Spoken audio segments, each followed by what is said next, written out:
Alright, and we are live here on YouTube for some more NASCAR Cup Series action. Welcome to the stream. Hopefully everybody's having a good time. We streamed the IndyCar race earlier, which was a phenomenal finish as Joseph Newgarden attempted to run down Alex Palou for the finish. And real quick spoilers, spoiler warning, in case anyone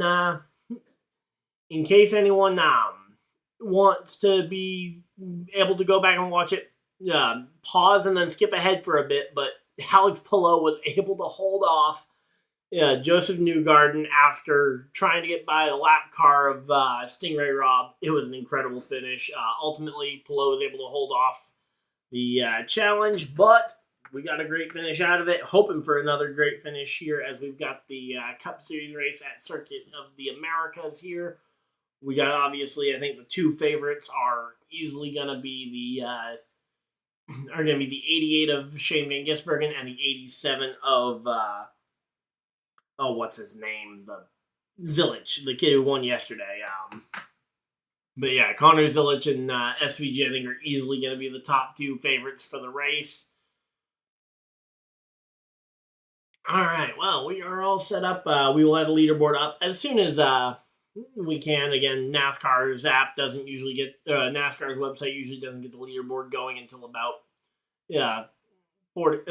15 minutes before the scheduled start time. But welcome on in. 23XI, Denny Hamlin fan, welcome on in. Altair Martinez. We also got Eric Anderson and Gavin Hall popping on in. We are excited. Let's go ahead and throw up a stage one poll here.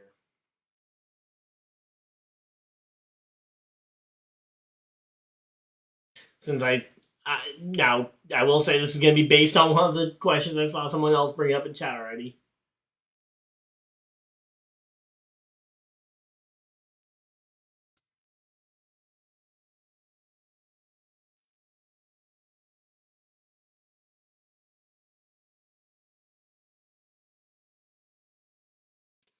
I feel like this is going to be a yes or a no. Well, let's go ahead and make it a little bit different.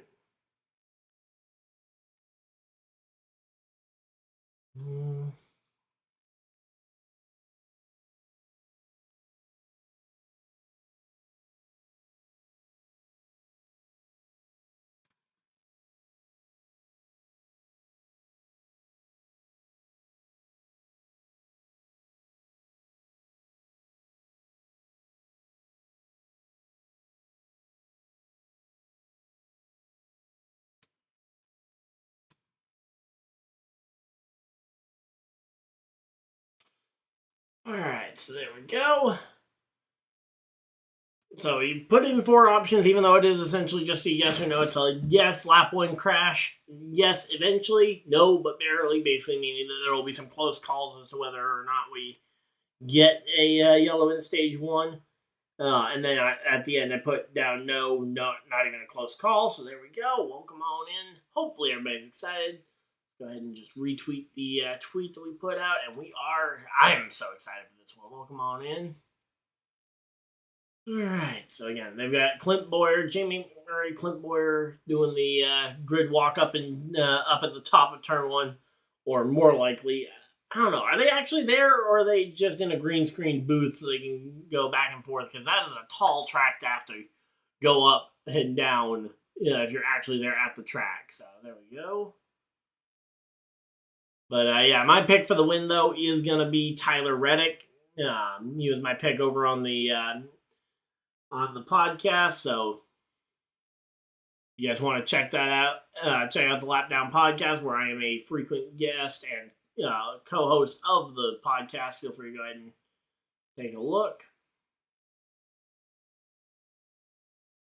All right, so there we go. Replace that pin tweet and go ahead and just share this on other social medias, and we will be ready to go. So there we go. Why can I already see a crash on lap 1, turn 1? Yeah, I mean, I think my biggest question is, if we do see something like that, ironically, they've got Hocevar up on the page, but I could see someone like a younger driver, like a Hocevar, like a Gregson, being the guy to make that kind of over-aggressive mistake. The question is whether or not it's a big enough incident, because we know that NASCAR will hold the yellow to try and go ahead and get these finishes to end more often than not under the green flag, or at least to keep it, especially at road courses like this one. But yeah, again, Gregson, Hocevar, all of these kinds of guys I could see kind of being a repeat offender of that. So there we go. Just go ahead and, again, sharing it on Facebook and whatnot so that everybody else knows that we're doing this.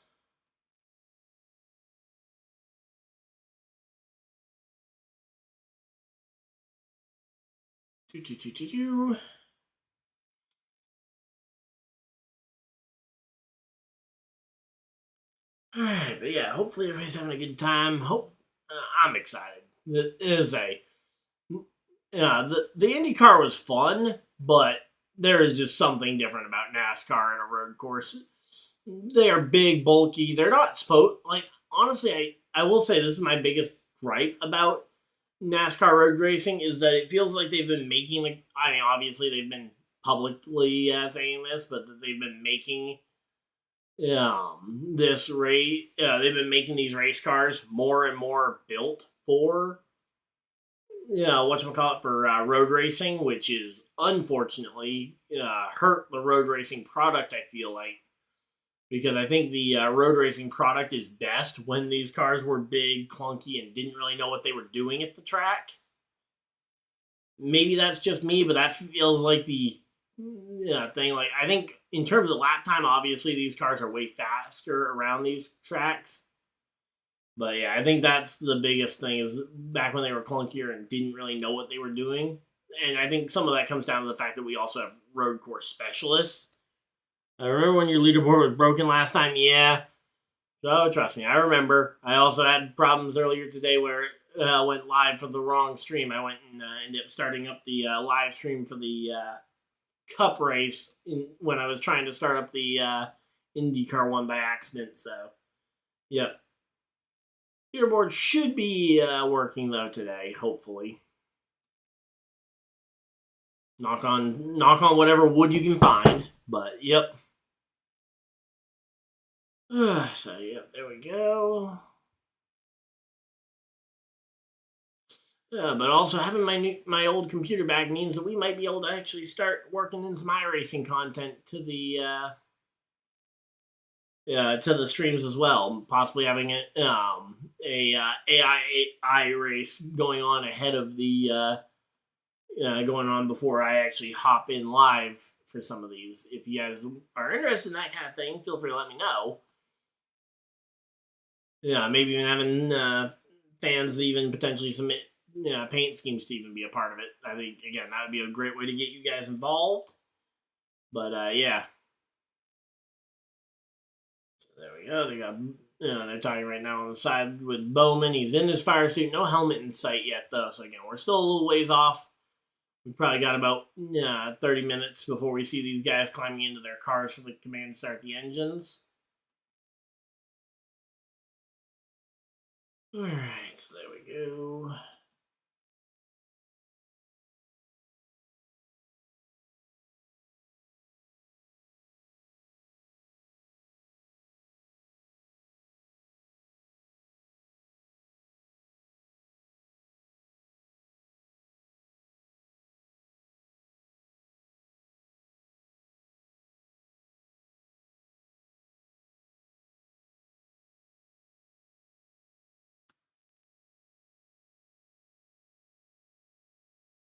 Alright, so again, we are chilling out though. There we go.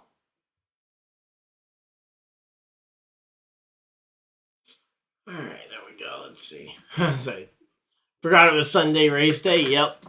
Yeah, Denny went from FedEx to National Debt Relief. Yep. Yeah, I will say that paint scheme is definitely a little bit of a letdown. I was kind of hoping for a better paint scheme, especially when I heard King's Hawaiian was coming on board. I thought they might be a full season release sponsor, or at least a big chunk of the season release sponsor. Now it looks like they're only going to be doing like 5-6 races. But yeah, Kings Hawaiian, I was so excited for a potential Kings Hawaiian scheme. All right, so there we go. They got Kyle Larson starting in the 7th position there. He's never won at this track. Best finish was 2nd place in that rain shortened race where he probably could have won it if it went the distance, but ultimately it comes up. It got rain shortened due to the fact that there was a lot of rain that day in Texas.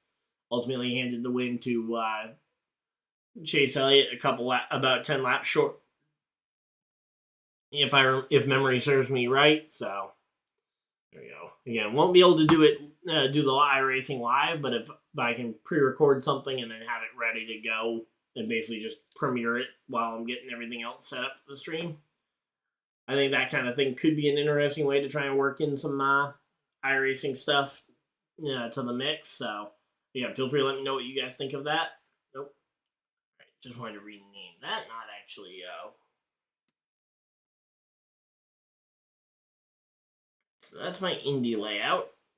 Just kind of labeling stuff so that I don't forget what it is and go clicking through it 25 times. So there we go. All right, well, we are ready to go. We got 6 people. We got 6 people hanging out in chat. Thank you guys for everybody that has decided to be a part of this. If you guys are new to the channel, feel free to hit the like button and subscribe if you guys are new. So you guys don't miss any future videos. Live streams back. We can go ahead and throw our sub count up on the screen already. The placement of that will make a lot more sense in a minute, but yep. So 29, 28. We are now, what is that? 72 subscribers away from hitting 3,000. I mean, that would be insane if we hit 3,000. If we can hit 3,000 in the month of March, that would be insane. And if we hit it today, I won't believe it. And if we hit it, let's see, what do we got for races the next couple of weeks? We head out west for Phoenix and Vegas. Yeah, I don't know. I think maybe if we hit the 3K by Vegas, I'll be really stunned. Again, I would say March would be my optimistic goal. All right, so there we go. People talk about how do we stop Pelot. There we go.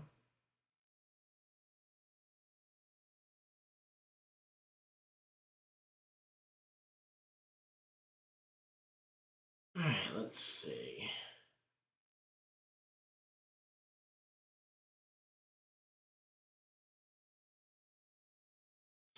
All right, let's see. Bob Pockrass's picks. He's got Cindric winning with the Cindric, Reddick, Zilich, SVG, and Elliott top 5.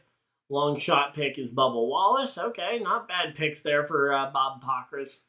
Honestly, again, I think Reddick wins the thing, but I don't hate the idea of Zilich and SVG inside the top 5. I think, again, you'll see a lot of your typical. I think you'll see a lot of your typical favorites at the front of the field. Again, your Ziliches, your SVGs. I just think there's so many of them, and that they'll start facing off against each other. Yeah, so much. Yeah, like for example, I think Zilich versus SVG for like 2nd or 3rd will end up derailing their chances to win the race outright. So, but yeah, I would love to see what you guys got for picks there.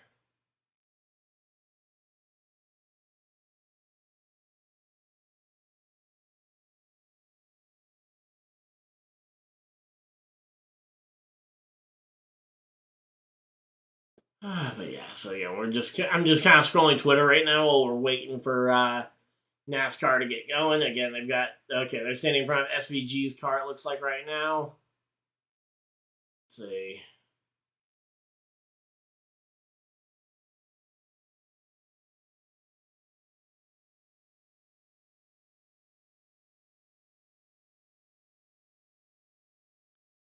Alright, so there we go.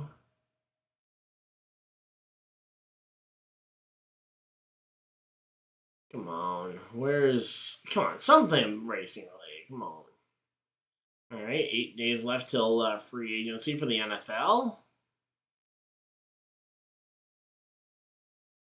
Alright, well, we are just chilling out here. Let's see. I was working on NASCAR stop motion, the NASCAR came. Yep. Yeah, I feel like that happens a lot. I haven't been able to get... my time management this week has been absolutely awful. I wanted to get I've been wanting to get the scripted or the skits going again, but just have not had the time management on my side to get it done. Also got planning on some stuff for the gaming channel as well. Again, I've been saying that there was going to be an announcement coming all week for that. Ultimately, I've recorded the first clip, but I haven't gotten the other one. Oh, there's the breakdancing stormtroopers. But yeah, so again, yeah, it definitely feels like it's just been a weird week. And then we got the time change coming up as well. That's another thing to remember to keep an eye out for, because we'll be springing ahead, and losing an hour later this, later in March, I believe. Oh, let's see. What day do we lose the hour?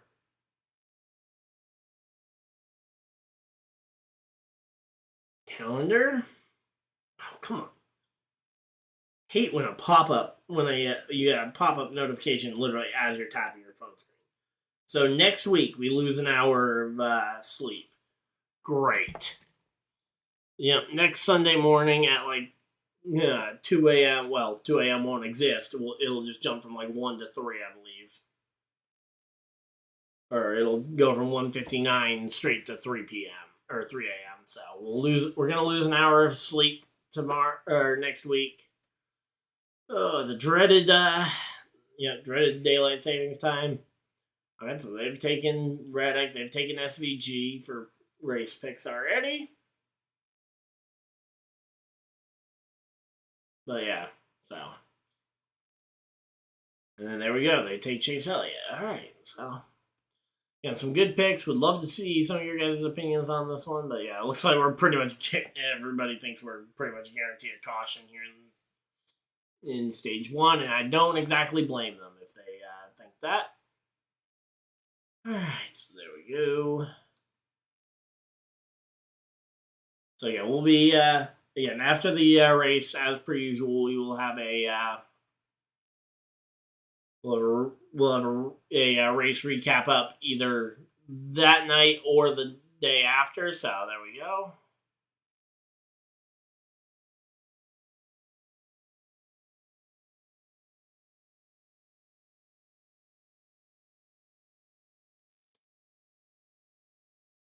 All right, so let's see.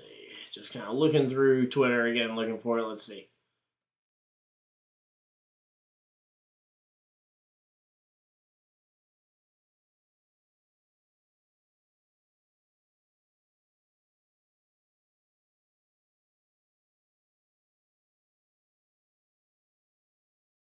But yeah, I still can't believe that that Colton Herta got absolutely killed in the pits. I mean, 2 bad pit stops in that earlier race.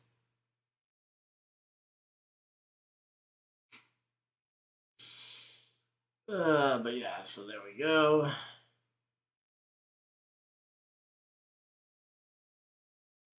Alright, well, we are just chilling out here. Hope everybody's having a good time again. We're just chilling out here. We got about 10 more minutes before the NASCAR pre-race starts, and again, we should be green flag within about 20 minutes. So. There we go. Let's see. Again, if my computer could handle it, I would go ahead and hop up on iRacing and at least go ahead and do an AI race.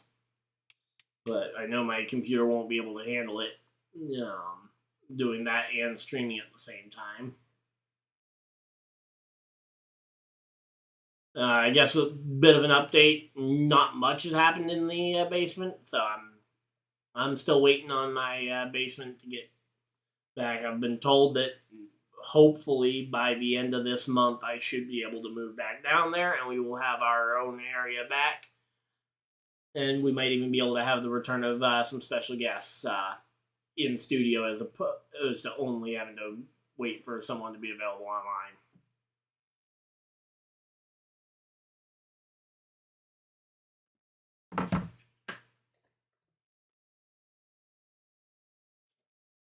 Let's see, was there a Coca-Cola iRacing Series race this week? Again, I've literally been kind of out of the NASCAR loop.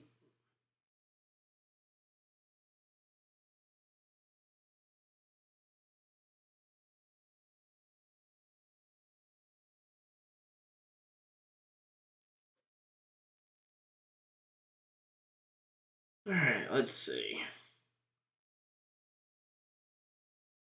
Coca-Cola.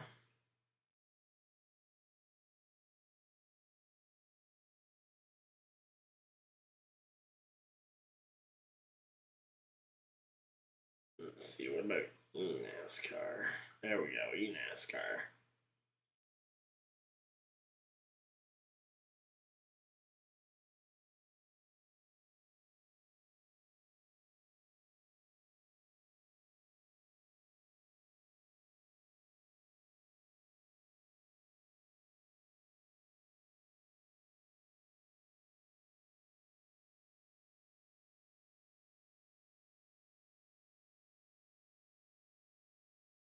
Okay, yep.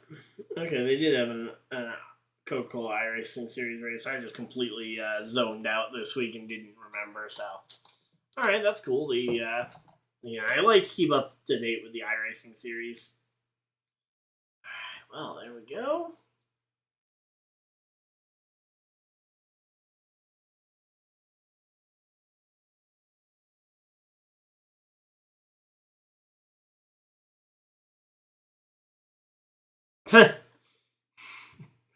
Apparently, Bob Pockers asked, "How do you beat Pullo for the championship?" After Newgarden came up just short. I mean, that is definitely that's a little bit funny, but it's one of those things that I feel like you should be asking if you're an established name versus the new guy in the room going up to the guy and being like, "Oh yeah, how do you beat him for the championship?" But it's a good question. It's just maybe should have been asked by one of the more veteran drivers, or not drivers, but pit reporters.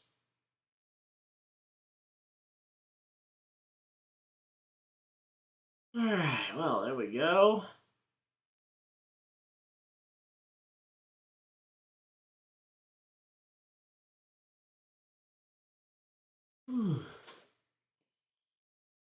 All right, so yeah, we're just chilling out though, waiting for the start of the race. Hopefully, everybody's having a good time. If you guys are, of course, hit the like button and subscribe if you guys are new. We've been doing these types of streams for a couple of years now, and no signs of stopping anytime soon. One slight update again, if you guys are haven't been here the last week or two as we've been doing the Atlanta stuff, we will not be. I will not be here for the Texas Motor Speedway weekend. I will not be home. I'll be off working on a side project for the gaming channel, which will be announced again hopefully soon. Should have been announced a lot earlier, but yep. So I will be away for that weekend. So that is going to be the one and only Cup race I will miss.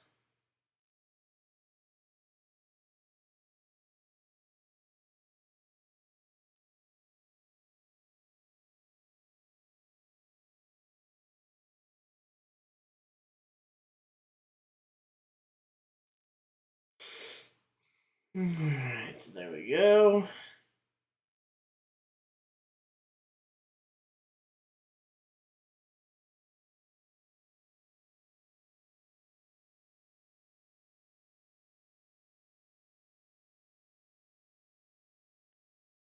We're just kind of chilling out. They're talking with SVG now outside of his car again. I say, well, you wait, you're gonna play with your diecast. Yeah, that reminds me. I do actually have something I can show you. Give me 1 second.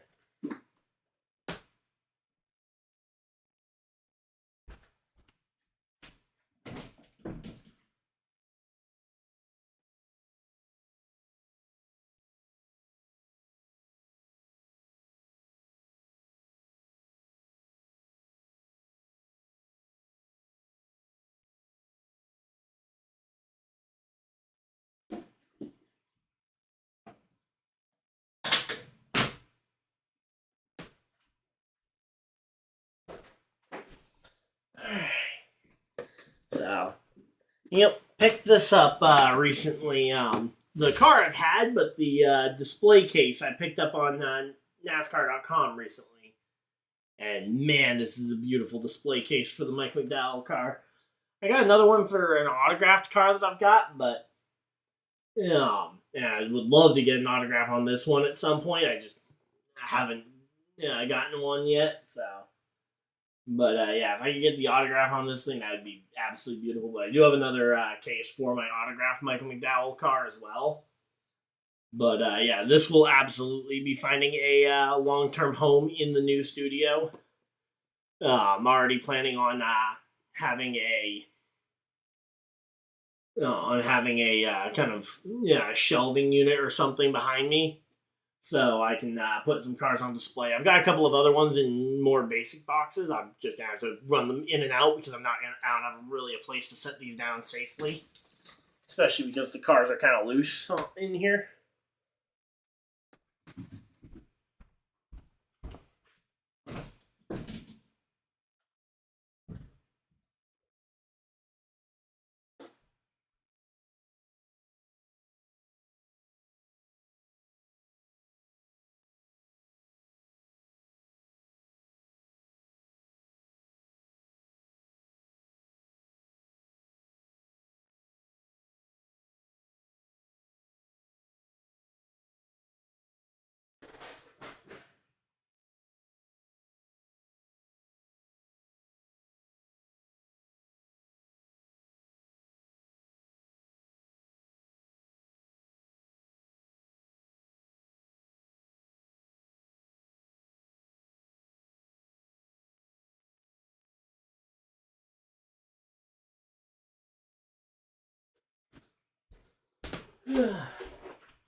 Yeah, I got like 12 of these things. 12 of these more basic display cases to go ahead and show off some other cars, and I can interchange these nice and quick. Just take the top off, swap out the car, and then swap it back in. Kind of wish that these cases kind of fit on the bases that they're screwed into more, but yeah. So again, for the new area, we will absolutely have some absolutely cool diecast displays, hopefully. So yeah, these are the two Kobe Bryant cars from the Auto Club weekend. So we got the yellow and purple Lakers colors. We even got the Ryan Blaney one with the snake skin. So, yeah, got a bunch of these display cases, and again, we'll be rotating through with the with the rotating stuff. So, yep, it is 3:30. We are almost there.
All right, and here we are. All right, we got pre-race ceremonies going on. We have not missed anything yet.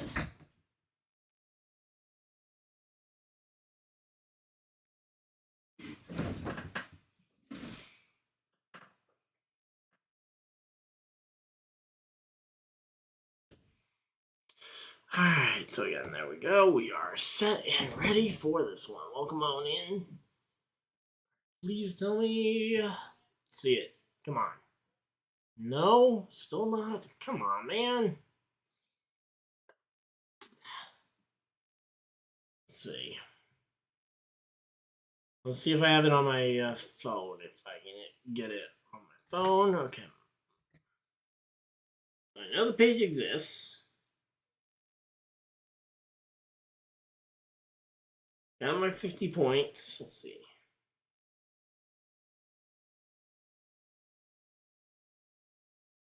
Alright.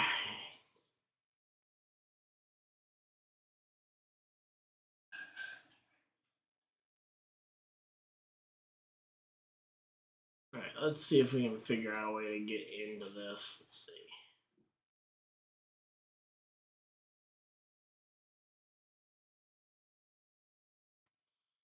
Alright.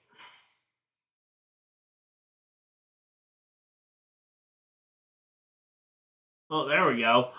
We might have found it. Okay.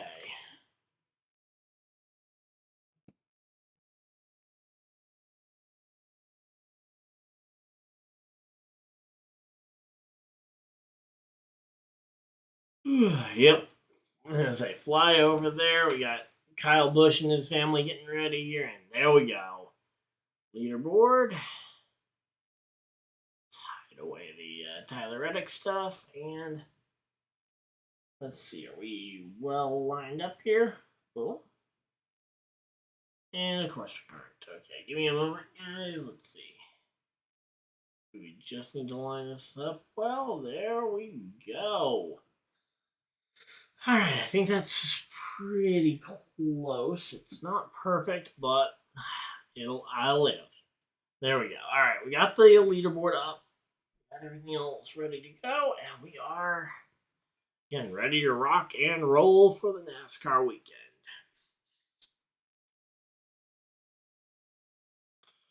Alright, well, we got it figured out. Now we got ourselves a race. The race awaits.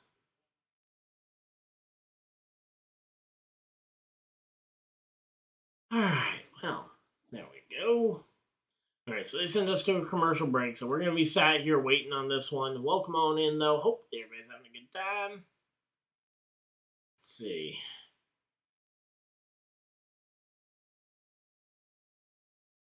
Alright, so the IndyCar race earlier today got 1,036 views. Let's see if we can top that. Can we hit over 1,000 views on this stream? I don't know. That certainly hasn't started great if we are going to hit that kind of viewership. But, hey, who knows? Maybe we will, maybe we won't. Definitely feels weird to have to be doing 2 streams in one day and having the NASCAR one be the one that isn't performing. But there we go. We are all set up and ready for some racing. Obviously, we're still a long way to go.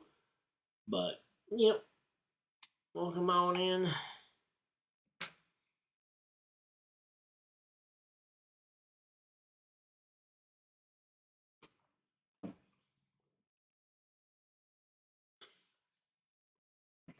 Alright, so we got 20 lap stage 1, 25 lap stage 2, and then the final and then the remainder of the race, the final 50 laps to the checkers.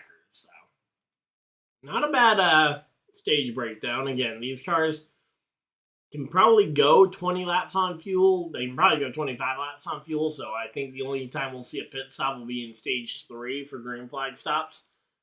Aside from the fact that people will be pitting for strategy reasons in stages 1 and 2, which we'll get to when we get to the end of the stage.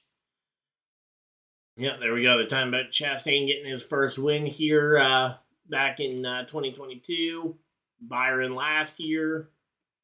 Christopher Bell looking for his first win of the, looking for his second win of the season, his first road win of the year. All right, so there we go.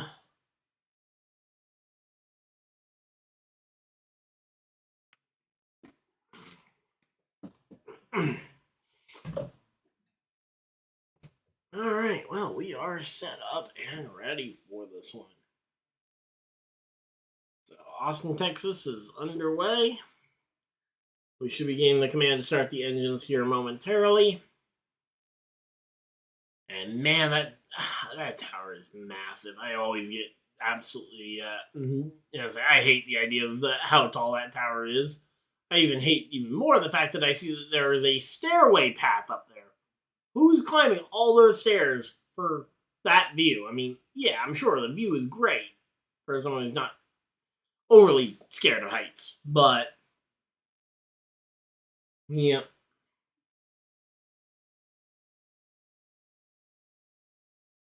Alright, so there we go. Let's see.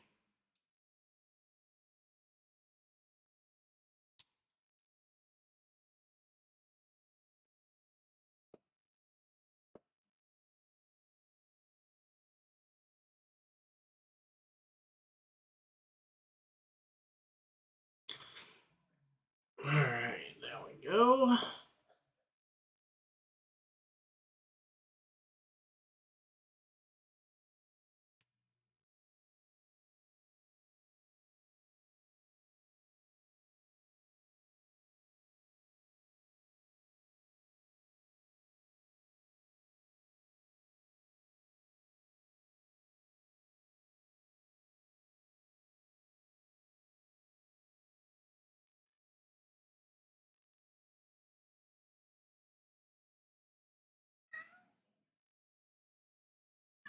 Alright, well, let's see what we got.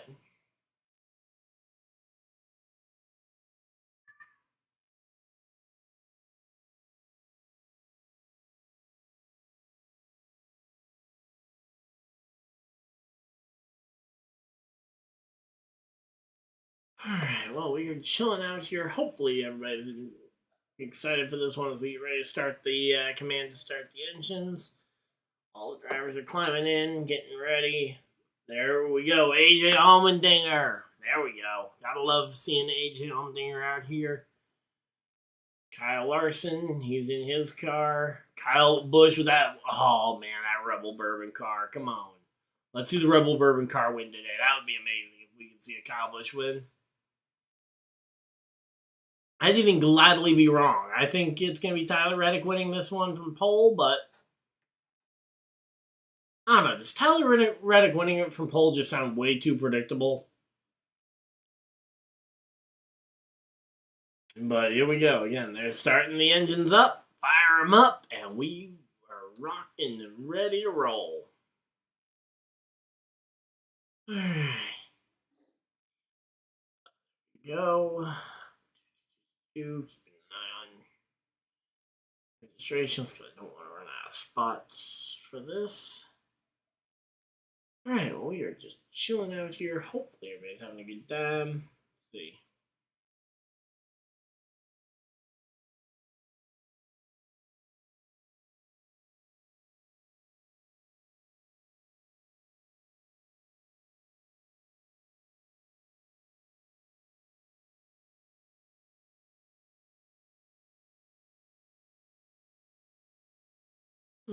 So there we go.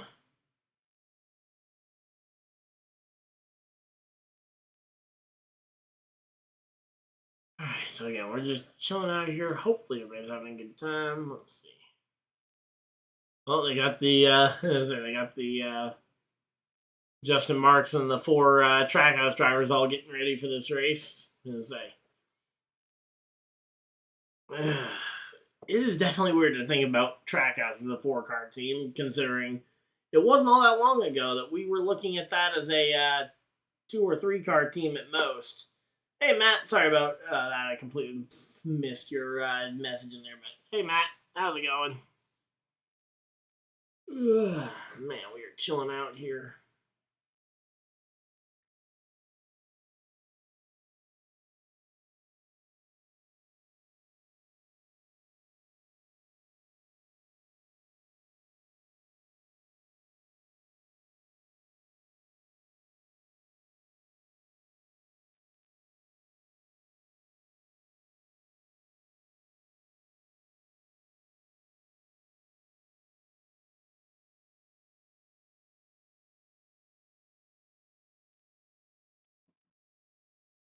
Alright, well, here we go. Let's see. Alright, we're just chilling out again, getting ready for this one.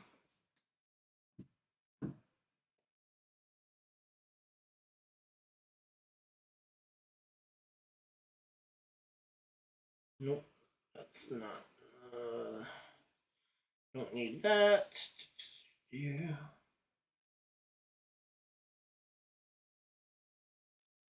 Alright. Alright, they're coming back from commercial break. We should see cars rolling here as soon as we get here. And there we go. They're going to do the ride along for a lap. So here we go. Again, this hill up to turn one is an insanely tall climb. And it is one of the biggest braking zones on the track. Although, honestly, I'm just imagining what would happen if they tried to run this course in reverse. You have that kind of downhill speed building into the into pit road. I mean, that would be an insane course to see a reverse course of. But yeah, and then here we go down through the S's, and then at turn 6 is where they added the new cut to the course, where guys like SVG or not SVG, sorry, Zilich and Quapple ended up going door to door. And Carson Hocevar ended up going headfirst into the tire barrier. Yeah, during the Xfinity Series race. So that new section of the track has been added, and there we go. Yeah, they changed up the layout a little bit to try and shorten the course a little bit. So now they don't have, so now they cut down the course a bit. Again, it's not quite the change I would have done, but I certainly don't hate the idea of the change that they made. And then down into turn 20, back towards the start-finish line. So yeah, it should be a pretty good race. All things considered, I'm certainly not upset about this. Again, I don't mind trying a new layout. Now, if the new layout was to completely fail in this race or in the Xfinity race, I would certainly be willing to keep an eye on it. And Zilich right there, showing Zilich. Yeah, showing where Zilich was potentially out of line earlier. And we got the race tracker. I don't really care for the race tracker again. I wish that it was just a simplified version of it. If it was just a simple version of the race tracker, like the race tracker was just the simple.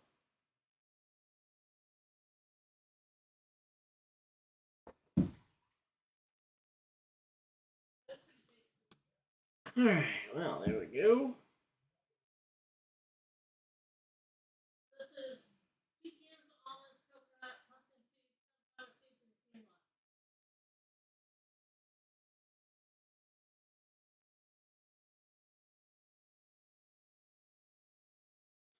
Alright, so there we go. We got that all set up.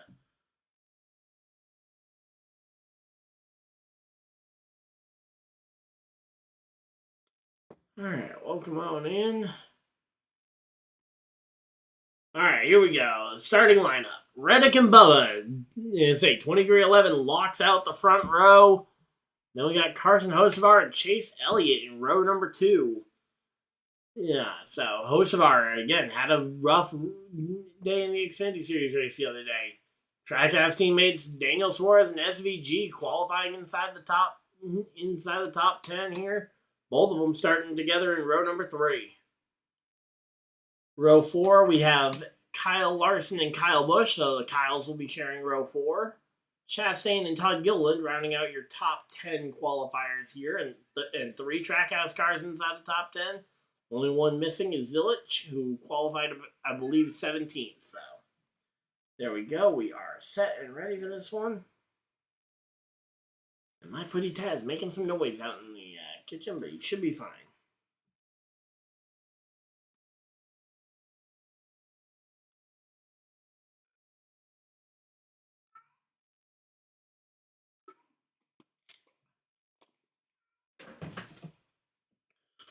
Alright, so yeah, we're chilling out though. Hopefully everybody's having a good time. Alright, so yep, so they're continuing their starting grid. So again, there's the row of Kyles, row 4, Larson and Busch. Yeah, Kyle Busch on the outside, Larson on the inside. Yep, Gilliland and Chastain on row number 5. Row 6, we've got AJ Allmendinger and Denny Hamlin. Allmendinger on the outside, Hamlin on the inside. So Zilich and Ty Gibbs will be sharing row 7. Ty Gibbs on the inside, Zilich on the outside of row 7. Then we go even further down the list. Again, this field, it gets deep. Byron and McDowell, row 8. Michael McDowell coming from row number 8. I'm hoping that he can have a better qualifying or a better run than he did in qualifying. Supposedly he had a battery going bad. Then we had, I believe, Briscoe and Bell. Was that really the next? I think we skipped a bunch of people there, but. Alright, so there we go. Let's get another leaderboard going so I can keep a track myself. Okay, not trying to find the Xfinity Series. I'm trying to find the Cup stuff.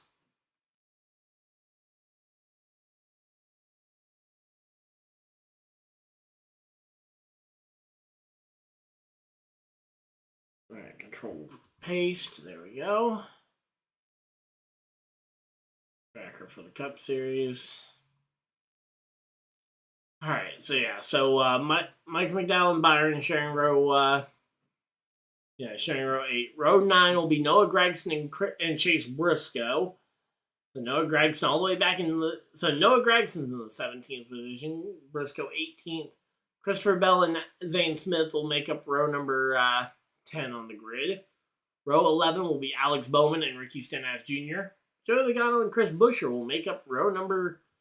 which row is that? That's row 12. Row 13 will be Ryan Blaney and Brad Keselowski, former teammates, lining up together. Austin Dillon and Ryan Prix will be in row number 14. And row 15 will be Justin Haley and Cole Custer.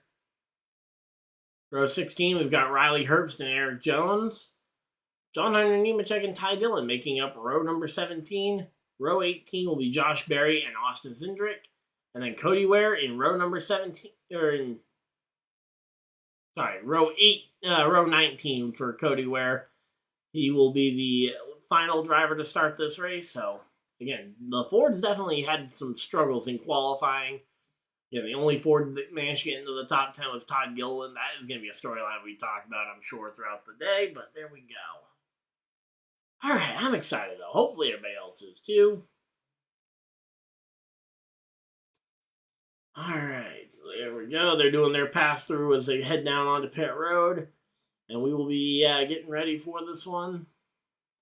So, biggest thing I want to know is fuel windows. How far can they get on a tank of gas? Because I think there's a chance it could be around 20. Now, granted, I think they can still make it to the end of stage 2 if they have a 20-lap fuel tank because of the caution laps at the end of stage 2.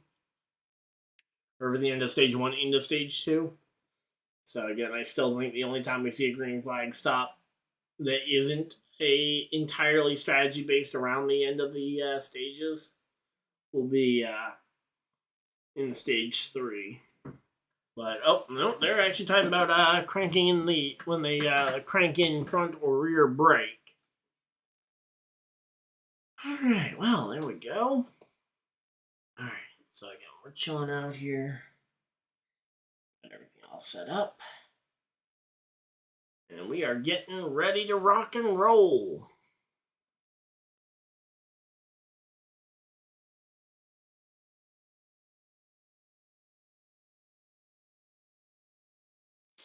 Alright, well, there we go.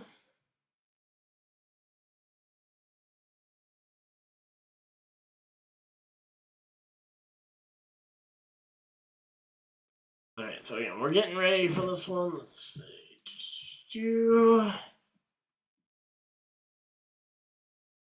Let's check Twitter real quick and just see what we got for Twitter updates.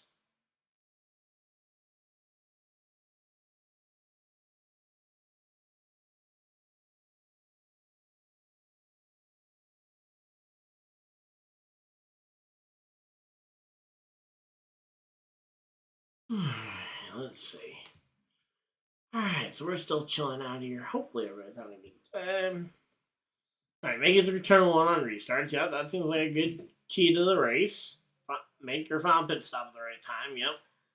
Honestly, I think making your final pit stop, the sooner the better, honestly, when it comes to your final pit stop. And then beware of track limits. That is going to be the one I'm curious to see, because I thought we saw some drivers cutting it awful close yesterday in the Xfinity Series race. I guess maybe they were all within regulation, but I certainly thought that they were being fairly loose on regs compared to how they normally had been.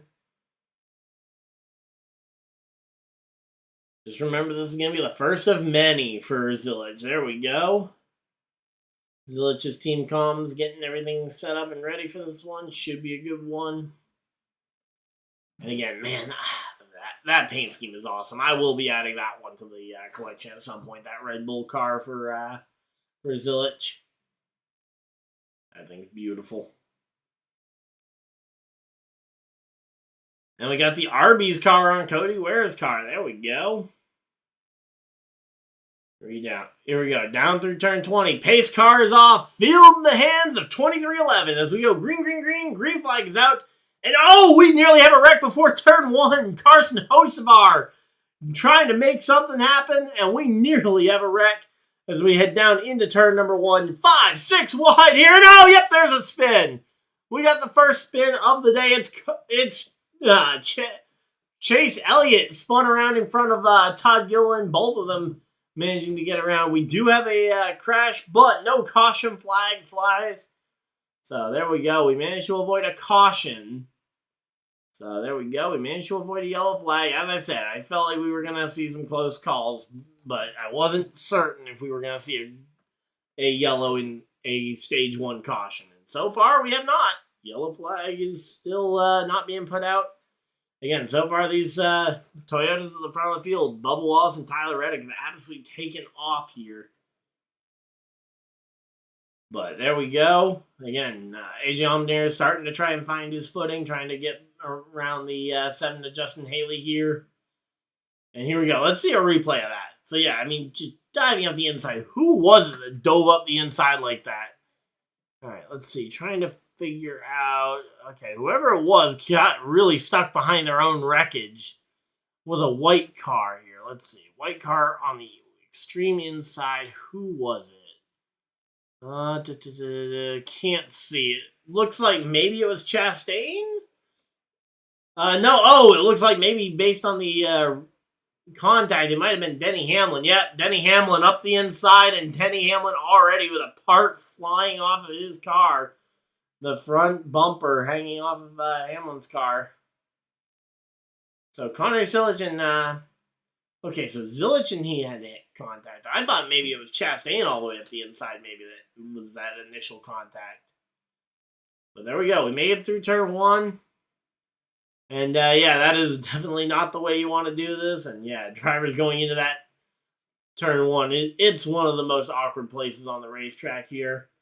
But so far, Reddick, Wallace, and Van Gisbergen making it through. There we go. SVG all the way up into the top 3 already. Shock and surprise. And early entrance to pit road goes Connor Zillage. He is going to be on pit road here early, getting that damage repaired. And that is going to be an unfortunate way for potentially, again, it's not over. I mean, we've seen drivers come back from worse, but that is a rough way to start.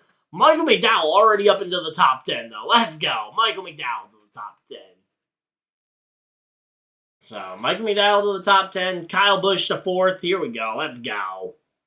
All right. We got ourselves a pretty good one. Feel free to share the stream as well. If you guys like the content, maybe we can get some more people in here. Try and make this more of a regular thing for people to tune in. But here we go. Again, Suarez up into the top 5 here. He's got Kyle Larson all over his rear bumper trying to make a pass. And again, the hosts of our lurking just behind them, but right behind him is his teammate Michael McDowell here. Oh, that's Michael McDowell in the Gamebridge colors. All right. I'm all for seeing Michael McDowell with a big sponsor.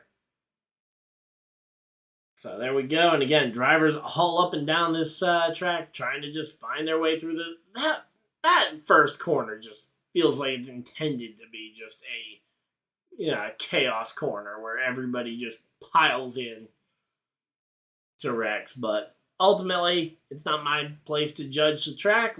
There we go. Kyle Busch and SVG battling it out for position here as they head through the S's. And then down into the new set of corners here, SVG and Kyle Busch nose to tail here. William Byron does get by Mike McDowell for the ninth, moving McDowell back to ninth place here. And okay, so the Warner Chastain does have some damage. I'm wondering if he might have been the driver who I saw pile into the Chase Elliott wreck, but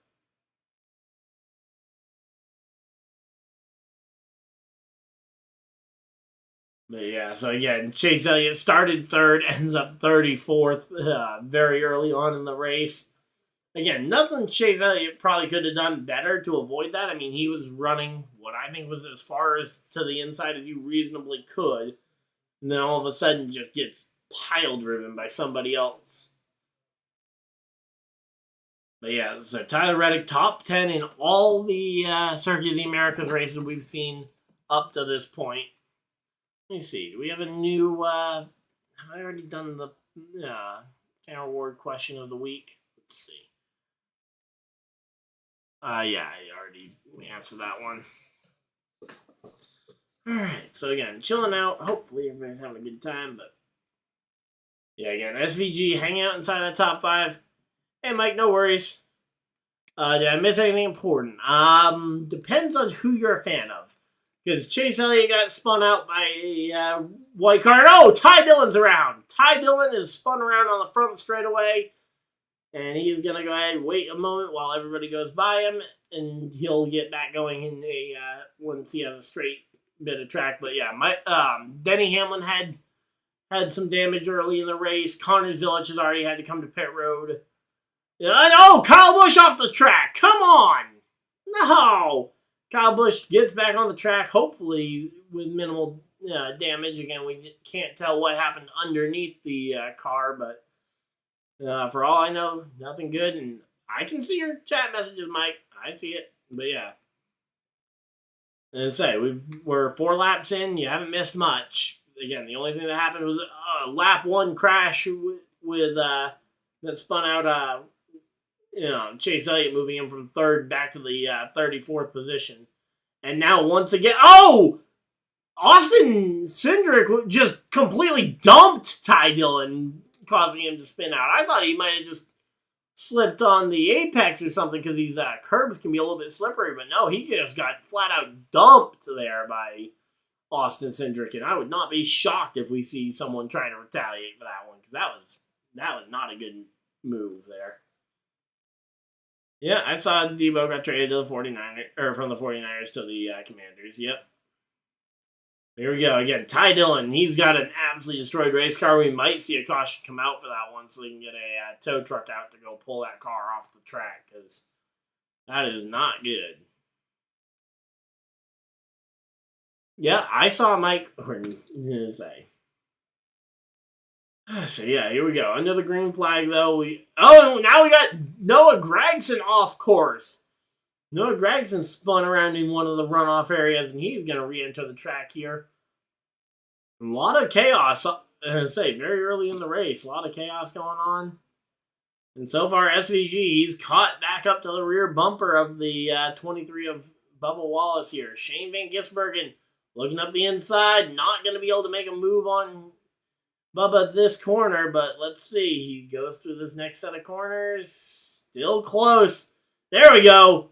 SVG looking to the inside. Still not able to get a move on Bubba Wallace there. So Bubba Wallace continues to put some blocks on here. And let's see. Again, 5 laps in. Alright, let's see. What do we got? Alright. So again, right now. Yep, I guess so. Alright, but yeah, again, right now, we got SVG trying everything he can. Okay, here we go. Coming into the biggest passing zone in the entire circuit. The dreaded turn 1. Can SVG do something into turn 1 here to try and pass Bubba Wallace? These camera angles that they're choosing are almost entirely wrong. Come on. Yeah, it's winter here too.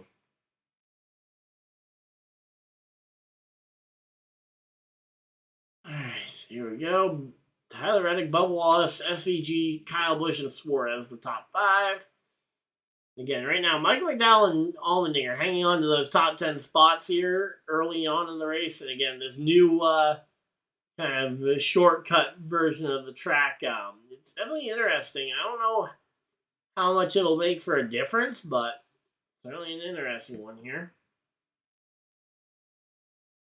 Alright, so again, as I say, the gap between Kyle Busch and Suarez is actually pretty big. And oh, here comes Bubba Wallace coming to pit road. Oh no, Bubba Wallace doing a hit with a penalty for going off course and had to run wide and do a stop and go. All right, last day of summer was yesterday. All right. But yeah, so Bubba Wallace had to do a stop and go in the runoff area as he ended up going wide in one of these corners and violating the track limits. So there we go. AJ Allmendinger goes by Michael McDowell, and he is up to the 9th place. SVG up to 2nd. 3rd will be Kyle Busch. 4th, Suarez. 5th, Kyle Larson. So we are now through 6 laps of this race as we are working our way through this one. They're going to send it to commercial break, and we are chilling.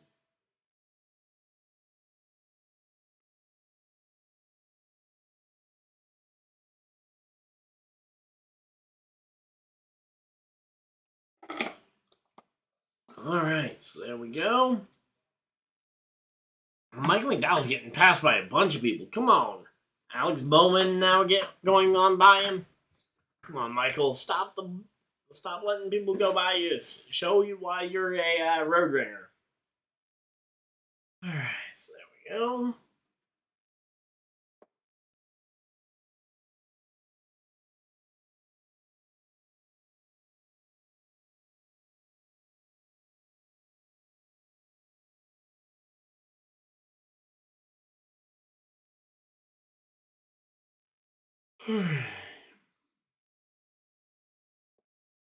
All right.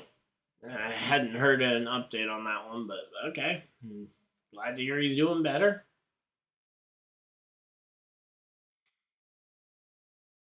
All right. Well, you're just chilling out here. Let's see.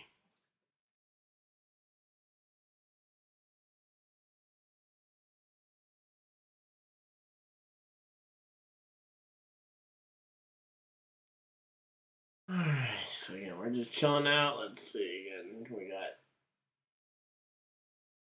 as I say, we're 7 laps in here to this race. Just for the most part, waiting to see what's going to end up happening.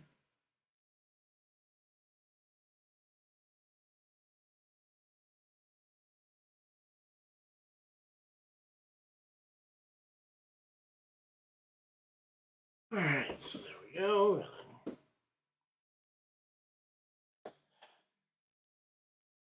Alright, I don't really follow a ton of current events, dude. So I have no idea if, but alright.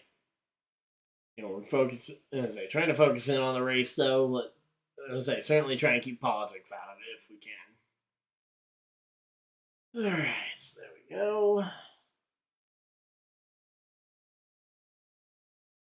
So there's as they're showing off one of the roller coasters that they've got on site here for the Circuit of the Americas Grand Prix weekend, which I still find the fact that they've got roller coasters at the racetrack a weird thing. Yep, there we go. Alright, let's see. Again, Tyler Reddick. Okay, Reddick has SVG all over his rear bumper. Now the question is, can Reddick hold off Shane Van Gisbergen, or will SVG end up finding a way to get by Tyler Reddick here without any trouble? Here we go again. SVG looking, but still only able to follow him, and now they head down the main straightaway here towards turn 1. Turn 1, a great chance for an overtake here. And if these two take each other out, Kyle Busch is in the catbird seat to go ahead and try and take this spot. No attempted pass there from SVG. Wasn't quite close enough to the rear bumper to make a move. And then Kyle Busch just following through and again, hanging close. I don't agree with SVG being that heavy of a favorite. Because SVG should not be all that much heavier a favorite than Reddick. I mean, SVG, I definitely agree with him being a favorite over Reddick, but the fact that he entered the week like half the at like double the chance of winning as anybody else, yeah, it just made no sense at all. I mean, that'd be like saying, oh yeah, he has a 40% chance to win, and everybody else is like a 20%. Like, these road courses are not nearly that predictable. Now, as I say that, SVG does find a way past. Does find a way past Tyler Reddick for the moment, but again, that's one pass there. We'll have to wait and see over the course of this race if we see SVG going ahead and getting this one even better. But so far, he's 6 races in. He's gotten a win. Or 6 road course races in. And so he's gotten 6 starts, 4 top 10s, along with a win at the Chicago street course in his first start. Here comes Kyle Busch. Kyle Busch goes on by Tyler Reddick and looking for the next one.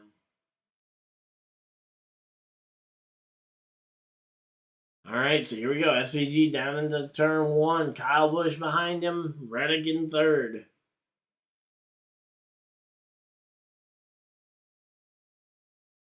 All right, so there we go.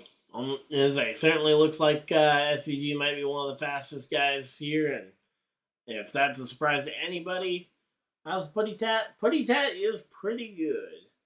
Yeah, he was in here for part of the IndyCar race earlier today.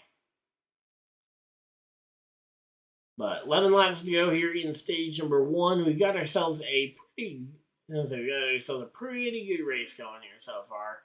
Kyle Busch with the fastest lap of the race over Connor Zilic by 1/100th of a second. SVG, Bubba Wallace, and Tyler Reddick still hanging on to some spots here as well. All right, so let's see.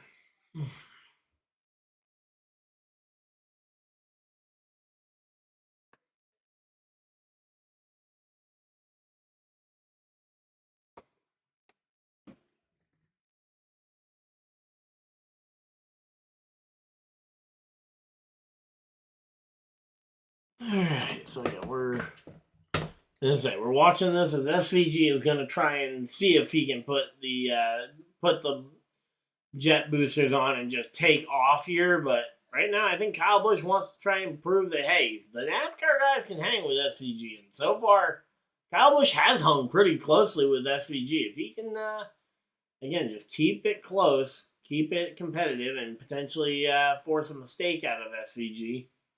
Again, SVG does not make many mistakes, but if you can get him to make one. Alright, so again, right now, 10 laps to go here. Let's see. 10 laps to go in stage 1. You know, there's still plenty of time. We got 7 laps to go before we start having pit stops here for the end of stage 1. Kyle Busch not having a good season. No, Kyle Busch is having a pretty good season as far as I'm concerned. Let me see. Where is he in the standings?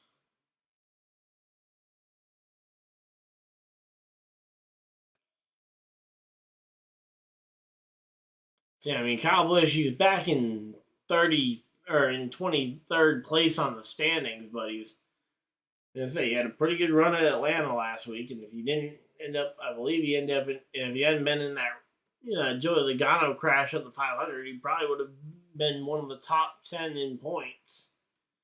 So, I mean, Kyle Busch having a good one here certainly could be a thing. All right, you've been watching minor league baseball. All right, nice. All right, so there we go. Again, Busher hanging on to the back of Denny Hamlin here. What spot is that for? That is a battle for 19th there. That is... Again, the Fords had a really rough day in qualifying.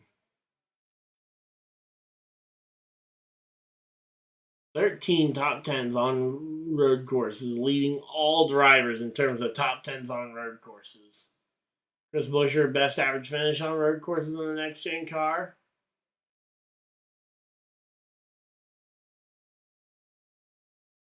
Better than Elliott, Reddick, Bell, and Austin Cindric's average finishes.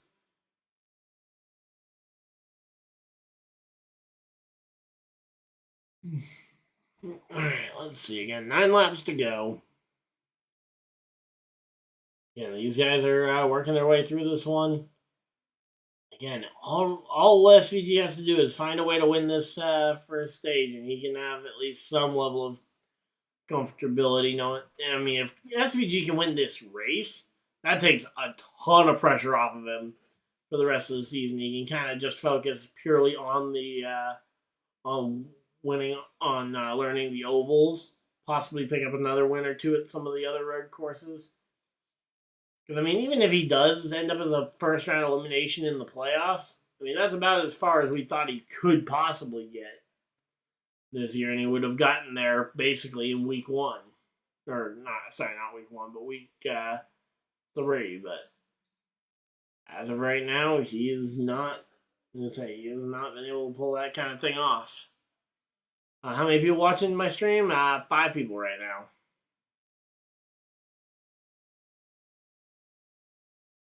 Yep, we got 5 people watching in chat. Alright, here we go. 8 laps to go. 8 more times around here. And again, when we hit 3 laps to go, so in about 5 laps or so, we'll start to see everybody diving for pit road here. Or at least a lot of them.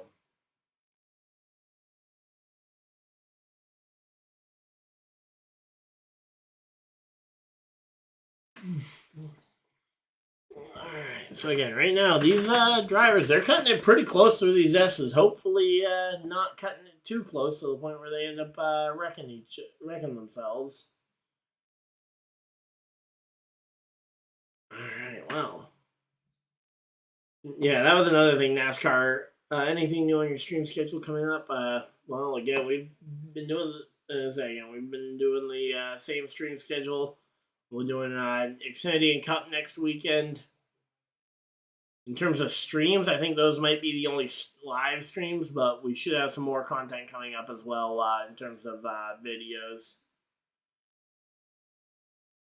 Again, gaming channel stuff, I had one coming up. Let's see. Alright, nice. So here we go. Again, 8 laps to go. Logano and Prix working their way up through the field. Justin Haley a lot further back. Wow, Haley all the way back in 29th here.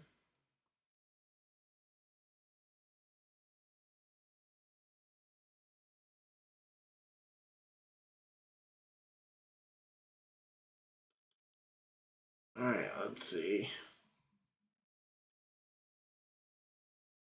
Alright, so yeah, right now we got SVG over Kyle Busch, but Kyle Busch keeping him in his sights. I mean, it's certainly not nearly close enough. I mean, you'd love for Kyle Busch to be closer, but the fact that Kyle Busch has even been able to maintain this close to SVG tells me that he could possibly run right with him. Shout out to Patreon members. Those are Patreon members and channel members who donate money to the channel, get their name on the banner. I've been meaning to do that, the entire time, but didn't have the file on the computer I was using in between. So got my old computer back now, so I was able to go ahead and put that graphic back up. So yeah, meant to update that to say channel members and Patreon.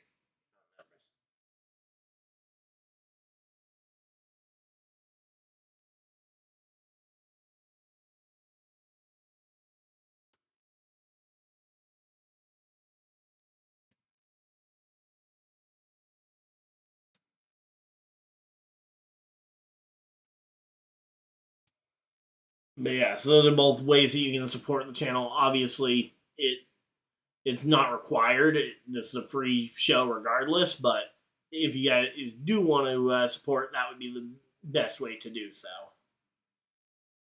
There we go. They're showing team meeting here with the WeatherTech guys here for So there we go. Alright, so there we go.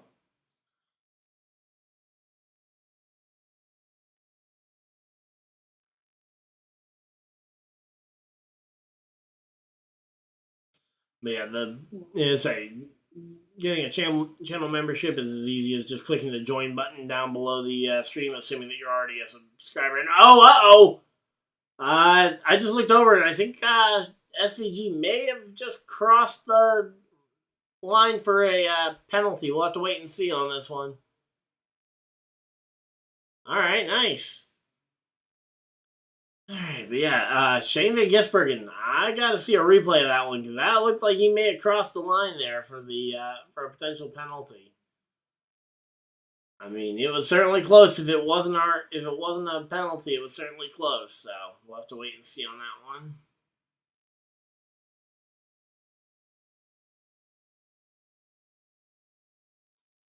Alright, so yeah, Bowman also finished top 10 in all four Austin races. I thought, said earlier that Reddick was the only one, but now I guess Bowman and Reddick both have finished top 10 in every race. So, yep, Mike, I saw your message. You don't need to say the same thing 4 times in a row. Again, cool that they did that. But I'm also trying to keep the stream focused on racing. So here we go. 6 laps to go. 6 more times around here. 5 more times around now. 5 times left. And we will have stage 1 results. So there we go.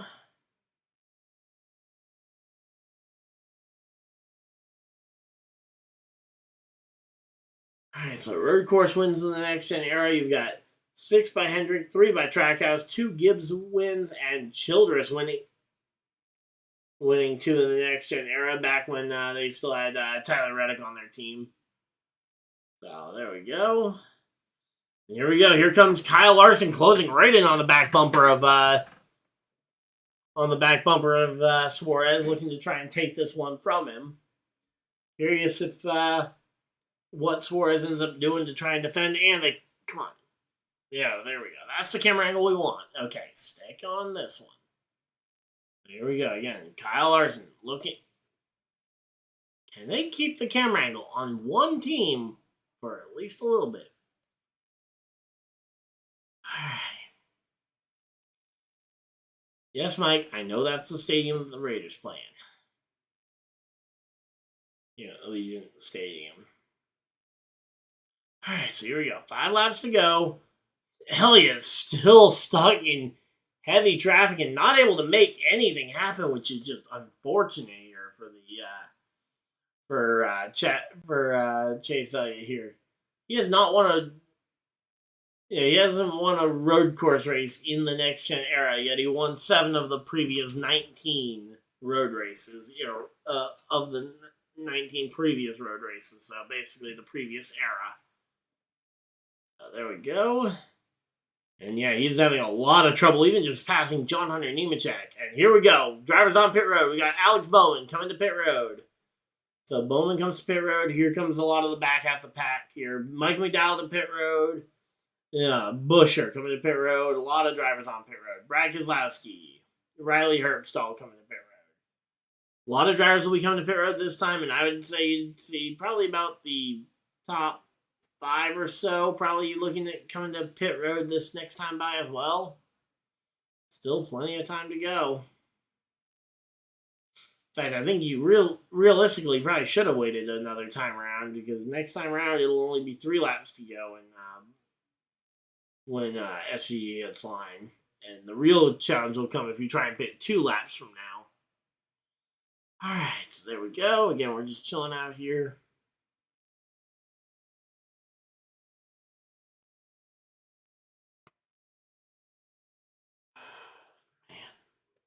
All right, 4 laps to go. And there we go. Kyle Larson gets by Suarez. There we go. Kyle Larson goes by Suarez here, looking to try and make something happen. So far, not looking too good here. And let's see.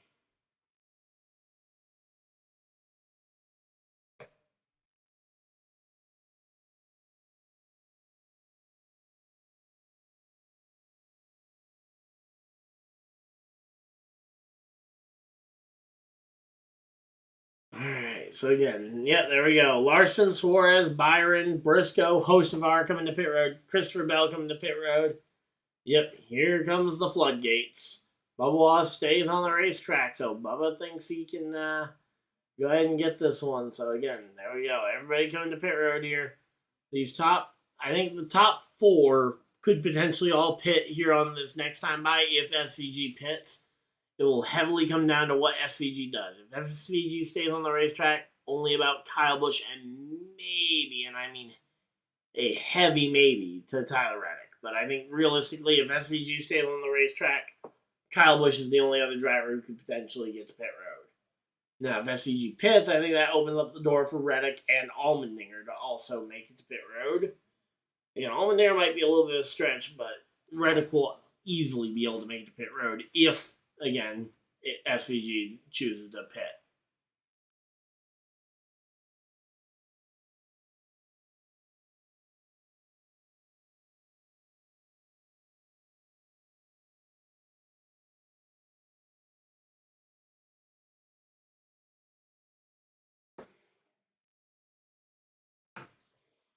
All right, so there we go. 3 laps to go. Coming down, here we go. Coming into the foul corner, SVG heads to pit road. So now it's going to be on Kyle Busch. Kyle Busch and Reddick coming to pit road as well. So there we go. Everybody coming down pit road.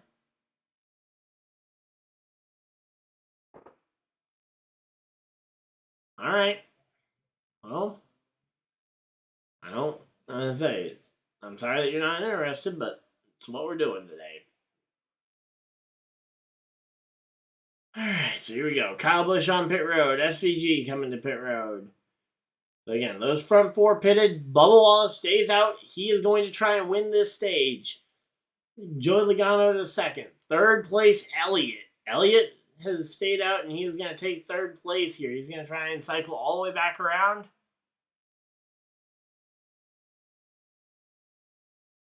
Alright, so there we go. Again, no.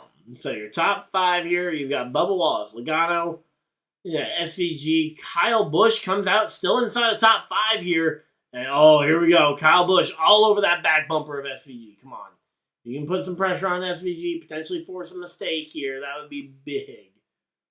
But here we go. Here comes Chase Elliott to the back bumper of Kyle Busch. Kyle Busch has got to play both offense and defense at the same time here. Got to be worried about both attacking SVG, but also cannot leave yourself open to an attack from Chase Elliott here. So here we go. 2 laps to go. Coming into the final couple of corners here of the lap, we'll be seeing the white flag. 1 lap to go in the stage here. 1 lap from now. And here we go. It's going to be Bubba Wallace. Joey Logano also hanging on to this one.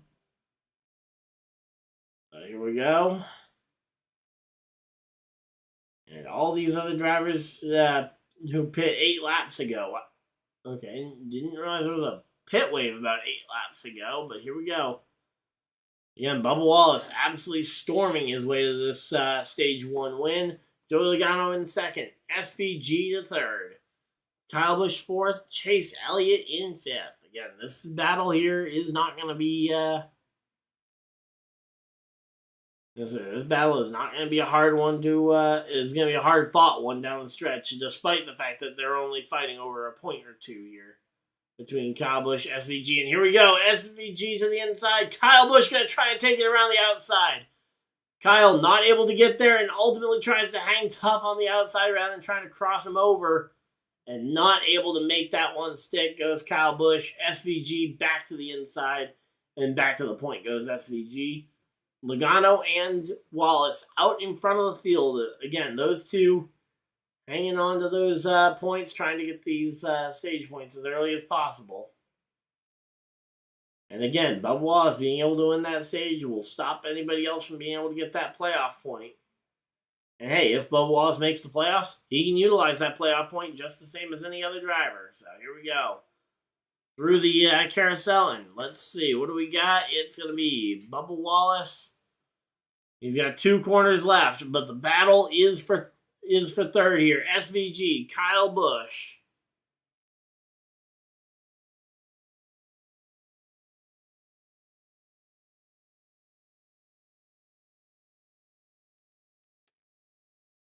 All right, so here we go again. Joey Logano and Bubba Wallace. I think those two are pretty much locked up here. Coming off the final couple of corners here. Wallace, one corner left to go, and he is home free. Stage 1 winner, Bubba Wallace. Joey Logano looks like he's going to hold on to second. And say SVG off the final corner. It's going to be Shane Angisbergen over Kyle Busch for fourth. Fifth, Chase Elliott. Sixth will be Tyler Reddick. Seventh, Kyle Larson. Eighth, Suarez. Ninth place will be William Byron, and Chase Briscoe comes up one spot short as AJ Allmendinger beats him to the line, and AJ Allmendinger will get the 10th and final point in stage number 1. So there we go. Stage 1 is in the books. We now got stage 2 and stage 3 ahead of us. 25 laps in stage 2. And stage 3, we got the remaining 50 laps ahead of us. So,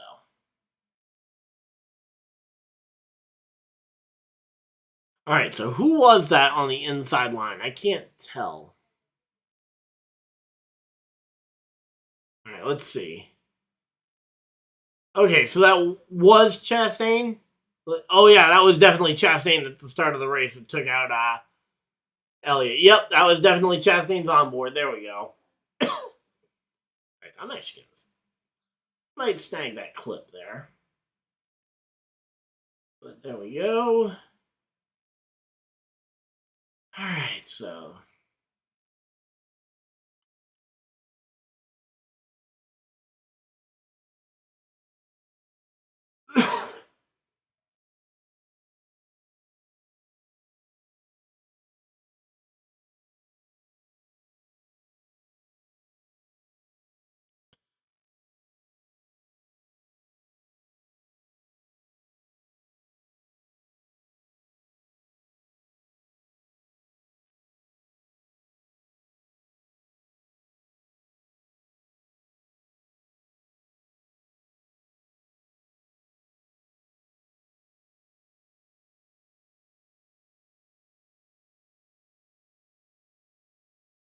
Alright, so there we go. Again, we're just chilling out. Hopefully everybody's having a good time.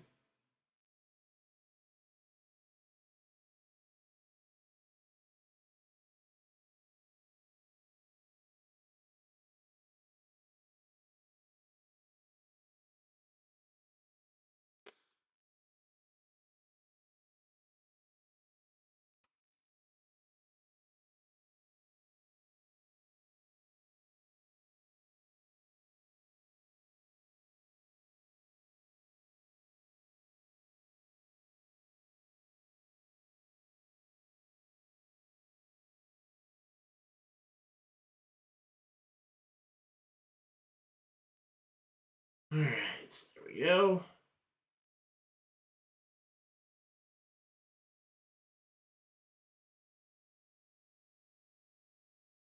Just trying to get this done, and we will be right back here.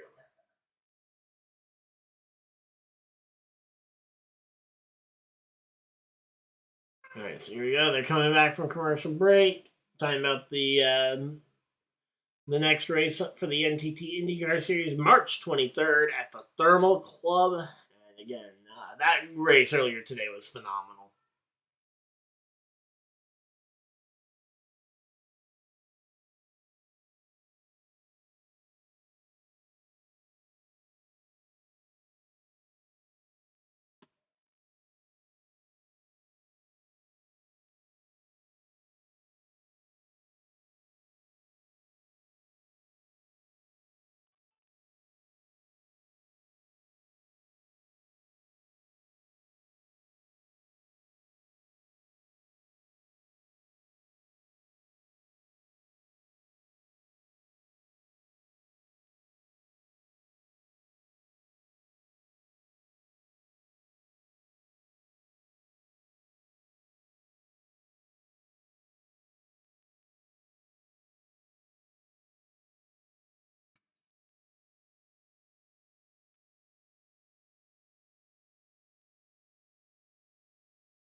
Alright, so there we go. Alright, wait, what happened here? Because I thought Briscoe missed out on points, but now I'm seeing him in the top 10. 1 second. Let me go ahead and figure out what happened. Let's see. Might not be on YouTube or the Oscars are streaming today. Okay. I didn't know the Oscars were streaming today, but okay. Oh, wait. Was Chase Elliott up in the mix? I'm trying to remember. Okay, let's go back a couple of minutes here.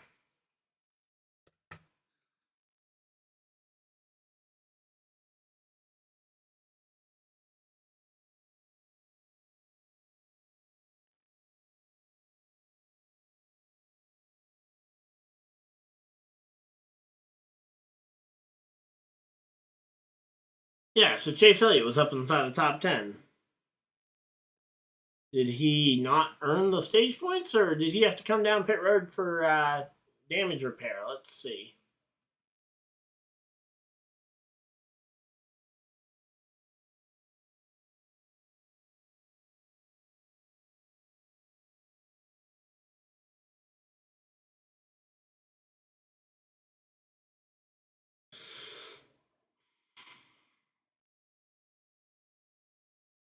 But yeah, I will say the shortened version of this track definitely doesn't hurt the racing at all, at least not from what I've seen. The only question is whether or not it actually makes it a ton better.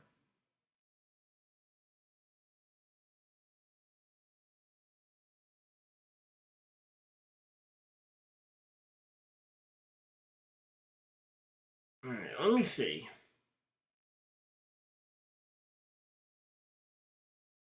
So if I go to stage points. Okay, so Elliott did get stage points. Okay, good.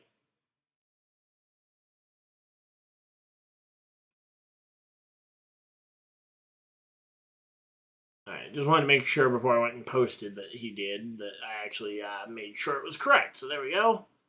Do you know how many races you're doing today? I'm still waiting for my NHL teams to play. Okay, so I was doing I did the IndyCar race earlier today, and then we got this race. These are the only 2 races I'm doing today. I've got the earlier race at noon, and then this race, that we're doing right now. So this is the last race of the day. As far as I know, I don't even know what else there is for racing on later today, so. But yep, so Ryan Prix currently in the 18th position. We are all set and ready for this one. So. But yep.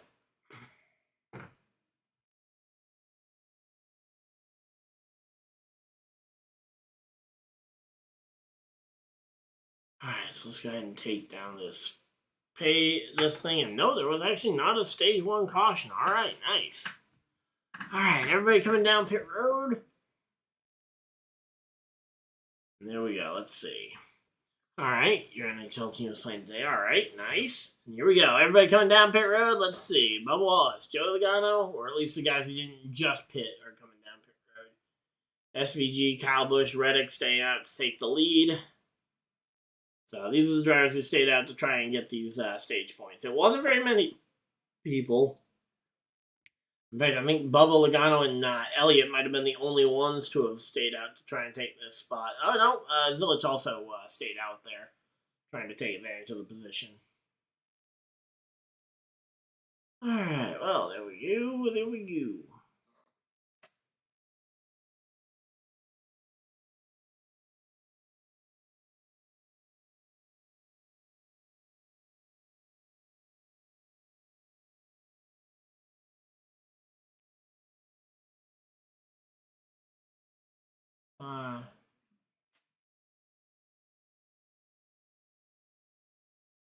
Just realized that was meant to say stage 1 results.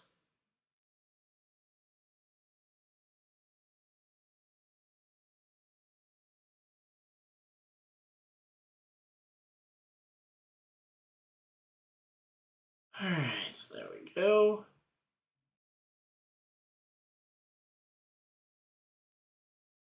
All right, college basketball playing today. All right, nice.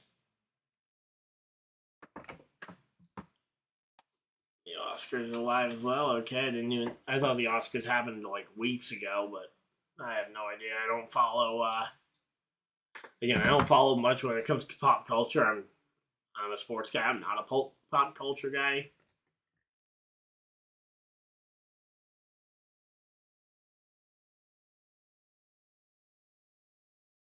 All right, there we go. Someone's streaming opening card pack openings. All right, cool.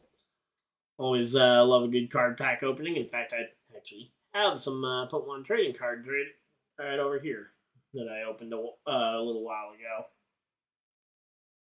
So, yep. Yeah, I've been doing a lot of opening cards recently. All right, well, there we go.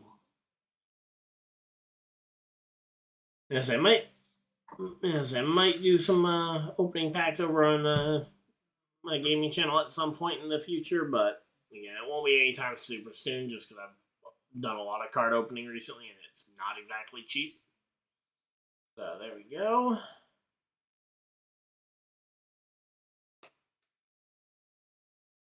Someone hacked the stream. I have no idea what you're talking about. As far as I know, no one's hacked the stream. So we're still currently under the yellow flag for the end of stage 1. We will be getting ready to go back racing here.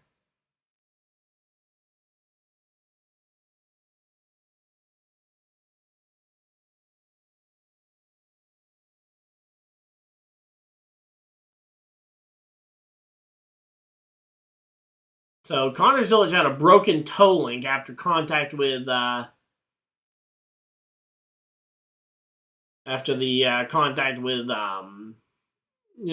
Hamlin in that first corner calamity.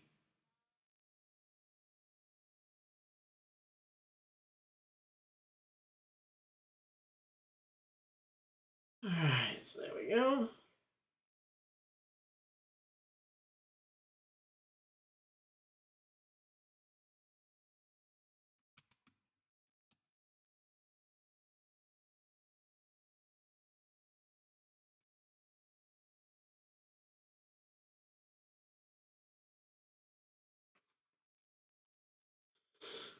Alright, so there we go. Let's see.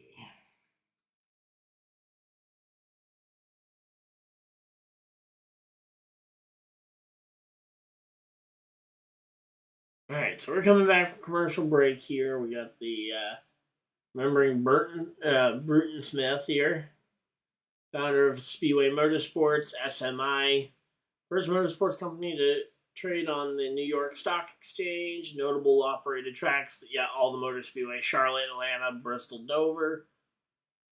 And then, there you go, helped to build Charlotte Speedway back in the 50s, in the late 50s, early 60s.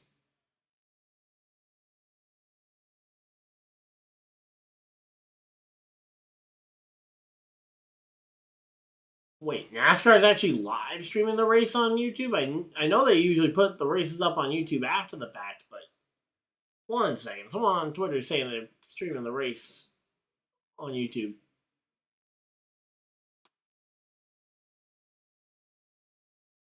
Oh, it's not available in the US. Okay, I guess they have it available for all the other countries that don't already get it, but yeah, it's not available in the US.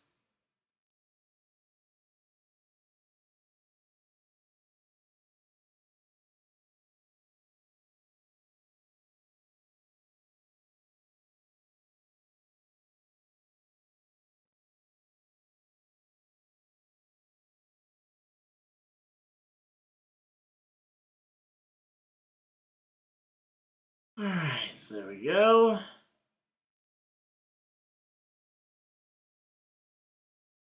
Alright, so apparently NASCAR is only officiating. Wait, what? NASCAR is only officiating or enforcing track limits in turns 3, 4, and 5. But turn 6, you can go anywhere you want. That's weird. That seems a little bit stupid.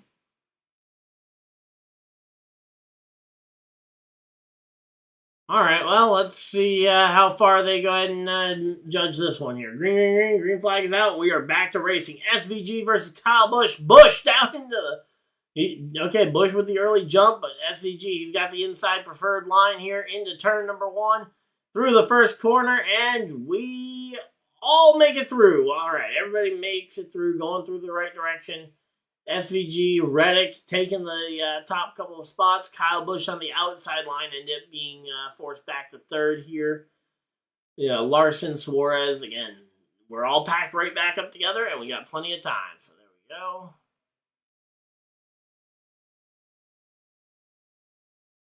All right, so we got ourselves a... Okay. Okay. I'm not seeing a bot here. Okay, let's see. Okay. Someone hacked the stream. Okay. Did you check your... There's not a hacker in the stream, Mike.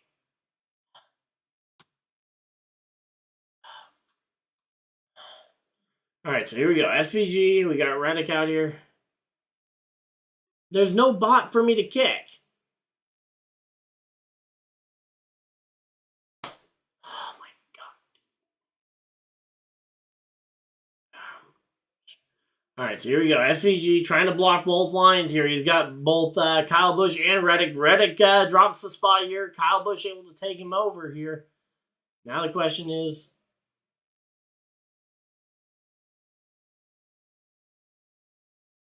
Alright, so here we go. Kyle Busch now looking up the inside on SVG. Kyle Busch to the point. There we go. Kyle Busch takes the lead here in Austin, Texas. There we go.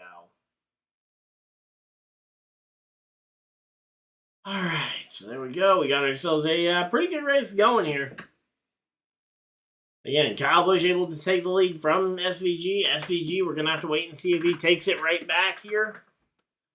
Alright, and through turn 6, again, we know that is now open. That corner is completely fair game.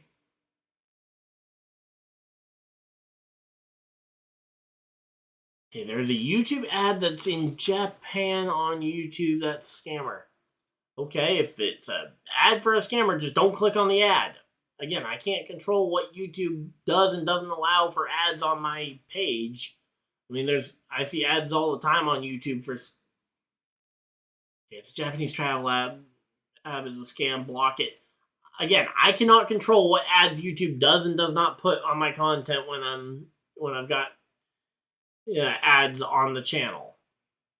Again, the easiest thing I can say is just don't click on the ad. I mean, ads are constantly trying to get you to click on things and stuff. I mean, look at how many ads for video games. Again, there is nothing in the chat, Mike. I went through the entire chat. The only person who's typed in the last 30 minutes is you.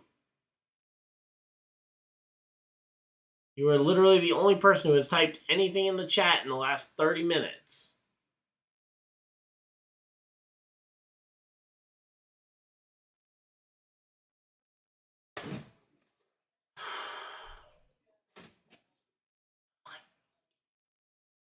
Alright, so here we go. Coming back. Alright, focusing back in on the race. We got Chase Briscoe moving himself up into the top 10. There we go. He's a road course expert as well. There we go.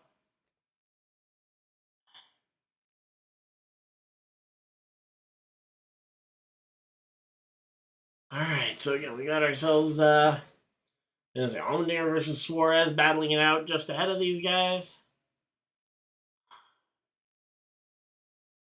Alright, top performers for Toyota. We got Reddick up to 3rd, Briscoe in 7th, Bell in 9th here.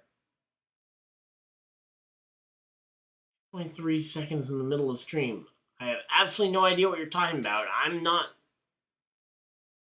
I'm going to say, if anyone else knows what on earth Mike is talking about, because I am not seeing any sort of ads in the middle of the stream.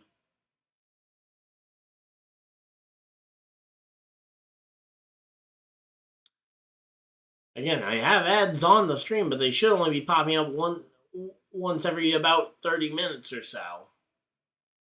And that's just so I don't forget to add them in through the other methods.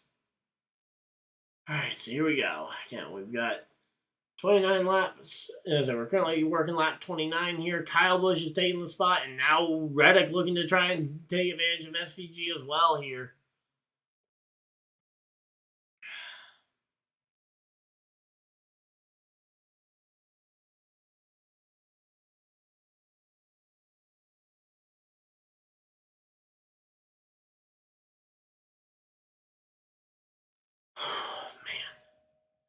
Man. Alright, so here we go. AJ Allmendinger, we've got, let's say, we got, when you did the poll, the ad came up. Okay. Are you talking about an ad just popping up because I just ended the poll randomly, and again, there's nothing actually in the chat. Now, if it popped up on the video, again, that's controlled completely by YouTube as to those ads going in. Every once in a while, I can see it coming and can skip a round of ads, but again, it's just an advertisement. If you think it's a scam, just don't click on it. It is not that hard.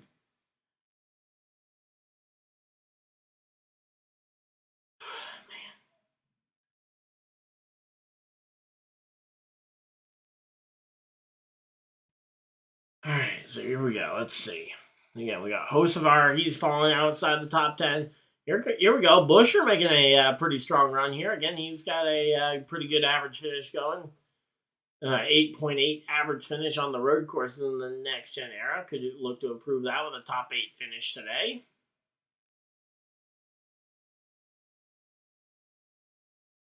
Alright, so there we go. And again, just heading down into turn 1 here. Let's see. Buescher looking to try and find a way around around Bowman, for the 10th position here. Not able to do it. And right now it's all SVG just trying to hang on and see if he can run back down Kyle Busch, who got by him earlier due to the positioning there.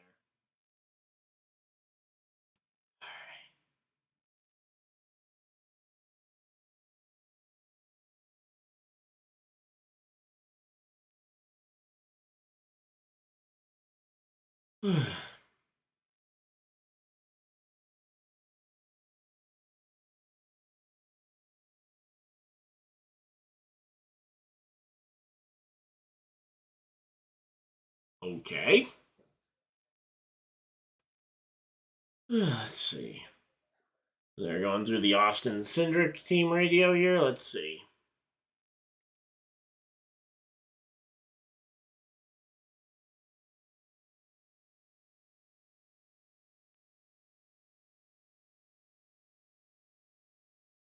Let's see. All right. 30 laps in here. Let's see.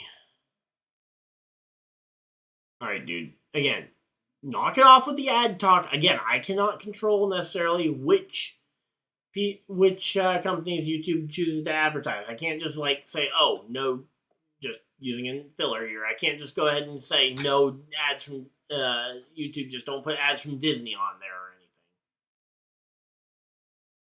Or ESPN, or I can't just control what ads YouTube decides to put on there. Alright, so here we go. Let's see. 12 laps led for SVG on the day.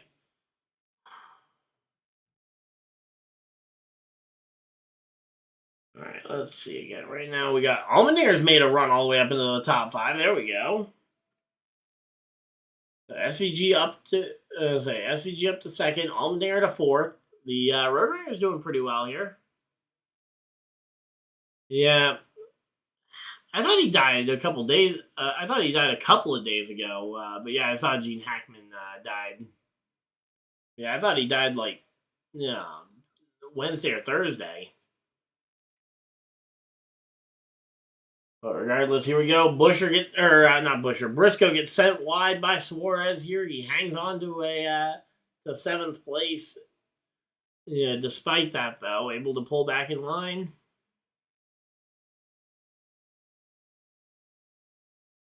Yeah, I genuinely didn't know who he was before that, but there we go. All right, Kansas versus OSU playing. All right, we got again Bowman here hanging on to that top 10 spot, trying to do what he can to hold off Busher, who is right behind him. And again, this race has gotten somewhat single file out again. Right now, we're waiting to see who this next driver to make a big move is going to be. Is it going to be Allmendinger, who's closing in on Reddick here?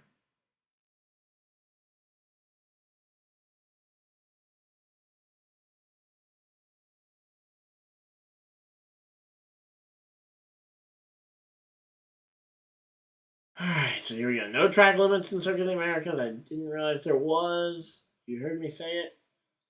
All right, let's see. I hope you're getting more diamond art. I have no idea what you're talking about there, but as far as I know, I don't have any diamond art. All right, but yeah, here we go. SVG working his way through. He's closing in on Kyle Busch's rear bumper, but so is SVG. So is Allmendinger. Allmendinger's gotten all the way to the back bumper of Reddick. He could go ahead and make this one. All right, so here we go. Let's see. Yeah, right now we got. At this point, I'm just gonna turn the. I'm just gonna stop looking at chat, like, because again, I have no idea what you mean by gas tankers for sale. If I'm selling something, I will let you know if I'm selling something. But as far as I know, I don't even know what a gas tanker would be, let alone having one to sell or having one in the first place. Okay, I'm just.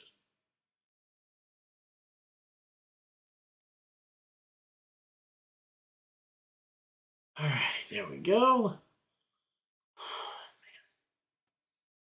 All right, 13 laps to go. 13 laps to go in the stage. Right now, Chase Elliott trying to hang on to, trying to find some kind of spot. Not sure what happened to him that caused him to drop that far, but there we go. All right.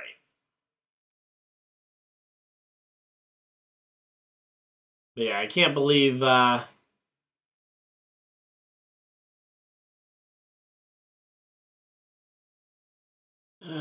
Man. Oh, Kyle Larson, course cutting penalty in turn 3. There we go. Kyle Larson with a course cutting penalty for cutting through part of corner number 3. I did not get a chance to see what happened there, but yep, Kyle Larson ends up with a course cutting penalty there, and man, there we go.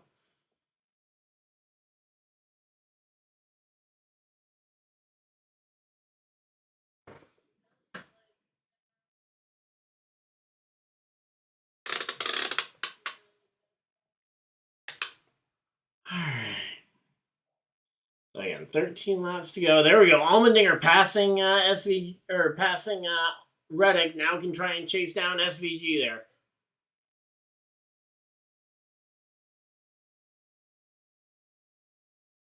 All right, see ya, Mike. Again, I answered so many of your questions, but again, no, I don't own a fire truck.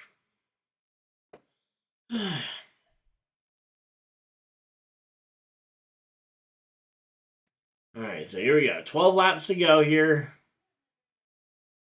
We got, again, Allmendinger is going to try and run down SVG. SVG, though, has caught the back bumper of Kyle Busch. The question is, all right, have a great time, Mike. Again, if it wasn't for YouTube deleting all the messages, I wouldn't have gone and done it. But again, you were just asking the most stupid questions about, like, oh, do you want a fire truck? I don't have a fire truck.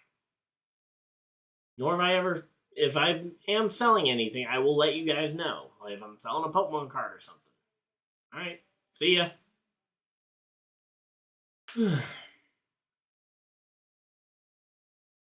Sorry. See you next time. All right. So here we go. Daniel Suarez trying to make a pass on Reddick here. Was that Reddick?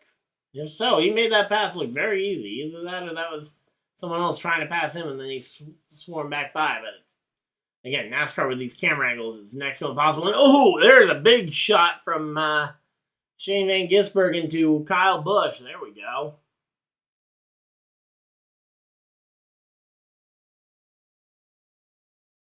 All right, so there we go. Kyle Busch getting a pretty big shot from SVG. Hangs on to it, though. Able to hang on, keep it on the track here.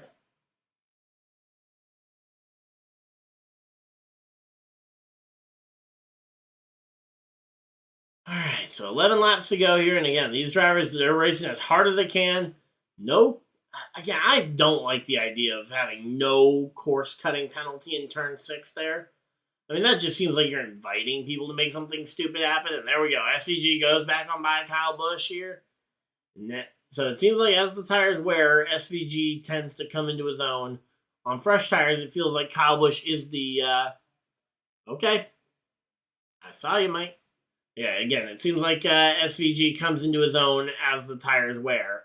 On fresh tires, it seems like Kyle Busch is the better driver here and is able to go ahead and get this one done. But, you know, when it comes to the... when it comes to the longer runs and when the tires start to wear out here, SVG definitely seems to be the better driver at the moment. So, there we go.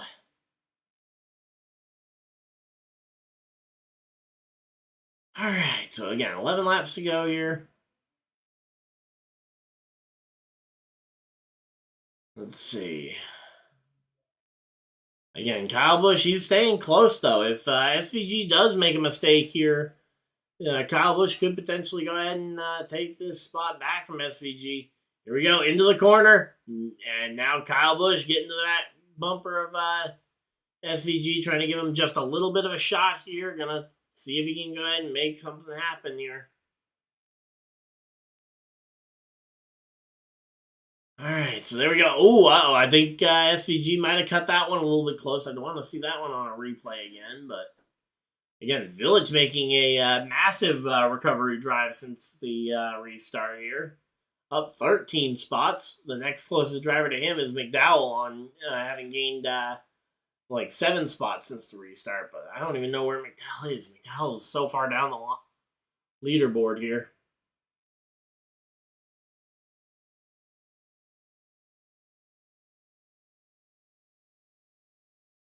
All right, so here we go. 10 laps to go here. Yeah, Zillage and Keselowski getting a little bit rough here. Let's see. All right, so where's Michael McDowell at? Let's see. McDowell is in 24th. He's gained 7 spots, so he started all the way back in like 30th place. All right. And again, no need to announce your departure there, Mike. Sorry to see you go, but again, we'll keep going. All right. There we go. SVG hangs on to this one. Again, Busch has fallen back almost a full second here. He's going to start falling to the clutches of AJ Allmendinger here pretty soon. Again, Zillage trying to get his wits around him with this Cup car. He was lights out in the Xfinity Series car, but clearly the step up to Cup showing to be just a little bit of a challenge here. Not to mention it is a 4th-string car here for the Xfinity Series program, or for the Cup Series program. I mean, for Trackhouse versus being an in-house Joe Gibbs Racing, or not Joe Gibbs Racing, Junior Motorsports car there. But yeah, so right now all three of the front 3 drivers are all right under a blanket here. When they say one mistake and Allmendinger could go from being 3rd to being 1st. So there we go.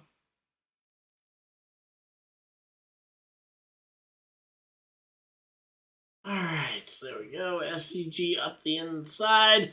Or not SVG, sorry, that's Zillage going up the inside here on Ty Gibbs. And there we go.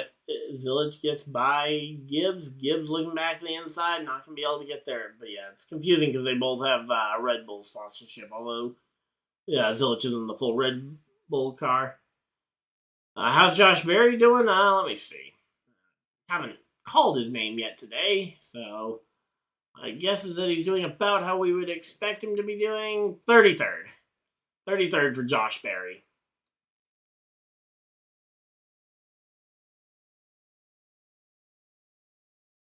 Don't know, Mike.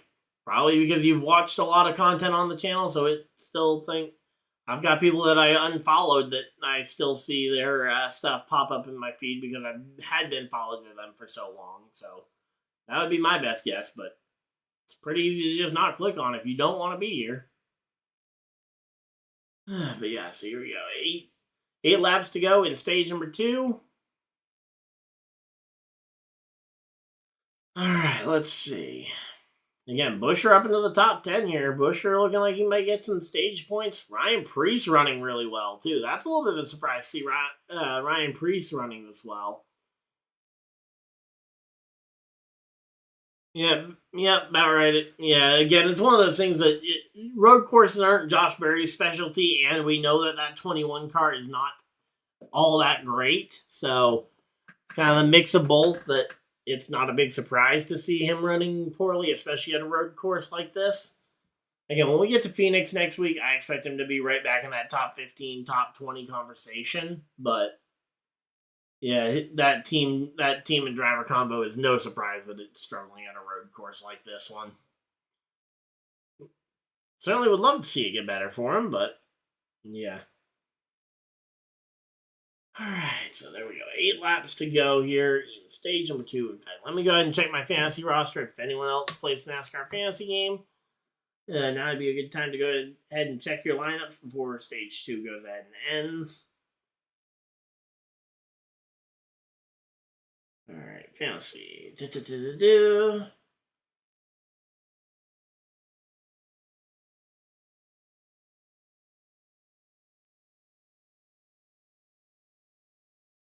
All right, follow up scoring. Let's see. Roster. Okay, I've got Chase Elliott in my garage. Do I put Chase Elliott in my garage? I think I leave Elliott there because I think he's going to be way more valuable down the stretch versus my other guys. My other guys are more road course specialists. All right. But yeah, there we go. All right, so there we go. 7 laps to go. So you got 7 laps. If anyone here plays the NASCAR fantasy game, you got about 7 laps to get your change-ins in. If you guys want to join in on our on the podcast, or not on the podcast, but on the league stream, on our league here on the stream, yeah, there is a link in the chat. Obviously, it's too late to join for this race, but for next race, you can go ahead and get in. And yeah, my Fantasy Friday series, which I am hopefully gonna actually get around to recording next week when I finally don't. I'm not just being lazy about it. Yeah, we'll get around to getting that up, and we'll be able to show off some of the people who are the top performers each and every week. So.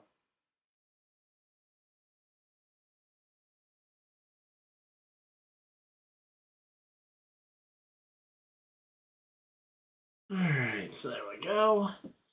Again, right now, kylebusch, he's trailing a bit behind SVG right now, but again, those him and Allmendinger have stayed right there around the back of SVG here, and if we get a late race restart, I certainly would not put it past them potentially being in position to win this stage over, or win the race over SVG.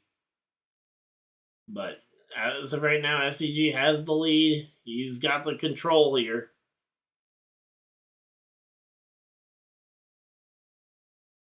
Alright, so there we go.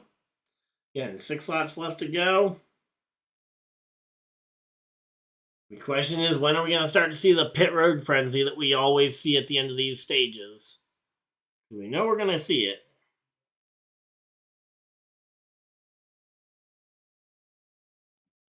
Alright, so there we go.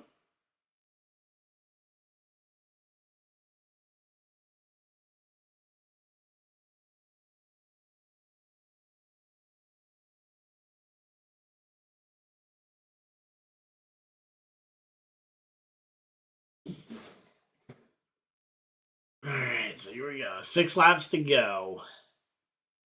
Again, the question is can Chase... The biggest question for me in my lineup is whether or not Chase Elliott recovers. Because I had the thought that Chase Elliott was going to do pretty well. And again, he qualified really well. So I thought so, too. All right, nice, Mike. Looking forward to seeing how Chase Briscoe does in JGR cars. Me too. Honestly, I'm thinking we might see some pretty good stuff out of Briscoe. He's currently up in the top 10 right now, borderline top 5. And obviously next week is going to be the big one because we're heading back to the site of his first win at the Phoenix Raceway. So that could be a track where he could really come into his own. So there we go. Again, we got Zilich winning yesterday in the NASCAR Xfinity Series race. This is his very first Cup race. He could join Elite Company if he wins that, his very first Cup race. His teammate SVG is ironically another driver to go ahead and get it.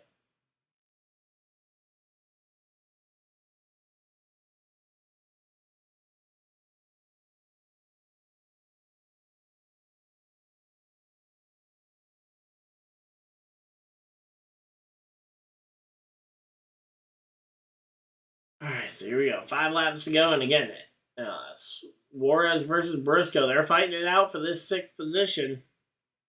Again, every position inside the top 10, that's a point in the at the end of the stage. So these drivers want that point if they can fight for it, especially now as we're getting down to the end of this one. The question is who's going to pit. Again, the pitting frenzy. We know it happens each and every stage. So the question is who's going to do it now and who's going to do it correctly, because getting to pit road is one thing. Getting to pit road safely and within the rules is a completely different thing. All right, so there we go.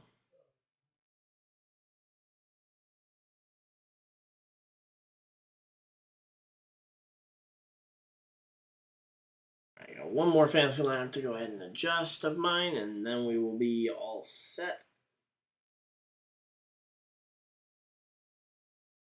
All right, come on. All right, let's see. And honestly, I might keep that guy there. All right, so here we go. Okay, Daniel Suarez on pit road, Justin Haley on pit road. There we go. The pit road frenzy has started here. Again, Justin Haley, a bunch of these other drivers coming to pit road. I think they could have waited one more lap safely before for it, but a lot of them coming to pit road this time around. And here we go. Let's see. All right, SVG hanging on to the lead again. The question is, what lap does SVG come to pit road? Does he come to pit road with 2 laps to go? Come to 2 laps to go?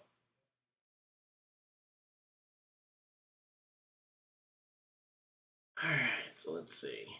We got a lot of drivers jumping up and down leaderboards right now as we got, again, people coming to pit road. Nobody's gone a lap down yet because of just how absurdly long this track is.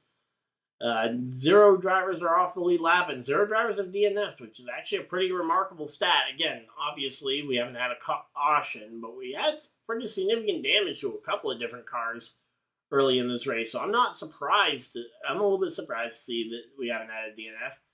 All right, here we go. Here comes Byron, Bell, Briscoe, Bowman, and everybody else coming to pit road here. Again, everybody but the top 3 have come to pit road. Prix stays out. Blaney stays out. Is McDowell going to stay out and try and get some stage points here? Let's see. Mike McDowell in 13th stays out. Mike McDowell has stayed out here. So here we go. 3 laps to go. 3 more times around. Next time by, we'll probably see SVG, Kyle Busch, and Allmendinger come to pit road. But I think Prix is too far back I think Prix is going to be too far back to try and get to pit road next time by. Certainly McDowell and Bubba Wallace are. So I think we're going to see potentially Mike McDowell contend for this one. Let's see. Has Chase Elliott won a road race in the new cars? Actually, that was something they brought up earlier in the stream. No, he has not won a road course race in the new cars, and he won 7 of the previous 19. So yeah, he was extremely stout at the road courses for a really long while, and then the new car came along. So between the new car and the... Alright, so here we go. Coming to pit road this time, let's see. SVG, but yeah, no, he hasn't won, which is a little disappointing. Here we go. Again, we're expecting the run to pit road here for SVG. The question is Allmendinger. Is Allmendinger going to stay out? Let's see. Allmendinger. No, Allmendinger comes to pit road here. Prix, the next driver up. And we're going to see... Waiting to see 2 laps to go. So far, Prix. Still 3 laps to go. So, again, right now, theoretically could be all good here. Let's see. Ryan Prix. 2 laps to go. 2 more times around. Ryan Prix takes the lead of the race. So Ryan Prix is now your race leader. Looking like he's going to go ahead and get this stage. And oh, Kyle Larson had the tire come off. Kyle Larson has lost a wheel. So Kyle Larson's lost a wheel. Kyle Busch and SVG are going to arm wrestle it out here for their position. But again, this wheel could very easily bring out the first caution for cause here on the night. And as of right now, Kyle Larson absolutely is going to struggle to get back to the pit road. And I'd be shocked if we stay green the entire way here. If we do, that will be insane. But there we go. Kyle Busch gets ahead of SVG. And here we go again. Okay, they're saying that we should stay green from the tire. Oh, and the tire, as soon as he got off track, the tire came loose. So, I mean, there's no way that that tire was tightened properly there. So there we go. All right, so there we go. And again, Kyle Busch has gotten out to the lead. And again, with 2 laps to go, it sounds like maybe they're just going to hold the yellow here, which again, I don't think is the right call. If you think you need to get somebody out there to get that tire, you should just do it. But instead, they're going to, okay, actually, never mind. Larson was able to get back around to the pit road. So I guess if the wheel's out of the way enough and you're able to go ahead and grab it, and Larson's able to drive his car back to pit road. I didn't know if he was going to be able to do that. So, good on him to be able to drive his car back to the pit road. And here we go. White flag, 1 lap to go. Ryan Prix up into the top spot here at Circuit of the Americas. All right, so here we go. Again, Ryan Prix, Ryan Blaney, Michael McDowell, Kyle Busch, and SVG, and Ryan Dyer is very happy about this. So there we go. All right. So Ryan Blaney, one of only 2 drivers to finish top 10 in both races this season. John Hunter Nemechek being the other driver, and there's absolutely no shot that John Hunter Nemechek continues here. Yeah, cautions are a coin flip these days. I mean, this one I kind of understand. Now looking at it, I thought that again because at a road course, they're always a little bit more lax to caution, so I'm not surprised. Similar to how I wasn't surprised that the first lap wreck wasn't a caution. I'm not surprised about this one either. But, yeah, again, that one, the tire's way out of the racing line, and I thought that maybe it might get thrown because I thought Larson would have a hard time getting back to pit road, but Larson got back to pit road, no problem, so, again, I think they made the right choice here.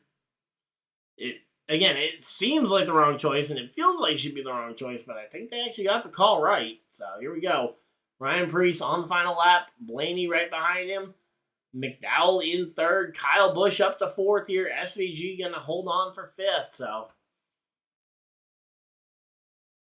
all right, here we go. We got ourselves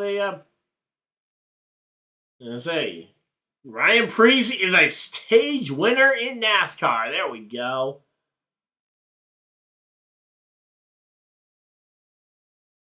So there we go. Ryan Prix wins the stage. Ryan Blaney, Mike McDowell, Kyle Busch, SVG the top 5. Allmendinger, Byron, Bubba Wallace, Christopher Bell, and Daniel Suarez, the other drivers inside the top 10 that earned points. Briscoe, once again, for the second time today, Briscoe is the second to last, or the last driver to not earn points, or the first driver to not earn points. So just missing out on points in both stages, which is disappointing there. All right, so let's go ahead and get this typed out for Twitter.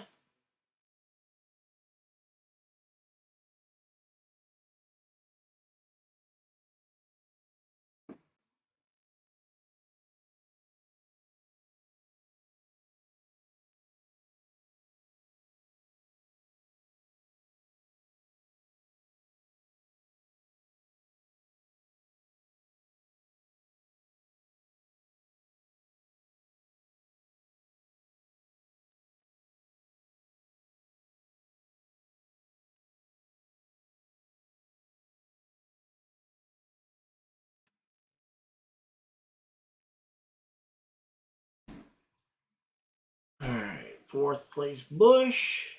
All right, Busch. Kyle Busch getting 4th place in both stages. Good, consistent run there. You know, say even with pitting in the stages.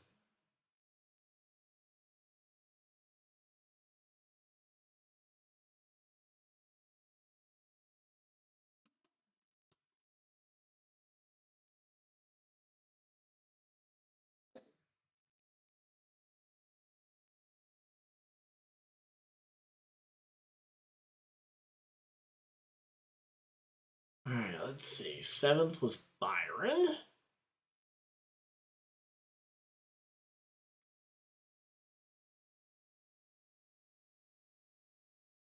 Eighth was Bubba Wallace.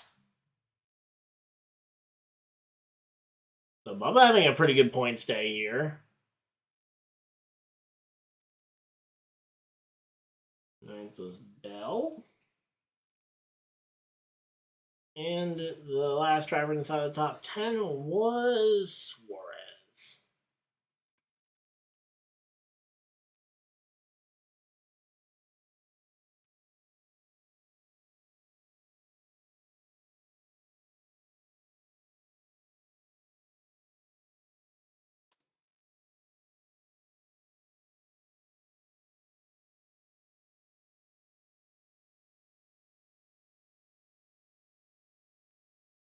Alright, so there we go. Stage 2 results are up.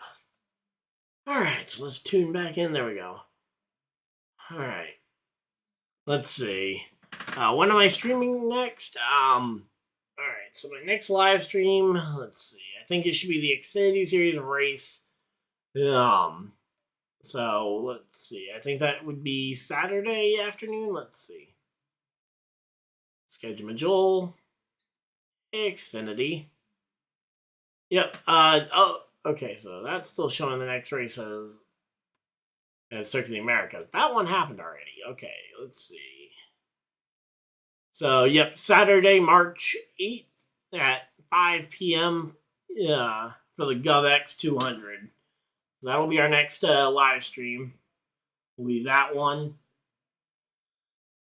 and then we'll have the Cup race on Sunday after that. So there we go. All right, we are set up and ready for this one. Coming back from commercial break. All right. So there we go. Host of our, he's all the way back in 20th place, almost as far down as he's been all day. All right, let's see. Again, Buescher's the one I'm kind of surprised didn't have nearly the kind of recovery drive that he could have.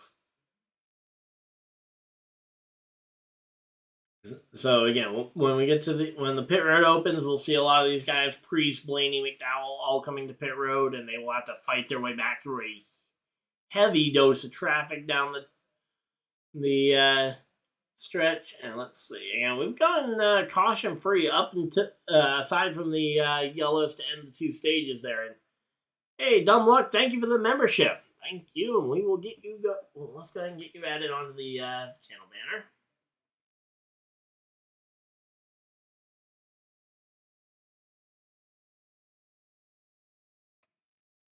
Go, got you added on there. Welcome on in. Thank you for the membership, man. All right, so there we go. We got 40. We're 47 laps in. Again, we got about 50 laps to go here. Blaney and all the other drivers. I still can't believe Denny Hamlin's racing out here with the missing fender, which again, that was just an insane one. There we go. Nemechek leaving the pits with his thing. At least I think that was Nemechek's car. So there we go. Everybody coming out of the pits. And there we go. Again, we are chilling out here. I'm going to run and grab a drink, and we will be right back, guys. So I'm going to just go ahead and throw a quick commercial break in, and we will be right back.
But yeah, Larson out. No, he made it back to pit road. Nobody, I think, was out of the race at all. I think everybody's still in the lead lapping. The big track, it's hard to go out of town. But yeah, then a lot of drivers lose a little bit of it.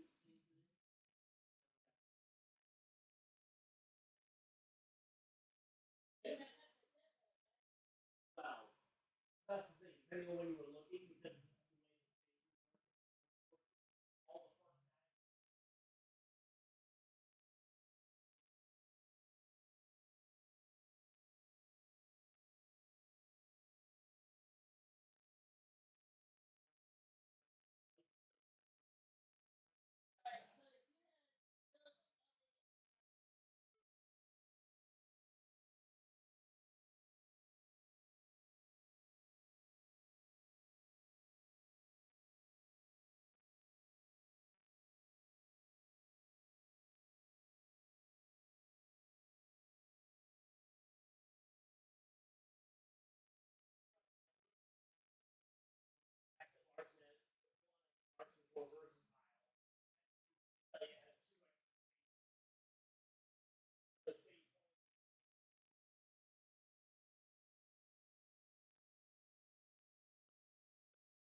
all right, there we go.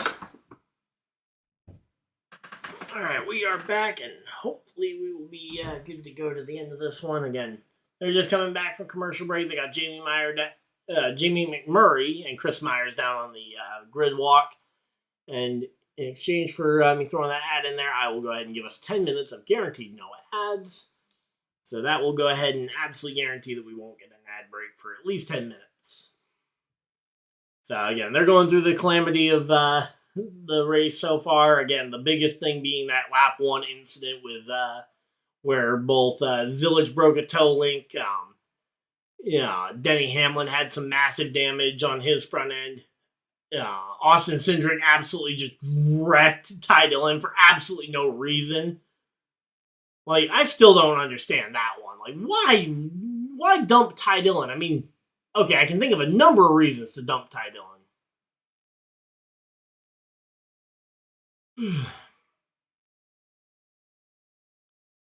Yeah, I saw you talk about your friend's podcast. You said it's at 10:30, so I'll check it out. But again, all right, let's see.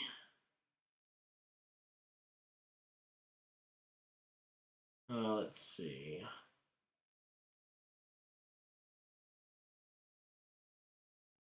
But I'm not really much of a college football guy, especially when it's not my team.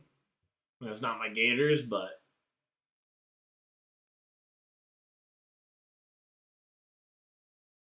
okay, yeah, his thing is like, yeah, his thing isn't going on until isn't gonna be going on for another hour or so.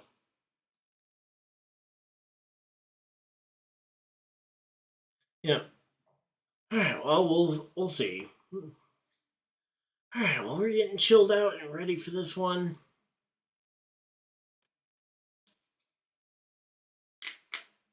All right. So there we go.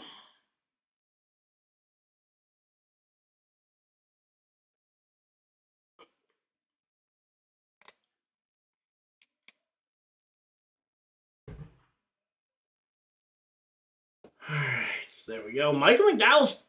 Wait, McDowell stayed out. Why did Michael McDowell stay out? Ty Dillon needs to give the ride to Jesse Love. Again, I don't. Well, one, we haven't seen Ty Dillon in that ride for very long. I'd give Ty Dillon the full season to work things out. I mean, again, Ty Dillon didn't do anything wrong to deserve to get wrecked by Cindric there. But here we go. Green flag is out, and I see massive rain. We need to call this race. This race is over. Michael McDowell, AJ Allmendinger, Kyle Busch in the top three. Call it. Just call it. Race should be over. And I'm totally not biased in just saying that because that's my three guys that I really want to see in the top three there. Come on. Just call it for rain. Come on. And for anyone who was thinking I'm telling the truth, no, I am absolutely joking.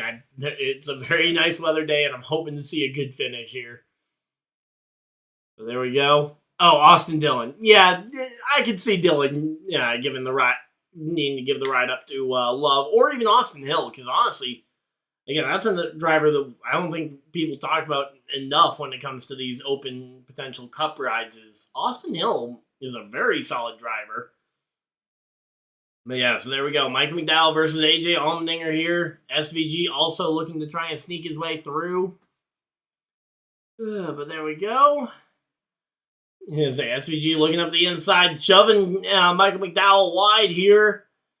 And here we go. Michael McDowell hanging on in the fourth position. Yeah, and now under fire from Christopher Bell here. But again, Michael McDowell, the fact that he's been able to hang on this well, and his last pit stop was all the way back on lap 22 here. If he can just hang on, and there's a spin in the back. We got Daniel Suarez going for a spin into the gravel trap. We'll have to wait and see if he's good. He left some part of his car behind it. Connor Zilic is in the tire barrier, and that is going to mess up everybody's fantasy day. But yeah, there's definitely a number of drivers that could be in the running for that, for potentially a third. Honestly, I think RCR could be a three-car organization if they can get their cars looking the way they did the second half of last year. I think I wouldn't put it past the ability for them to be a three-car organization in, say, 2026, 2027. I mean, I think the way this works well, though, I think the best path for RCR would be give Austin Dillon retire as soon as possible. So probably at the end of this current season. Move Austin Hill up to the Cup ride in the number 3, or maybe renumber it to the 29 because you don't want it to be the Dale Earnhardt number 3.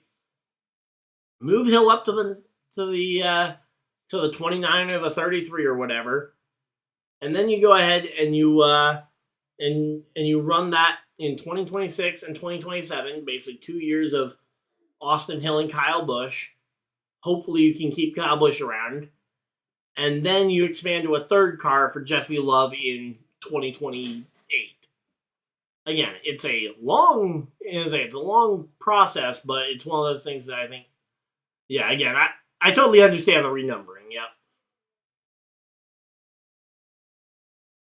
Yeah, I mean, if anyone other than Dillon gets in that car, I think it will absolutely get renumbered because, again, the whole reason why they were allowed to use the number 3 was because the agreement that was made was that RCR would only use the number for family.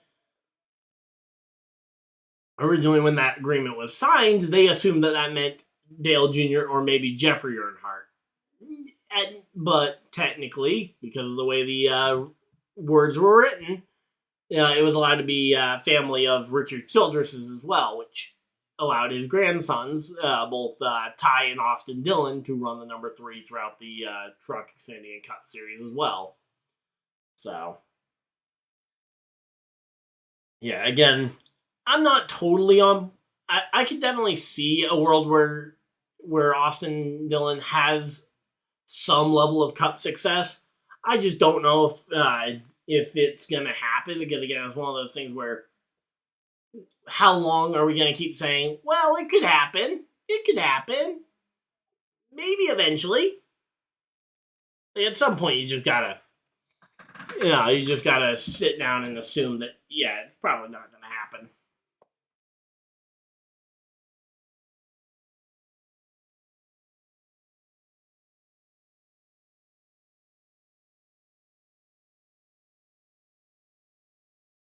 Alright, so there we go.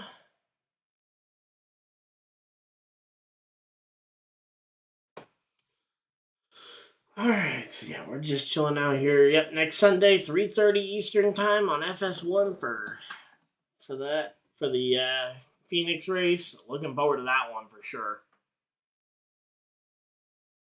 Yeah, that's one of those things. Like, if he was going to have a surge in performance, it probably would have been in the 2020 or 2021 seasons. And I mean, I don't remember those seasons specifically, but I think I know 2019 was one of his lowest years of his career, and he just has had some really rough years. But yeah, so again, Zilich and Suarez having some big contact there. So there we go.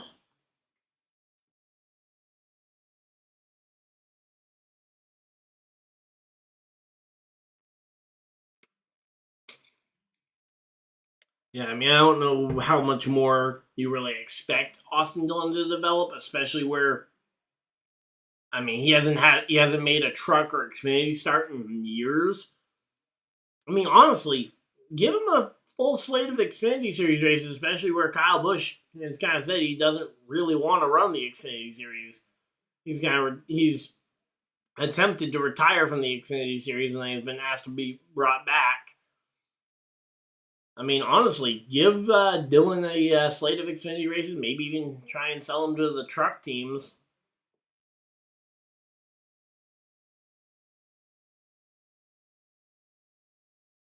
All right, so there we go. But yeah, that would be my opinion. Now, I think give him, if you want Austin Dillon to have his best chance to try and develop any further over the next 2 years, you should be giving him a truck and Xfinity Series slate to try and, one, maybe get a win on his resume, get some sort of positive momentum going in his head, because I think he's very much in his own head at this point about it to an extent as well, and I think winning cures almost everything, so I think that would be the best thing for Austin Dillon. Again, if you're going to commit to him for the next 2 years, if you think he can still develop somewhere, that would be the thing you should be doing. I legitimately don't know what the last time he actually made an Xfinity Series start was. But yeah, I mean, that the Xfinity and Truck Series can be great spots, even just to, again, be a boost to his confidence of, hey, look, I can at least get a trophy. So there we go. They're making sure the safer barrier there can still absorb the impact after Zilich's car hit it. But man, I hope Zilich is, first off, hope Zilich is okay. Again, he hit into a padded barrier, so he should be okay, but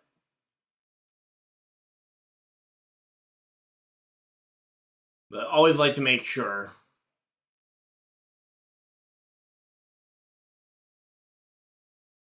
Alright, so there we go. Again, we're just chilling out here, though. Hopefully everybody's having a good time. If you guys do enjoy the content, feel free to like and subscribe. Much appreciate the support. There we go. Let's see.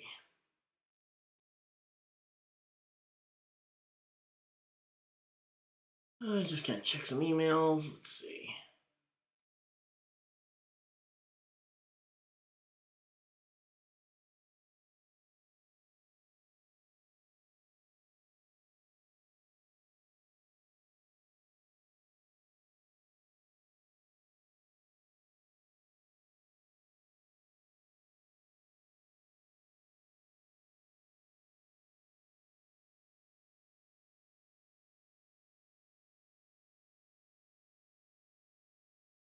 Alright, there we go.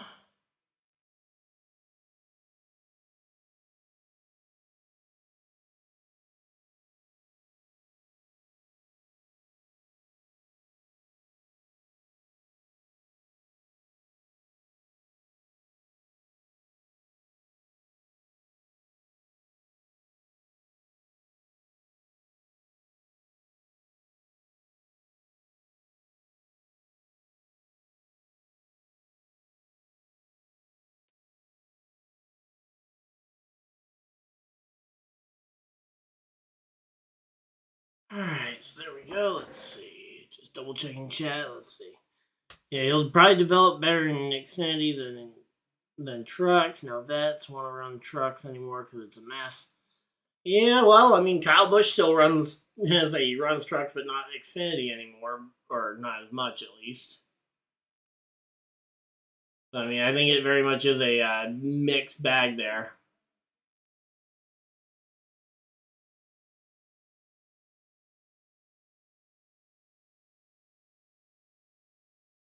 I can definitely understand if drivers don't want to run the Xfinity Series, but honestly, I think the Xfinity Series is worse than the Cup, rather than the trucks, because from what I've heard, a lot of people have said that the trucks race a lot more like the next-gen car than any of the others.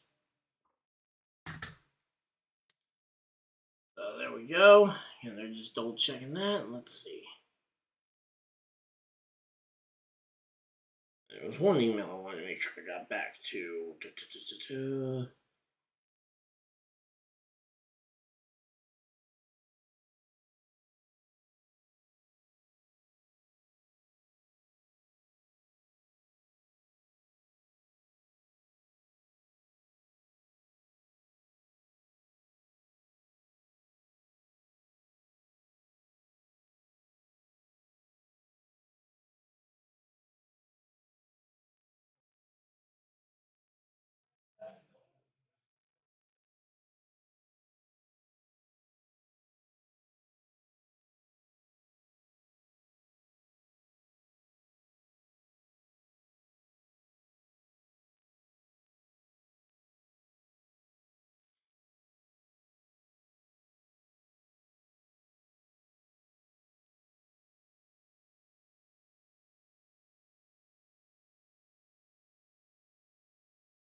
Alright, so there we go.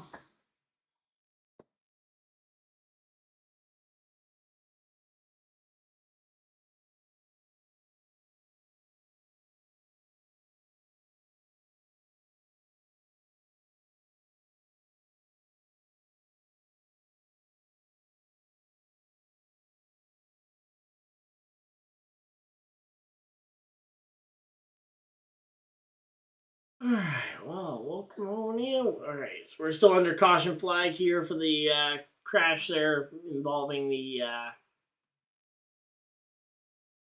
involving the 87 of Zilich and the 99 of Suarez, two Trackhouse cars taken out in a single crash. Man, I feel so bad for Zilich. He was having a fairly good run, and now he ends up being. Wait a minute! Whoa, one second. I gotta get a photo of that if it comes back around. Come on, come back around. I need to get a photo of that to meme on everybody. Come on, cycle through. I need to see Zilich in a Toyota. Come on, Zilich in a Toyota. Show it to me again. You can get a good photo of it.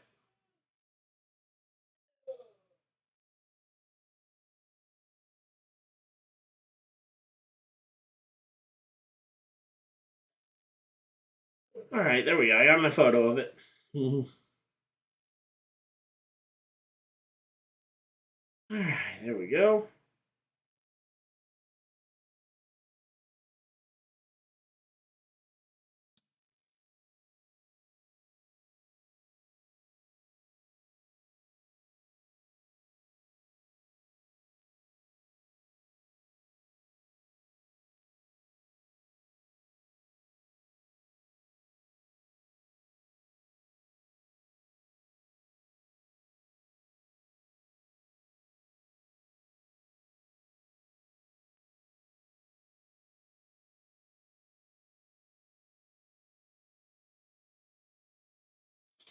All right, so here we go. Doubled up, ready to go back racing. Let's go.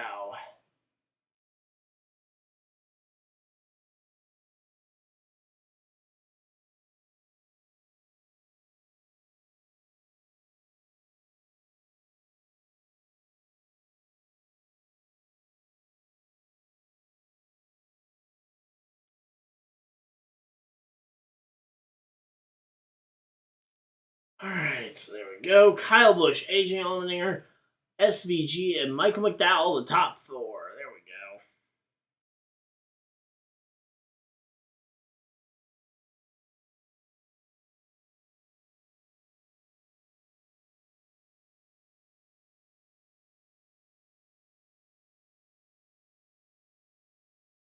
All right, so here we go. Green, green, green. Green flag is out, and here we go. SVG getting swamped by Toyotas as Bell and Briscoe both trying to go by him, along with Byron, the Chevy, in the middle there, trying to make a pass there.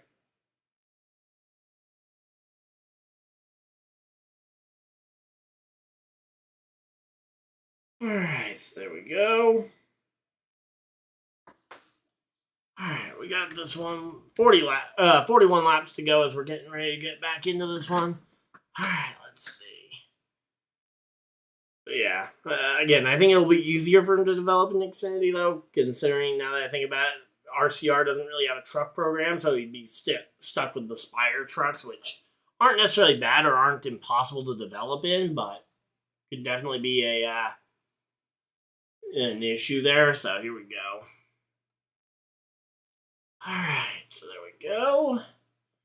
Yeah, Kyle Busch, Christopher Bell, Briscoe up into the top three spots. Michael McDowell's shuffled way back here. Michael McDowell on the outside getting shoved by SVG. Oh, he swerves back in front of who was that? Was that Denny Hamlin? No, that's Ross Chastain that Michael McDowell's tussling with now. All right, so there we go. Again, Kyle Busch, Michael McDowell, Briscoe up to the top three here. Again, we'll have the race recap out after the race. For anyone who isn't a member, it'll be out tomorrow, but I'll try and have it out for the channel members at least a couple hours earlier. If not, I'll have it out by the time tonight. So here we go. All right, so again, everybody's just running around here. Mike McDowell trying to find whatever ground he can, but 40 laps to go. He's gonna have to he's got to make the car last. That's the biggest thing. The biggest thing for these drivers in lesser equipment is to make sure that you at least make it to the end of the race, so that if the crash you caused does end up ending the race, you're at least up near the front.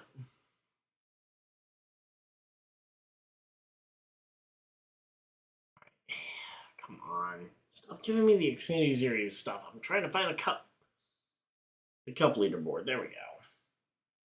And again, right now, the fact that Kyle Busch versus Christopher Bell, I feel like we saw this matchup in one of Kyle's other good races at Austin, Texas in the 8 car.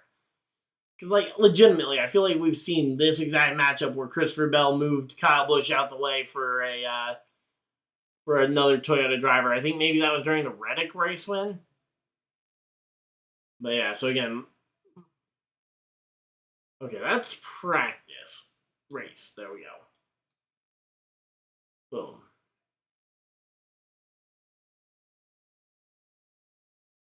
All right. So again, there we go. Tyler Zilich just out of the infield care center. feel bad for him, but hey, he's got a long career ahead of him. I'm certain he will win more races. It's just a matter of when. So he and Suarez both get knocked out the race, and Kyle Larson is off the lead lap, which is going to be a little bit important if we don't get another caution flag. If we get another caution flag, he'll get the free pass, and he'll be able to try and race his way back through the field. There we go. And again, right now, there's a swarm of just NASCAR talent at the front of the field. Question is, where's Reddick? Where's Reddick at? Because he's my pick for the win. I need him somewhere near the front so I don't look completely foolish. Where's Reddick? Is Reddick all the way in last? Where's Tyler Reddick? Reddick. Legitimately... Oh, there he is, 8th place. Alright, so there's Tyler Reddick. But there we go, let's see.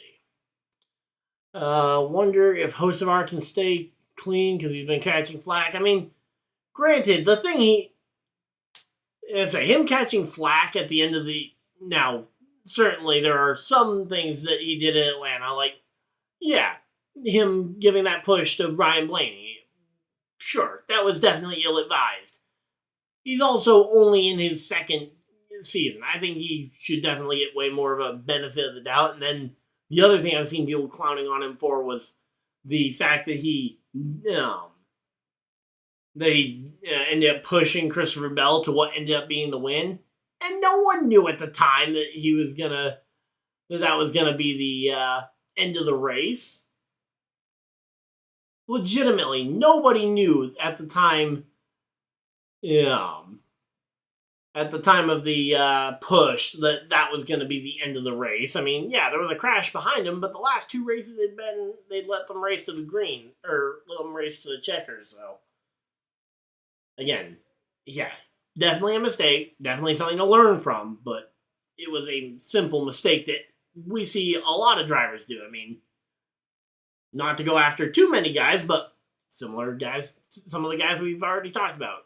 Dylan Stenhouse makes those kinds of mistakes, and they're multi-year veterans. Joey Logano makes those mistakes almost weekly, it feels like.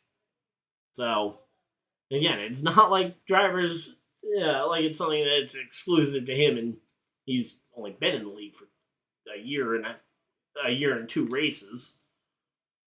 Yeah, and again, similar to the Chastain thing. I don't think he stepped across the line yet. And yeah, when he does step across the line, I'll gladly tell him off. But especially the fact that Chastain was one of especially when Chastain was one of the first guys to come up to him to talk to him about the incident and how he was driving. It's like, this doesn't feel like pot killing the pot meat kettle or something like that.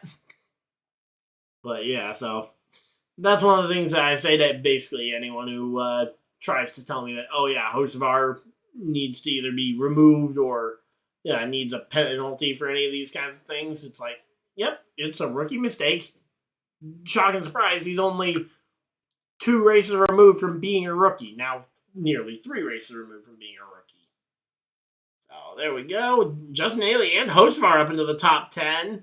Meanwhile, Michael McDowell on pit road. No! Hopefully, actually, could this put him in position to be the first driver to make his final pit stop? Yeah, exactly. Pot calling the kettle black. Yeah, exactly.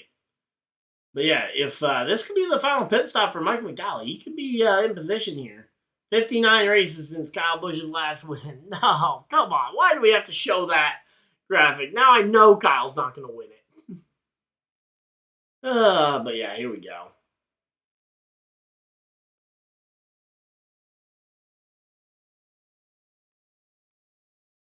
Who are my drivers? Kind of I have a big 3/4. I was always a big Edwards fan. Saw a lot of my friends struggle to kind of stay in the sport when their favorite driver, Jeff Gordon, retired. So when I saw that, I was like, okay, when Edwards does retire, I wanted to split my attention between 2 or 3 drivers. So I picked at the time, a Ford, a Chevy, and a Toyota driver to like. So I picked up Kyle Busch, who was one of my favorites. And then Michael McDowell and Stenhouse were my other 2 that I picked up at the time. Allmendinger's always kind of been there as kind of my fourth. Those are kind of my big four. Obviously, Allmendinger for a little while got to be my Xfinity Series favorite because he was down in the Xfinity Series, but now that he's back in Cup, I kind of have, again, it's splitting it 4 ways. But yeah, so again, that's part of why I was rooting for why I was saying just throw it due to rain earlier when literally 3 of my 4 were in the top 3. But yeah, Michael McDowell, I've got his Daytona 500 wins car. I actually showed that on stream earlier before during pre-race. Yeah, Kyle Busch. Yeah, again, he's been one of my favorites as well back since Carl Edwards retired. And then Stenhouse. So there we go.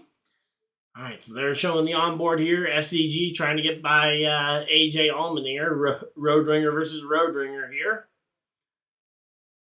But again, as I kind of predicted, that the front of the field was going to be mostly true NASCAR guys. When it comes to Xfinity and trucks, it feels like drivers just move through there so frequently, it's hard to really kind of commit to a driver in one of those series. I mean, I like Hill. I've got an Austin Hill hat. So, I mean, but for the most part, I just root for good races in the lower levels, and then obviously when my guys moonlight down there, like Kyle Busch and Mike McDowell, the last 2 weeks were both in the truck race at Atlanta. But yeah, when it comes to the Xfinity Series, again, I don't have a whole lot of favorites. Actually, no, I don't. Sorry, correction. I do have a favorite in Xfinity, Carson Kvapil, because happens to be the one and only driver I've actually had on for an interview. So Carson Kvapil, definitely favorite Xfinity driver, if for no other reason than that reason alone. Yeah, last August I got the opportunity to have him on the channel for an interview. Would love to have some other drivers, been reaching out, but so far he's the only driver I've had on. But yeah, Kyle Busch, the Wood Brothers car always feels like a cool car to root for as well, but yeah, but again, like when it comes to when it comes to especially the Harrison Burton era, it's like, I know Harrison Burton's not very good. So I haven't, again, I liked Ryan Blaney when he was in the car, and again, he's still my favorite Penske driver, although that's not a very high bar when the other two are Spindrick and Logano. But yeah, the Wood Brothers car, I liked it when Paul Menard was there, loved it when DiBenedetto was there, wish DiBenedetto could have gotten more out of that car, and then obviously Burton was just a rookie who never had the tools around him to really develop. So again, I'd love to see Burton maybe make a resurgence into the Cup Series, maybe with a slightly more backed team. But yeah, again, he's in the Xfinity Series driving for AM Racing. Maybe he can take them to a playoff run to prove that he should have a second chance in the Cup Series. But yeah, right now we got 34 laps to go. We're working our way through this one. Alright, so there we go.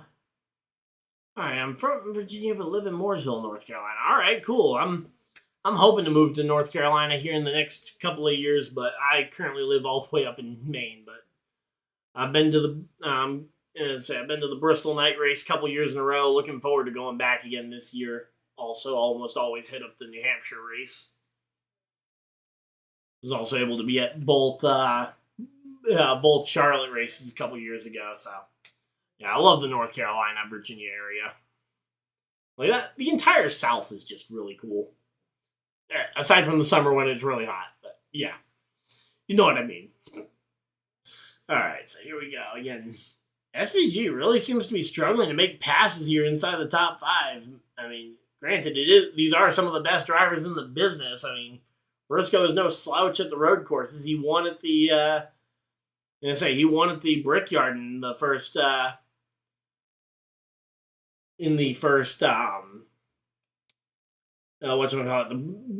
first road course race at the Indianapolis road course for the Xfinity Series, back when the Cup Series still ran the oval and the Xfinity Series ran the road course that one year. I think that was 2020. So All right, seen a few drivers out in public. Oh wow, that's cool. Getting to see the drivers actually out in public. Yep, there's no drivers just wandering around Maine outside of maybe I don't know. Say Austin Terrier's up here running for state legislature, but besides that, yeah, I think that's the only NASCAR driver I might bump into around town.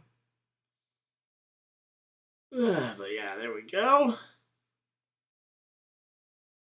Alright, so 33 laps to go. Currently at a side-by-side commercial. Kyle Busch still hanging on to this lead. Christopher Bell hanging on to second. Byron slipped kind of into his own zip code here. He's got about 2.5, 3 seconds behind him before Briscoe gets to him, and he's about 3 seconds behind Bell for second. So he really is just on an island all by himself. But yeah, so there we go.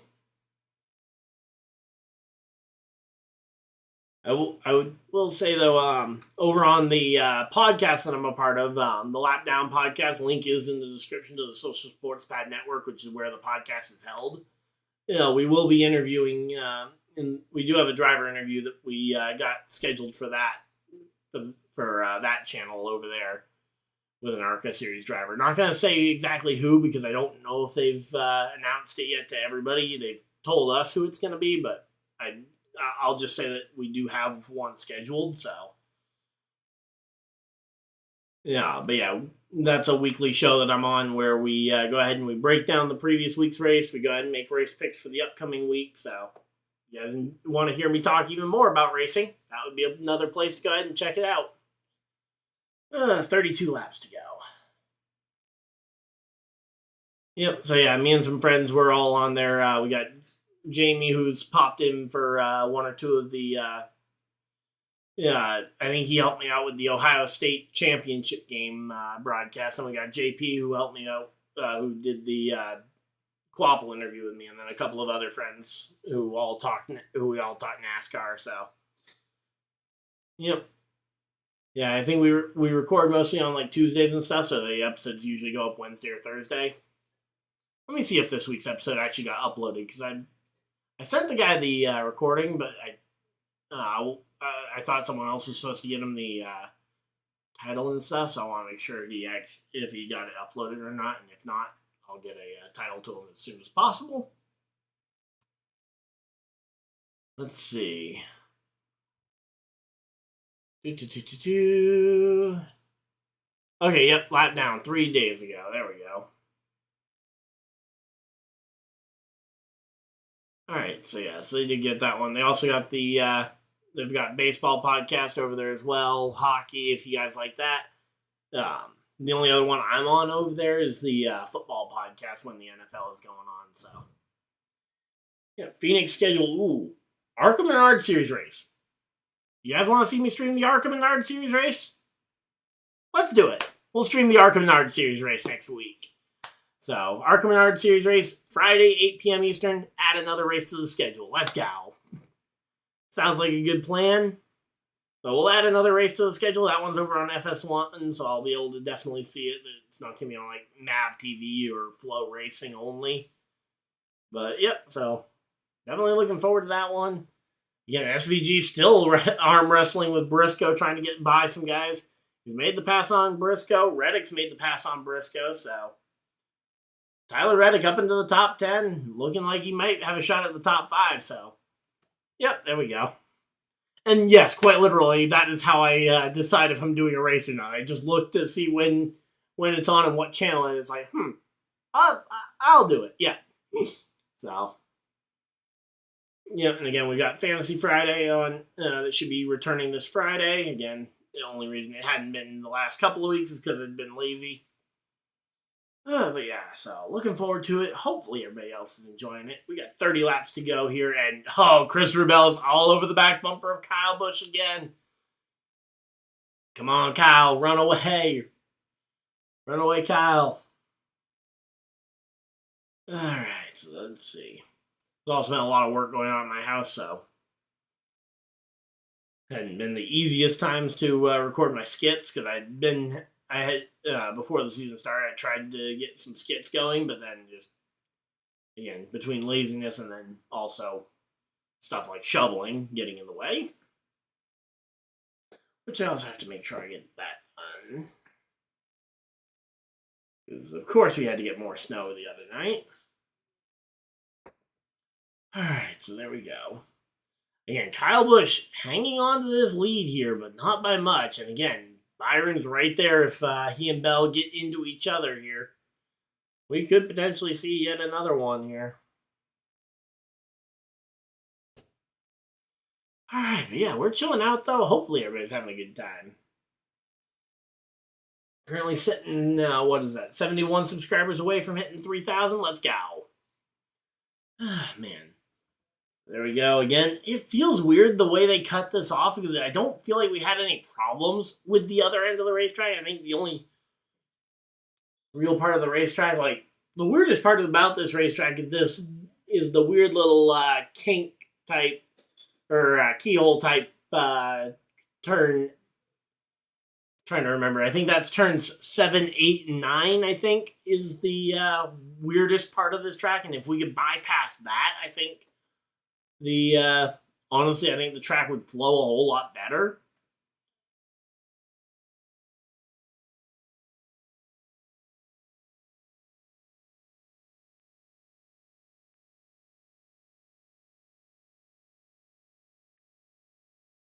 You making fun of my Michael McDowell pick?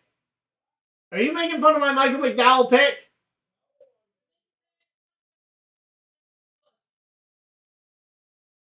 I've used Busch, 2 weeks in a row? I think I'm already at 8 uses left of him.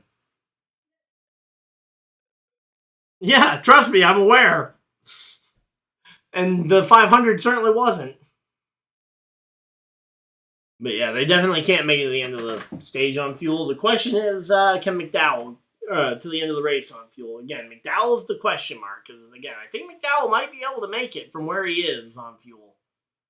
Because Michael McDowell pitted at lap 57. So he and Custer could be Custer and Elliott could be in range to try and fuel mileage this thing. Again, I don't know what the exact range is on their fuel mileage here. They redo this track. Yeah, I mean, again, it's the weird thing about this track because it's a Formula One racetrack, so it will get repaved very frequently. And again, last year's COTA race was the race where Kyle Busch and Christopher Bell got into it with each other.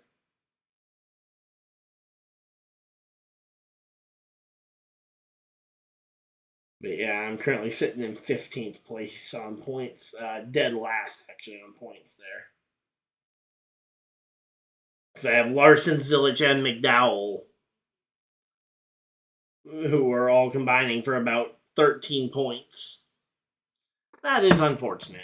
But yeah, with it being an F1 track, I think they have a policy where like they have to repave the tracks every 4 to 5 years or something like that, I think, if I'm not mistaken on F1's policy. If I am mistaken, I apologize for being wrong. But, yeah. Justin Haley up into the top 10 there. You know, we're just kind of waiting to see where the next caution flag is going to fall here. Because best case scenario would be that we get a caution flag right before... But yeah, here we go. 20 drivers 25 years old and younger. Haley, Hocevar, Gibbs, Gilliland, Zane Smith, and Zilich. 9th, 15th, 17th, 23rd, and 25th. So they're definitely in an interesting spot, but yeah. I mean, that was kind of the weirdest part, though, about going to a track that was originally built for Formula One racing. Is that, yeah, the cars are big and bulky, and they aren't really all that well designed for a tight road course like this. But also, it's just so long that any caution flag takes like 20 years to complete, which is also why they're a lot less stringent on throwing cautions like they are.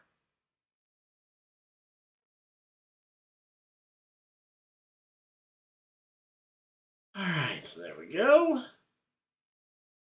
Alright, but yeah, I should have my Michael McDowell gear for next week's set of races, which is fun because by then Mike McDowell will likely not have a shot at winning a race. Although, granted, he hasn't had much of a shot at winning any of these races this year. Between the power steering issue last week at Atlanta, don't even remember what the issue was at Daytona, and then he had an electrical problem in qualifying, and now he's had an extra pit stop added on. Here comes Tyler Reddick. Sorry, not Tyler Reddick. They were showing Tyler Reddick as an onboard, but that's William Byron's onboard. Okay, so Byron, Reddick, and Briscoe all coming to pit road here. There we go. Yeah, again, when it comes to road course races, the way I've kind of said it for a little while now is that I wouldn't mind if they have road course spots and like every, say, 3 to 4 years they swap them out, like rotate out, say, Watkins Glen, and I'm trying to think of a similar feeling of road course, but like we'll swap in and out, say, Watkins Glen and Road America every, again, 3 to 4 years. You just kind of rotate it, or even just do the even and odd years. Although I would personally like to see, again, a little bit more consistency. Do it like 3 years of Watkins Glen and 3 years of COTA, or not 3 years of COTA, but 3 years of Road America, and a way to try and get more road courses on the schedule, but to also rotate them in and out, because I think you don't need 6 road course slots on the schedule. I'd say somewhere between 3 to 5, I think, is perfect for road courses, because again, that puts it at about a third of the schedule, or not a third, about 10th of the schedule or so. And again, as long as they're spread out, because that's the other annoying thing, is when you have back-to-back, like, I mean, I said this about the super speedways after last week's race. So here we go. Kyle Busch coming to pit road, but yeah, having 2 super speedways back-to-back. Like, spread them out a little bit. Try and get Atlanta maybe into a little bit later into March. Then you can at least have 1 super speedway a month rather than having 2 in a row to start the year. So again, that's the biggest thing, is I just want the road course races spread out rather than having back-to-back road courses or back-to-back super speedways. So again, what do they have on this year's schedule? Is it 5 or 6 road courses? And also, I actually quite like the idea of having one in the playoffs to help keep the playoff special, where you actually have to be good at every style of racetrack. So 1, and the next one isn't until Mexico City, so that's 2. 3 for Chicago, and then they've got back-to-back at Sonoma. Then they go to the Glen, and then, yeah, so they've got 6 road courses on the season. So, I mean, if you honestly just cut out one of them, like, or even just, if you just cut out, say, again, COTA maybe, or one of the other super speedways, or not super speedways, but road courses, again, I think you can make 5 work, again, if they're spaced out well. That's the other big thing, is, again, emphasizing the spacing out, because similar to the whole mile and a half thing we talked about a little while ago, you don't want too many of them on the schedule, and you certainly want to space them out. I remember also talking about that with the Pocono races back when we used to have a June and July Pocono race. You have 2 races at the track, spread them out a little bit rather than having them back-to-back months. All right, here we go. AJ Allmendinger coming down pit road. Christopher Bell still out on the racetrack. Kyle Busch, he's back up to speed, and he's coming back around to start his first lap to complete his out lap here. Again, AJ Allmendinger on pit road getting his service done. So far, Bell, SVG, Blaney are all still on the racetrack. Kyle Busch in 5th is up to 4th now. Kyle Busch in 4th is just pit. So there we go. 1 for every 9 races. Yeah, 4 would be good. Yeah. And again, 5, I said I think that could be pushing it, but I think you could make that work if you're careful with how you do the schedule. Don't be careless, but be careful with how you do it. Because you can't just carelessly throw 5 road courses into any schedule and make it work. Like, honestly, and another thing that they could do, potentially, if they want to try and spread things out a little bit better, maybe even have something like try and limit visiting states. So like maybe you swap in and out the Texas, the one Texas race that we do have with Circuit of the Americas. Obviously, Circuit of the Americas was originally replacing a Texas race. Just cut it down to one race, have it be either Texas Motor Speedway or COTA, and then you can swap in and out, say, Watkins Glen with potentially a second New Hampshire date or some other Northeast race to try and again get a schedule rotation going. All right, so here we go. Christopher Bell on pit road as well. 24 laps to go. We still got plenty of time left in this one. Hopefully everybody is still enjoying the stream.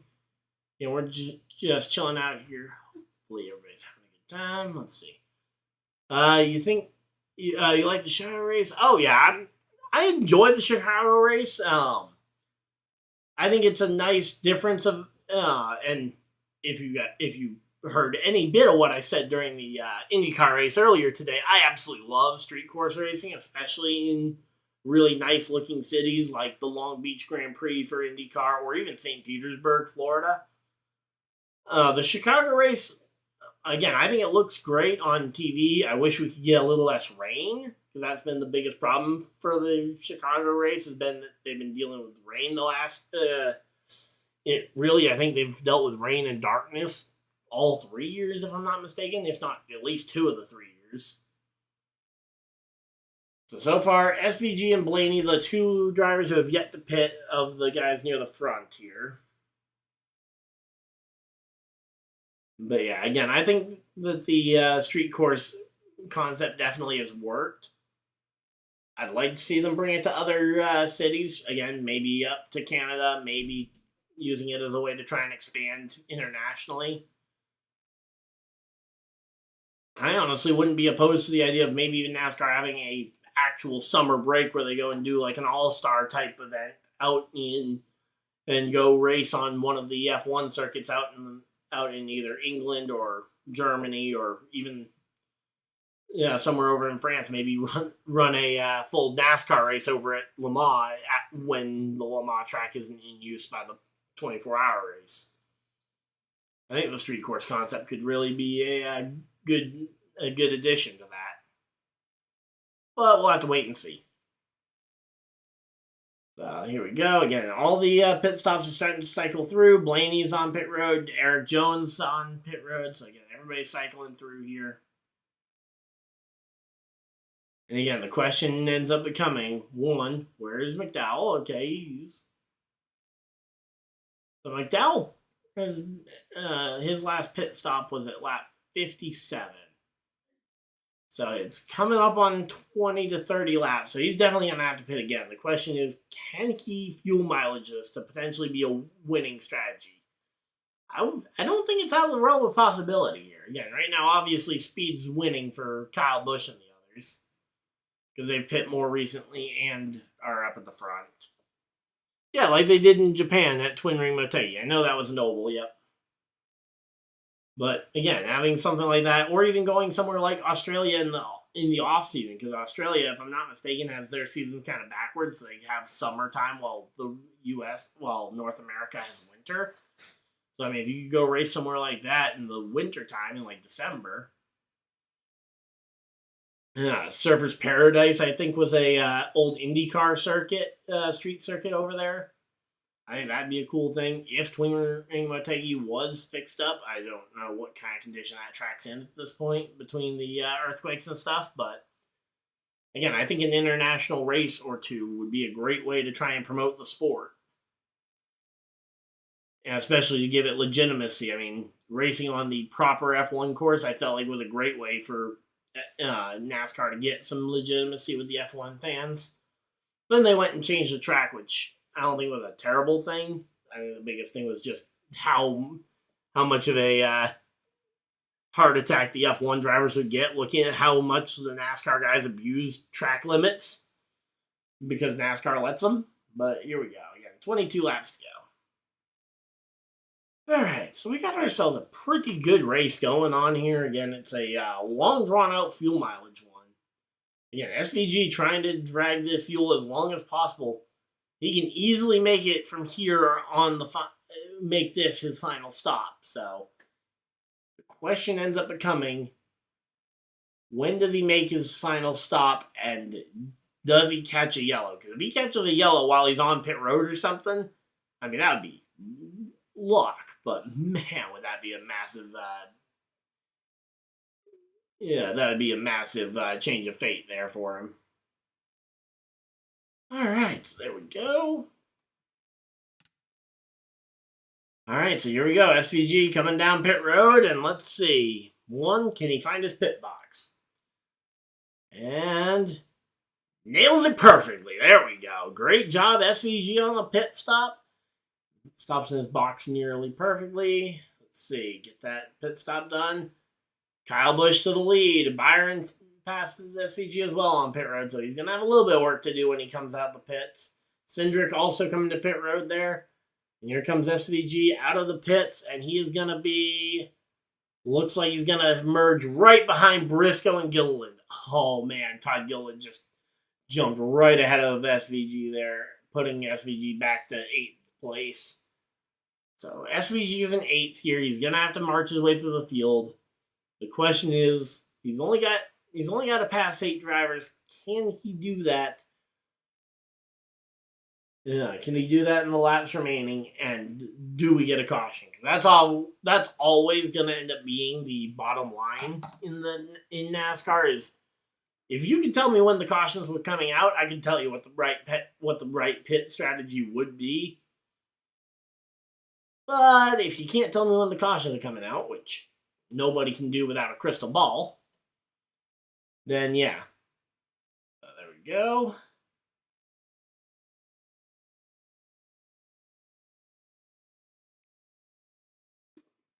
Alright, so there we go. Alright, so there we go. They're going on board here with Christopher Bell here. Again, 5 seconds off the lead for Christopher Bell. He's trying to stay close, but Byron really kind of leapfrogged Bell there in the pit cycle. And now that we've got 20 laps to go, it is going to be a tight window for these drivers to try and get here. But again, these drivers, they're trying their best. Come on, 2311 drivers swept the pole position, the front row, and again, Reddick up to 5th. Come on, Tyler Reddick. If we can get, again, Reddick was my pick for the race win coming into the race. If I can just not have him get cursed, that'd be great. Not looking to have the dire curse strike again, which, yeah. My drivers do tend to just get self-implode. So there we go. Bubba Wallace, he led 4 laps there in the early part of the race after on strategy. All right, so here we go again. SVG got by one of the drivers. I believe Gilliland finally decided he had to come to pit road. So, and again, right now, Kyle Busch has no pressure on him. He just has to keep this pace up, and he can go ahead and get his first win in years. And if so, I will be absolutely stoked about that. I will absolutely grab my Kyle Busch jersey before recording my Kyle Busch shirt before I go ahead and start recording that video, but don't want to get too far ahead of ourselves. Still 20 laps to go. Here we go again. Yeah, Denny Hamlin hanging on to this one. Yeah, that car, the fact that he's even still on the track with the amount of damage he had is kind of impressive, because that front area of the car, the fact that it only lost him the pit road stuff, or not the pit road, but the fender stuff, and didn't actually take out any of the important stuff like brakes around there, is very important. Yep, there we go, Rowdy Nation. Yep. There we go. They got the they got the Toyota fan zone area. I always love the when the sponsors actually bring out a ton of cool stuff to the fan zone, like those cool Toyota, the cool Toyota supercars and sports cars of the 24 Hours Le Mans. Alright, so again, right now, SVG's trying, he's kind of stuck behind Briscoe at the moment, which Briscoe's not going to be an easy driver to pass. And yes, time winds down here. Kyle Busch, Byron, Bell.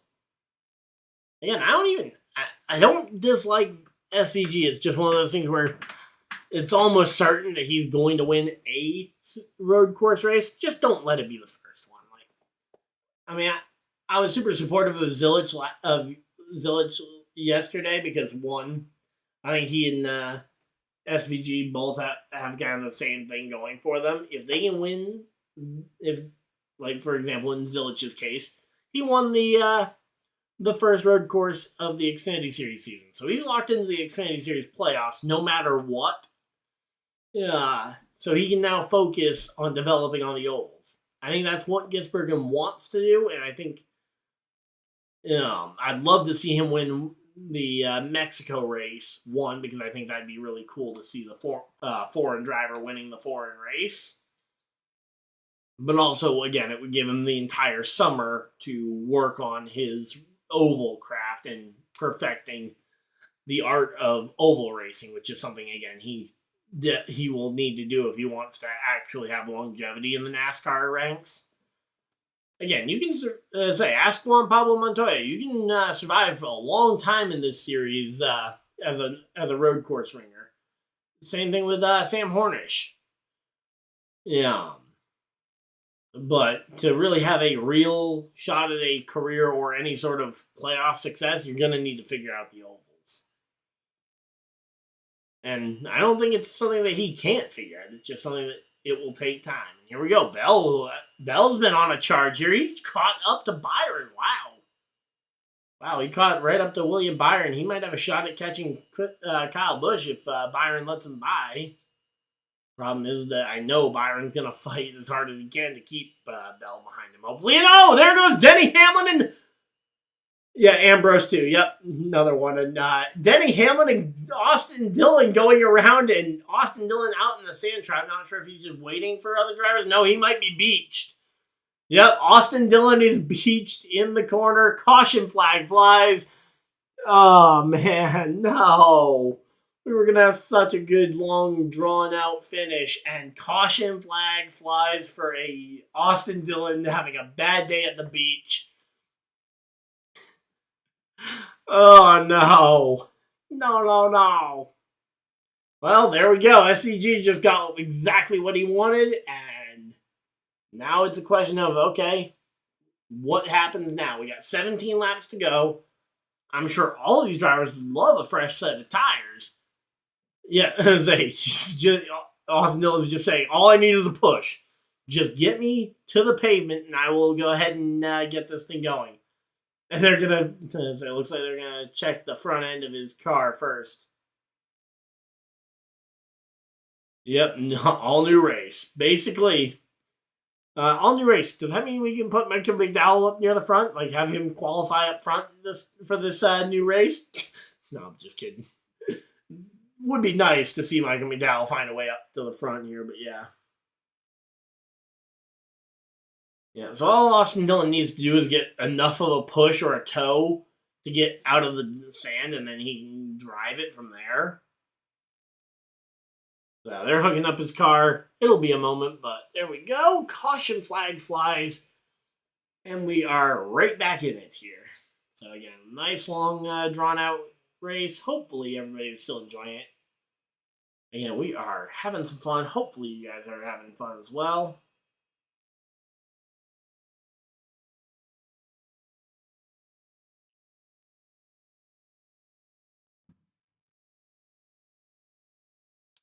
Alright, so there we go.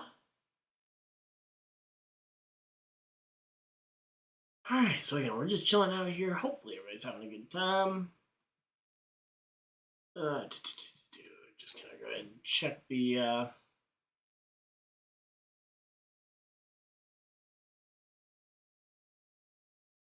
Austin Dillon is in for once. One of the guys in the podcast chat just said that. That's funny.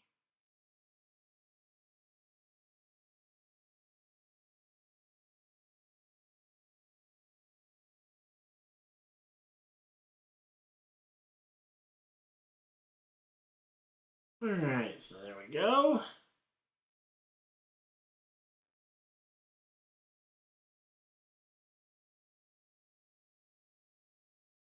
Alright, so again, we're 17 laps to go. Still plenty of time left in this one. But definitely an interesting race ahead of us. Here we go. Let's see. I got my picks, but I'm all about the smaller teams. Yep. Yeah, I do like to see the smaller teams go ahead and break through. Like when someone like Aspire or Front Row Motorsports, like even though Front Row Motorsports did kind of force McDowell out of there, I'm still gonna root for Gilliland. I love Gilliland. He seems like such a great guy. My dad's a Gregson fan. I'm sure he's stoked to see Gregson go ahead and try and run this one. Yeah, and here we go. Pit stops are up, and let's see what's it gonna be. All right, here we go. Oh wait, no, sorry. The car I said was John Hunter Nemechek earlier. My bad. That was the Riley Herbst machine. I'm sure no one even remembers me making that mistake, but I am going to acknowledge it just because. So there we go. Chase Elliott coming out the pits. We'll have to see where they remerge on the track, and this one should be good. So yeah, I stream as many NASCAR Xfinity Truck and Cup Series races as possible. And yeah, again, man, I still can't believe Chastain just took him out like that. And yeah, what? I still don't know. Does anyone have an explanation yet for why Cindric just dumped Ty Dillon? Like, I get the guy isn't the greatest driver in the world, but he didn't do anything to deserve that.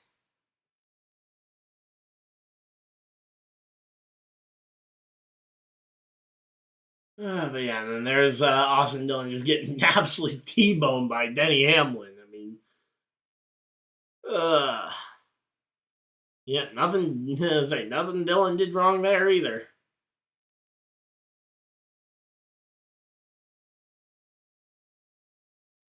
But yep, so there we go. Yeah, I'd love to see Allmendinger go ahead and get this one for the win this one for the Kaulig racing team. Get Kaulig their first or their next Cup win. I always forget that he's actually won 2 races for Kaulig. But yeah, AJ Allmendinger, he won an Indy road race for Kaulig, and he won the I believe he won a Cup race at Indy for Kaulig, and then he won the Charlotte Roval when I was there, so that I got to actually see an Allmendinger win in person. Which is pretty cool. Pretty cool. So, yep, there we go. Hopefully everybody's having a good time. So, there we go. Again, Allmendinger, he's led 2 laps on the day. Cycled out to the front for a little bit. All right, so let's see. Again, I'm sure Haley just came, or not Haley. McDowell just came into pit. I see Justin Haley still up near the front of the field, so let's see.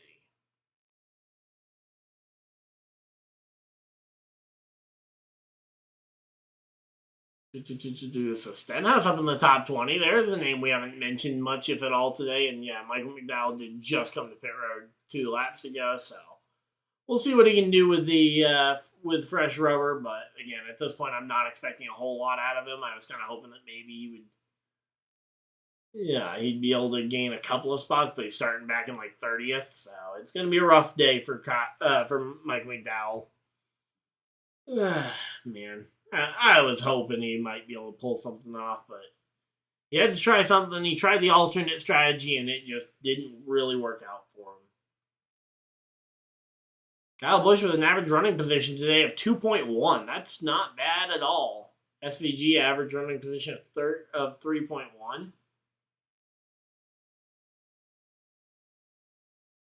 So yeah, some good average running positions for some of these drivers, and then obviously other drivers haven't sniffed the top 20 all day. So there we go. Hey, I'm glad you found this stream too. I guess it was just, it might have just been dumb luck they found it. But we're happy to have you. No, yep, there's Noah Gragson up in the top 10.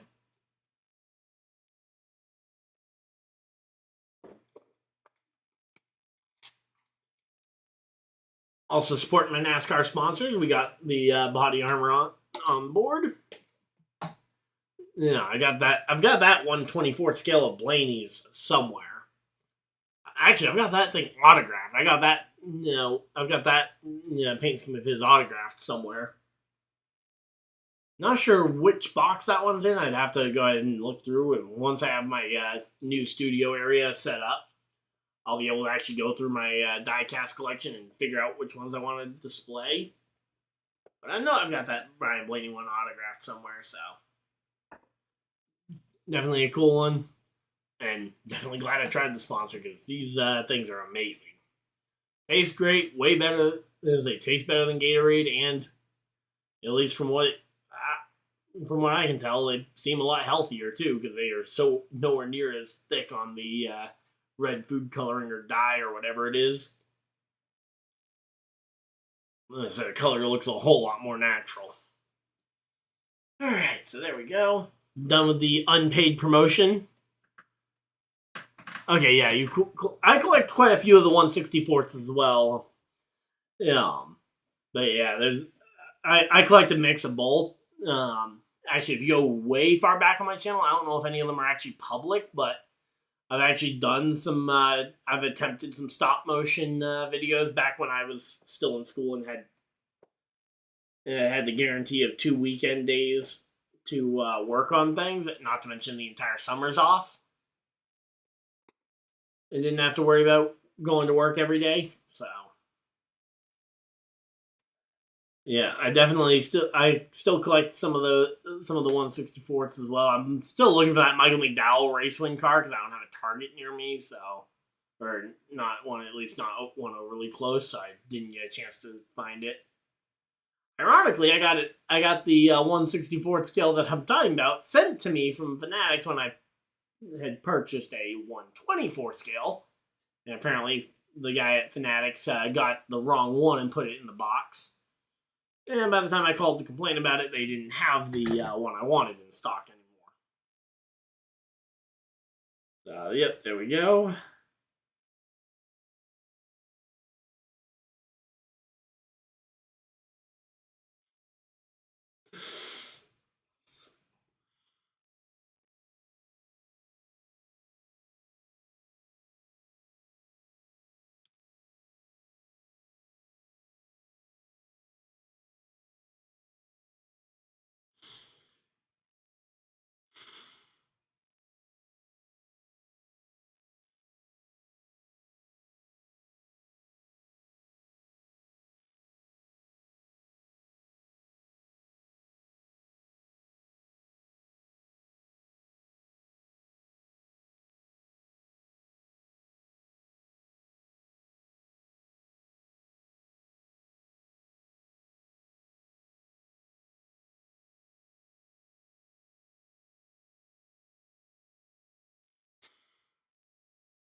Alright, there we go. We are chilling out here. Just went and asked the podcast if it's too late for me to swap my pick for the week to Kyle Busch, but I think we all know it's way too late, so there we go. We got that. We're still at a full course. We're still at the full course caution, so you guys aren't missing anything. We're just chilling out here. Also, I guess a quick promo for my other channel. I also have a gaming channel, which that link is also in the description if you guys want to check it out. At Ryan Dyer Gaming over on YouTube as well. I haven't uploaded to it in a little while, but we will have content coming over there, hopefully starting this week. But yeah, here we go, showing off some of the Circuit of the Americas stuff from 2023, where we had a ton of chaos in the corners. Where mainly in turn one, where everybody just kept stacking up on each other, 5, 6, 7 wide, and turning in front of each other. So, if you guys like Pokemon content or just gaming content in general, that would be the channel for you. And I don't upload nearly as much over there as I do over here.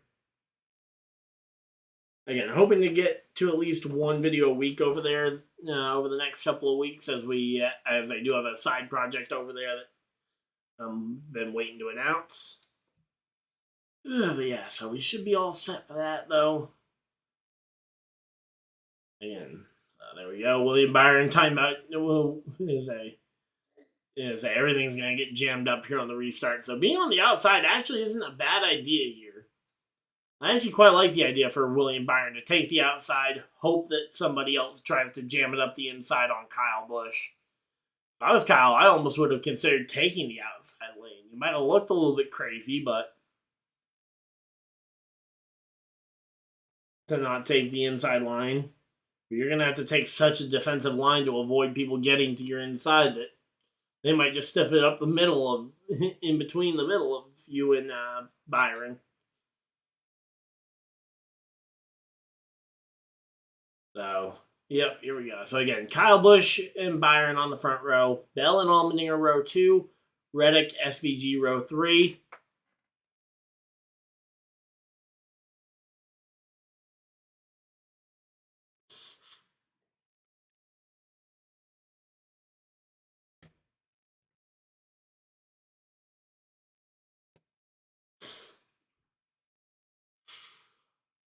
Alright, so there we go.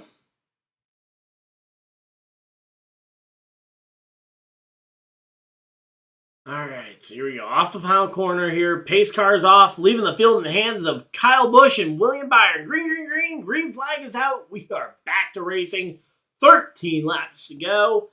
And here we go. Let's see. As they dive up the inside, Bell looks, but not getting alongside Kyle Busch and actually races fairly respectfully.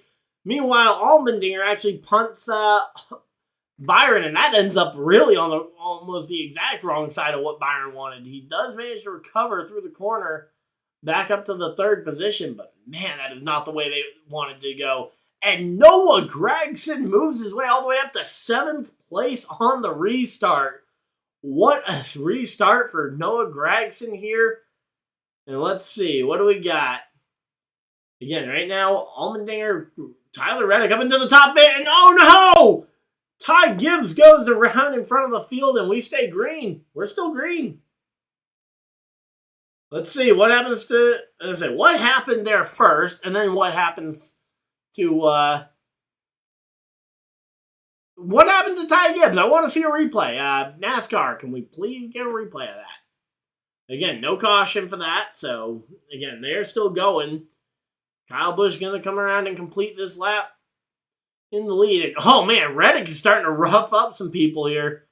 Noah Gragson all over the rear bumper of Reddick, trying to make it 3 wide here underneath him and SVG. And, man, that is some rough riding. But, hey, Gragson's getting it done, and he's doing it, as far as I can tell, relatively cleanly. I said rough, but again, rough doesn't necessarily mean outside the rules, so here we go. All right, let's see. Okay, here's the replay. So what happened here to Gibbs? Oh, Briscoe just took out his teammate. So yeah, Chase Briscoe just a little too late on the brakes there. As he gets into the back bumper of the 54 and just spins him around.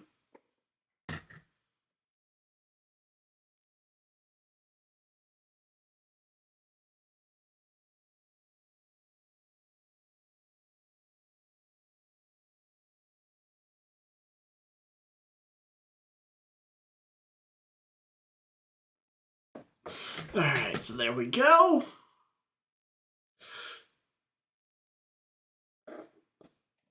Alright, so let's see. What do we got? Again, we got Logano trying to make his way up through the field. He's up into the top 10. I feel like we haven't mentioned Logano much, if at all, today. I mean, he's up inside the top 10. And, SVG gets... he just drills his teammate. Chastain. The only 2 Trackhouse Chevys left, and they are going at it. So here we go. And again, Todd Gilliland making his way up through the middle. Wee! Not a Ty Gibbs fan. Yeah. Hey, I get it. I actually quite like the guy, but I can definitely understand where some people come from when they don't like him. And I can say the exact same thing about Kyle Busch. Like, I was not a big fan of Kyle Busch when the whole incident happened back in 2010 at Texas, but the people who still hold that over his head, not a big fan of. So again, I can understand people not being a fan of Ty Gibbs, though, for a couple of the reasons that are somewhat obvious. But yeah, there we go. All right, so again, the SVG seems to have just stumbled here at the end. Now we got Bell versus Kyle Busch, and again, we saw this last year. These two drivers, they have a bit of a history, former teammates, and then Bell punted him last year at the end of this race when he was in contention for the win. So here we go again. I'm sure we'll see another replay of that finish here soon. But again, here we go. Noah Gragson up into the top 10. Haley up into the top 10. There we go. Justin Haley getting a top 10 finish. Or potentially getting a top 10 finish if he can hold on to 7th here. Hey, if he can get even higher than that, maybe get himself up into the top 5, that'd be impressive there. All right, yeah, so there we go. But yeah, in that instance, though, Ty Gibbs, just like Ty Dillon earlier, you might not like the guy, but he didn't do anything wrong to deserve getting punted the way that he did. Although I still think the Austin Cindric punt was way worse than, because, I mean, the Briscoe one, he just got on the brakes too late. It's a mistake, but could have happened to anybody. Cindric, he just swerved on a straightaway, which nobody should be doing. So, yep. But there we go. Again, coming off the corner, we got Reddick chasing down Allmendinger here, and Kyle Busch and Bell fighting it out for the lead here. And again, right now we got a Hendrick car. That's number 5 of Kyle Larson spun around. He has had a mess of a day. First the wheel goes off, and now Kyle Larson spun backwards. And assuming he can get it back going, that will not be a caution flag, but we'll have to wait and see. Because, again, he hadn't gotten going before they took the camera off of him. So, I assume he got back going. 34th place for Kyle Larson right now after that one. But, man. Here we go. Bell to the back bumper of Kyle Busch, trying to make something happen. And again, these two, they know that they don't have a lot of time because Byron is right there behind them. Reddick got by Allmendinger, so Reddick could have a pretty good run down the stretch here. And Kyle Busch, again, I just have this bad feeling that something's going to happen. Can Kyle Busch hold on to win this race after a full year last year? He went winless in 2024. His last win coming in June of 2023. We are already in the March. We're 3 months away from it being 2 full calendar years since Kyle Busch went to victory lane. And right now we are now 10 laps away. So let's see. What do we got here? Coming into the... All right, here we go. Oh! Whoa! That was a swing there from Christopher Bell. What on earth was he thinking? Okay, I know what he was thinking. I'm going to take out Kyle Busch here. Problem is he didn't. So you take the swing like that and you still don't get him? Like, good job on Kyle Busch to avoid that move. And now Bell has Byron all over him. And it still feels weird seeing them just allowed to cut the course in that corner there. But, man, that is insane. So, there we go. Again, let's see a replay of that. He just breaks it in there and just tries to left rear him. Come on, man. He literally turned, or not, yeah, left reared him. Yeah, he tried to go up the left side of him and tried to turn there. Come on, Kyle Busch. Hold on. Please don't. I do not want to see Bell go ahead and do that again and this time get it. Come on. If Bell pulls that same move a second time, let's see. Come on, Bell. Don't pull that move a second time. Come on. So here we go. Off the corner, down through turn 20, and that is going to be back onto the main straightaway. And it will be 8 laps to go. 8 more times around here. All right, so there we go. Kyle Busch takes the number 8 to the 8 lap to go mark here. And let's see. All right, Bell, a lot more sane there. Doesn't dive it up the inside like he tried to that last time by. And the top Chevys. Chevy is absolutely dominating. 5 Chevys inside the top 10. I think that's 6 Chevys inside the top 10, which is, again, a really impressive stat there. And again, right now, these these cars are, they're cutting this turn 6 a ton. I still don't like the idea of allowing the cars to cut that course here. But that's the thing. I don't think Kyle Busch needs to do anything anything much here. I think he just needs to stay defensive, and he needs Christopher Bell not to try that dumb move again. Because, yeah, I mean, so far, Kyle Busch has actually raced Bell, I think, fairly respectfully. I don't see any reason why Bell would be... I mean, Bell won last week, so it's not like Bell needs to win to advance to the playoffs. It's week 3 of the season, and he's already got to win. So Bell's already in the playoffs no matter what. So here we go. Again, Christopher Bell coming down into the corner behind Kyle Busch. They're going to say, here we go. Coming to 7 laps to go. They're coming to the end of the lap again. And here we go. Bell right on the back bumper. He's close enough to try that move again. Please do not. Please do not make that same stupid move again, Bell. Here we go. To the inside goes Bell. Up the inside. To the back corner. No, not able to get to his back corner. And Kyle Busch stays alive once again.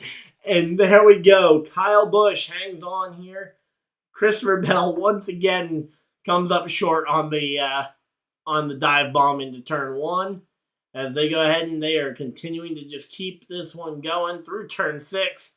Into 6A here as they go ahead and make this, make it through this short shoot. And it is it is going to be a 3-way battle for the win here because Byron is absolutely here. And he is here to stay. So there we go. Again, hopefully everybody's having a good time. All right. So again, here we go. We got, all right, we got Kyle Busch trying to hold off, doing everything he can to hold off Bell here. It looks like Bell has more speed, but Kyle Busch, he's got the determination. He's got the experience. Here we go, coming down through these last couple of corners. This is the big sweeping corner. They've got 2 more turns after this. And then it will be 6 laps to go, and we'll get to see another wind-up from Bell. So here we go, through 19 and down to turn 20 here. All right, Bell, once again, all over the back bumper Rowdy. Not actually as close as he was last time by. Let's see, can he pull any closer here? Or maybe try a sane move. So here we go, down into turn 1. Bell, okay, there we go. That's a sane move. Didn't really have the ability to dive too deep there. Although he probably could have and just taken him out. But here we go. Christopher Bell at the inside. And Bell trying to make something happen. And he just drives right into Kyle Busch's corner. Come on, Bell. Really? All right. Come on, Christopher Bell. That was unwarranted. All right. And here we go again. Yeah, Byron is right here as well. He's stepped up and now enters the picture. Tyler Reddick, the guy I originally predicted to win this race. So, I mean, if this happens again, I will say if Bell is the reason why Kyle Busch loses the Circuit of the Americas road course again, that will be insane. But here we go. Up the inside goes Christopher Bell. Bell shoves him wide, and are you kidding me? That camera angle is awful. But here we go. Side by side, Kyle Busch still able to take back the spot over Bell. Now Bell back to the inside. Gonna try and get by. No! Kyle Busch just outpowers past Bell here. Up into 19 and through 20 once again. And here we go. Christopher Bell looking for the pass here in turn 20. Kyle Busch going to let him get the spot. But now Kyle Busch, I think he has justified a swing here at Christopher Bell's race car here into turn 1. He's going to drive race right alongside him on the straightaway. He's not even going to try and dive bomb it inside. Here we go. Brake early and try and accelerate through the exit. All right, Kyle Busch, very respectful move there. But yeah, it is a Kyle Busch. I don't know if something might have broken in that car when Bell slammed him, but he certainly did not have to drive off on that corner exit when he tried that crossover move. 5 laps left, and again, Kyle Busch has having a lot of trouble here. Come on, Byron, take out Bell for us. Come on. And again, it feels like he's not too far off, but he's just far enough off right now that he's... And here we go, side by side. Byron has a door on the inside of Bell. Bell gonna shove Byron into the grass. Here we go. Kyle Busch to the outside. Let's go, Kyle. Let's go, Kyle Busch. And once again, this time Kyle Busch trying to make the move on Byron after Byron gets shoved wide. I think they're gonna be racing to try and see who gets to Bell first to try and pay him back. Looks like it is going to be probably Byron who gets the next shot at Christopher Bell. The question is, oh no, is Reddick going to have a shot to try and go for the lead on Christopher Bell next? Because Reddick just made the pass on Kyle Busch and he's coming for Byron. This one is coming up here. The question is, can Bell hold off Byron here? Can he hold off Reddick? Can Kyle Busch find a second wind? How on earth is Noah Gragson 5th? How on earth is Noah Gragson in the 5th position after all this? I mean, seriously. Who had Noah Gragson 5th in their fantasy picks? If you did, massive credit to you, but nobody had that pick. So here we go. Christopher Bell holding them back by about 20. Is a 2/10 of a second here. Between Bell and Byron. And again, Reddick right behind Byron. So Byron can't really afford to make too many risky moves. Otherwise, Reddick will take advantage and pounce. But here we go. 4 laps to go. It'll be 3 to go we got 3 and 3 corners left. So here we go, through turn 18, through turn 19, and down towards turn 20 here. Again, this race has been insane. Again, Shane Van Gisbergen and Ross Chastain still quietly inside the top 10, but just not ahead of Noah Gragson. Chase Elliott's has made a rally all the way back up inside the top 10. There we go. And again, right now, here comes, Bell just driving like an idiot, especially for the fact that he's already got the win. He's already locked into the playoffs. There's a whole lot for him to lose and not a whole lot for him to gain here by running as rough as he is. But here we go. Again, Reddick running him through the corner. Nice and easy. No big moves. No sudden moves here, guys. No sudden moves. You don't want to spook them. So here we go. Just driving right up behind them. Follow the ebbs and flows of the racetrack. And again, the fact that they're allowed to cut this the corner in 6 is still stupid. But here we go. Again, Byron, Reddick, both chasing down Bell. Kyle Busch has definitely lost a step. Although I think, honestly, Kyle Busch had lost a step before the contact with Bell, because, I mean, you could tell that he was holding up both Bell and Byron. I mean, he was able to put the blocks on them fairly effectively, but, I mean, it was pretty obvious the way he was stacking them all up behind him that they were faster than he was, so it's not a surprise that once they got by him, they kind of took off. So here we go. Through the carousel, I say one last time. We still got 2 laps to go after this, so here we go.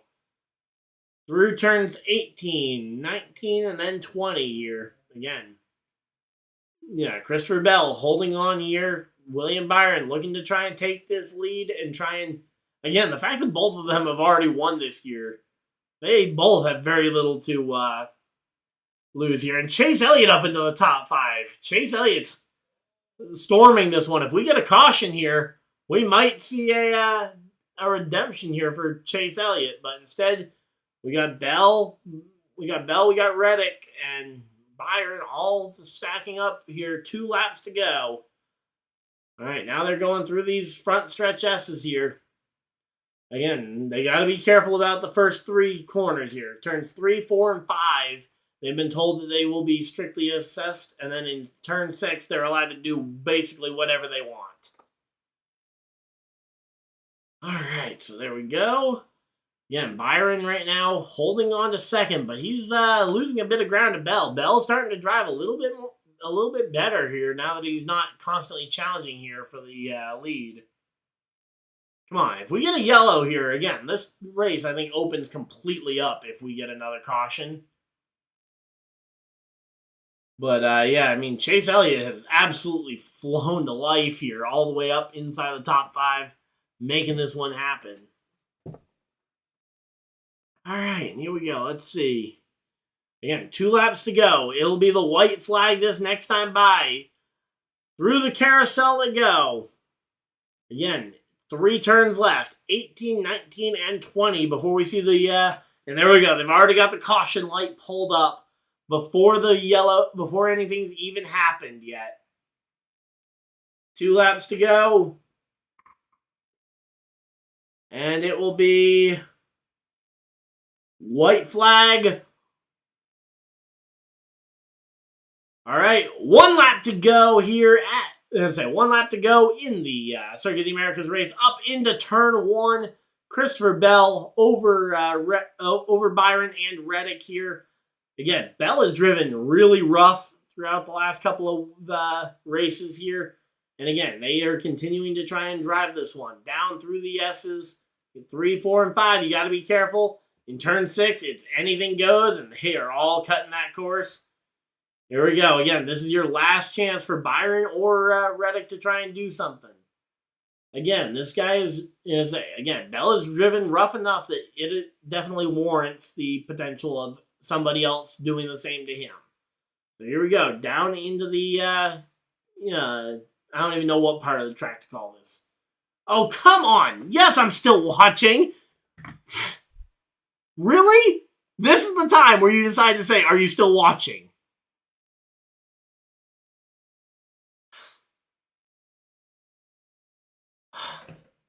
All right, here we go. Through the carousel here for the final time. Christopher Bell, 2 corners to go. Byron to the back bumper. Can he do it? 1 turn left. Turn 20 is all that's between the 20 car and victory lane. And it's going to be Christopher Bell off of turn 20. And the 20 is going to go back to back in week 2 and 3. Christopher Bell wins at COTA. Reddick, Byron coming home second. Reddick third. Chase Elliott comes home fourth. SVG fifth. Busch comes home fifth. SVG sixth. Seventh, Chris Buescher. Eighth, Noah Gragson. Ninth, Alex Bowman. And rounding out your top 10, Todd Gilliland. All right. Before we sign off the video, and before you guys do anything, just going to let you guys know, keep an eye. We are going to stay live. I want to see this confrontation between Bell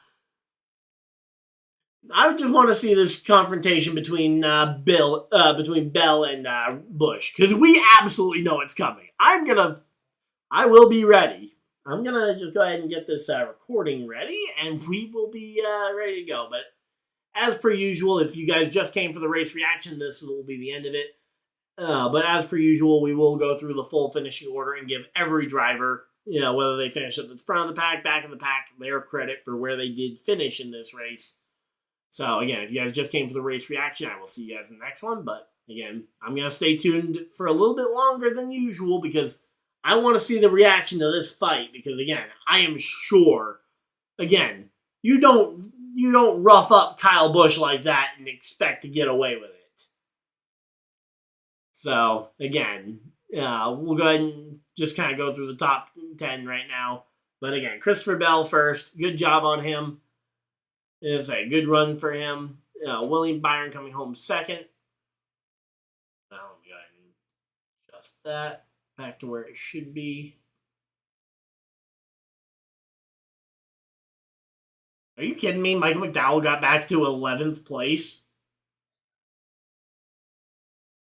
All right, but yeah, so again, Christopher Bell winning the race. We kind of already talked about him a lot. Byron, the Daytona 500 winner, looking to get his second win of the season.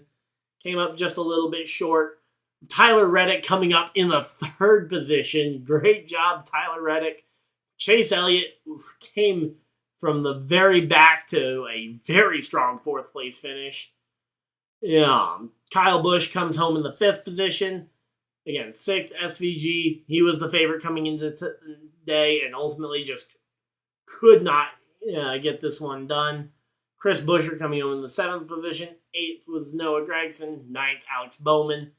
And running out the top 10 was Todd Gilliland. So, again, we'll go through the full finishing results. So, again, Michael McDowell coming home with an 11th place finish.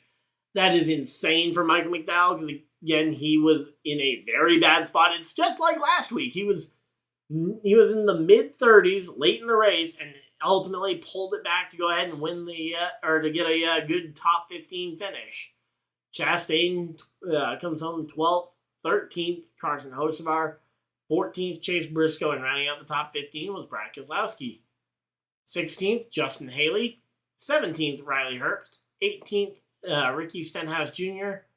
19th was Ryan Blaney, and rounding out your top 20 finishers tonight was outside front row starter, Bubba Wallace.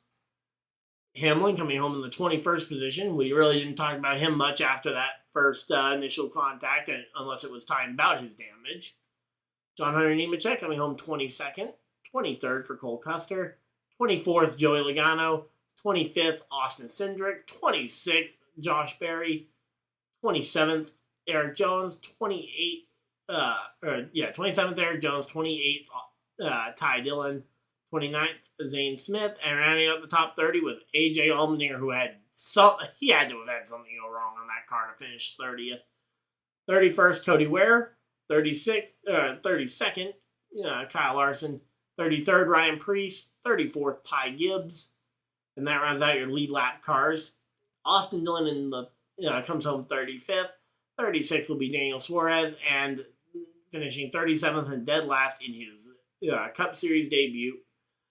Connor Zilic in the 87 coming home 37th, 46 laps off the pace. So that is the full rundown of the leaders. Again, don't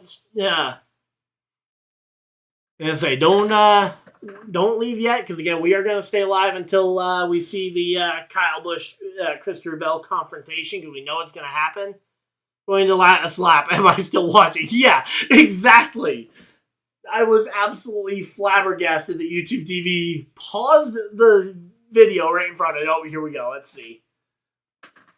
All right, so they've got a camera on Kyle Busch, so I'm getting ready to, first off, they're going to talk to him first, and then they're going to go ahead and unleash him to probably go talk to Bell. And again, that's what I'm waiting for. But yeah. All right, so there we go. Again, I'm sure Kyle Busch is not going to be happy about that one. Let's see. They've been hard on me, and we've got one another. I don't even know who he's talking about at this point, but yeah, let's see. But yeah, so now Bell's got this win. He's got 2 wins on the season now, but the question is, how many enemies does... yeah, okay, they're going to talk to Byron here as well. So if you guys have any comments or thoughts you guys want to drop in the chat, again, you guys got time, feel free to go ahead and drop a comment. But again, we're just kind of we're waiting to see Kyle Busch go up and punch Christopher Bell, because I think that's what we're all expecting to see. Again, even if it's just a confrontation, I just want to see what happens, but we all know that something is going to happen here. So there we go.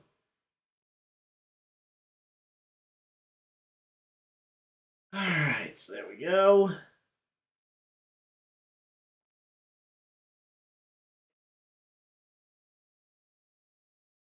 All right, so again, just looking up and down the field, though, again, massive congratulations to guys like Noah Gragson, who came out of nowhere for a top 5 run late in that race. Chase Elliott with a top 5 run at the end of the day, getting 4th place there. Noah Gragson, Todd Gilliland, both getting great finishes here. Again, just collecting more thoughts for my post-race video, which, again, I'm going to try and have that out by about 9 p.m. or so. Will probably take me about an hour to record and edit, but I'll try and have it out for channel members by about 8 or 9 o'clock, and then again it'll be up in the morning for not for everybody else. But man, Christopher Bell gets this one done, and again we'll go ahead and skip the round of ads for you guys because again I'm waiting. Are they gonna go to commercial break before they go ahead and show this one? Yep, they're gonna go to commercial break. So again, I still want to see what Kyle Busch has to say if they talk to him, and if not, I want to see what he does when they let him go. Because we know what he's going to do, or we know something that he's probably going to do. Actually, I'm going to check, see if he's said anything on Twitter here. So, there we go. Huh. So there we go. My tweet earlier actually took off a little bit. 10 likes. There we go. Zillich guy so hard to change this manufacturer. I still think that was a fun one. But yeah, let's see.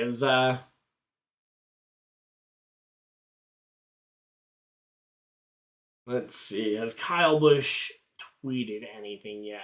I'm sure his social media team might have. Wow, he's almost at 1 million followers. That'd be cool to see him get. Nope, nothing's been tweeted from Kyle Busch's account yet. Okay, nothing at all today. Nothing like even hyping up the race pre-race. So, okay, are you kidding me? This is the second time I've seen this Wendy's commercial, this commercial break. I have seen this exact same Wendy's commercial twice, this ad break. Come on, man.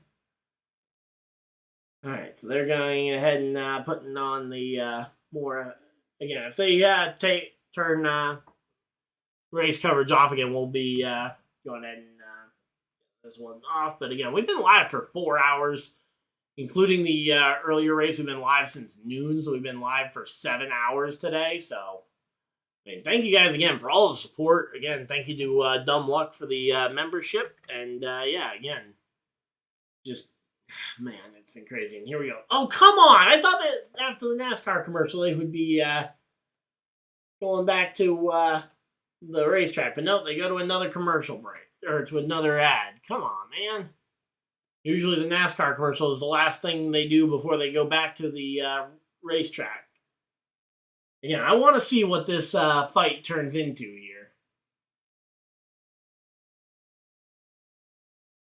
Alright, so again, we're just chilling out, though. Again, thank you guys for everybody that tuned in throughout this stream. Again, we'll be streaming 3 races next week. We'll be doing the ARCA Menard Series race, because you guys seem to love ARCA stuff when I've done it in the past. Yeah, and it seems to be the only other race. It seems to be the only race on Friday night. We'll also be doing the Xfinity Series at 5 p.m. on Saturday, and the Cup race on Sunday, so triple header weekend ahead of us. Hopefully you guys are excited. Again, I know I am. Oh, come on. Oh, is this just a piece on... Oh, this is just the next thing. Never mind. I guess they decided to end it, so I guess we're not... One second. Let me go to FS1 and see if they have post-race coverage. I thought this was an ad, but no, it's some sort of lumber documentary.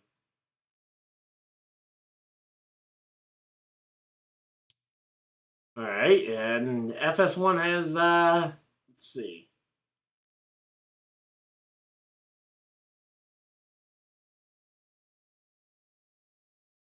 Alright, FS1 has college basketball.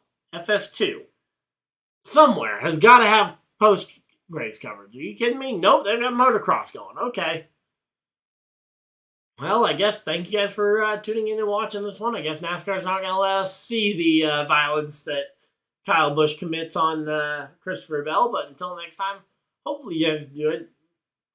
And I will see you guys in the next video. Live stream, whatever you guys decide to do with the rest of your night. Again, I will have the race recap up hopefully tonight for members, and again early tomorrow morning for the rest of you guys. But until next time, hopefully you guys enjoyed it. And also, if there is a fight, I will absolutely include it as a part of a video, whenever I see it. But until next time, hopefully you guys enjoyed it, and I'll see you guys next video, live stream, whatever you guys decide to do this night. Have a great night, everybody, and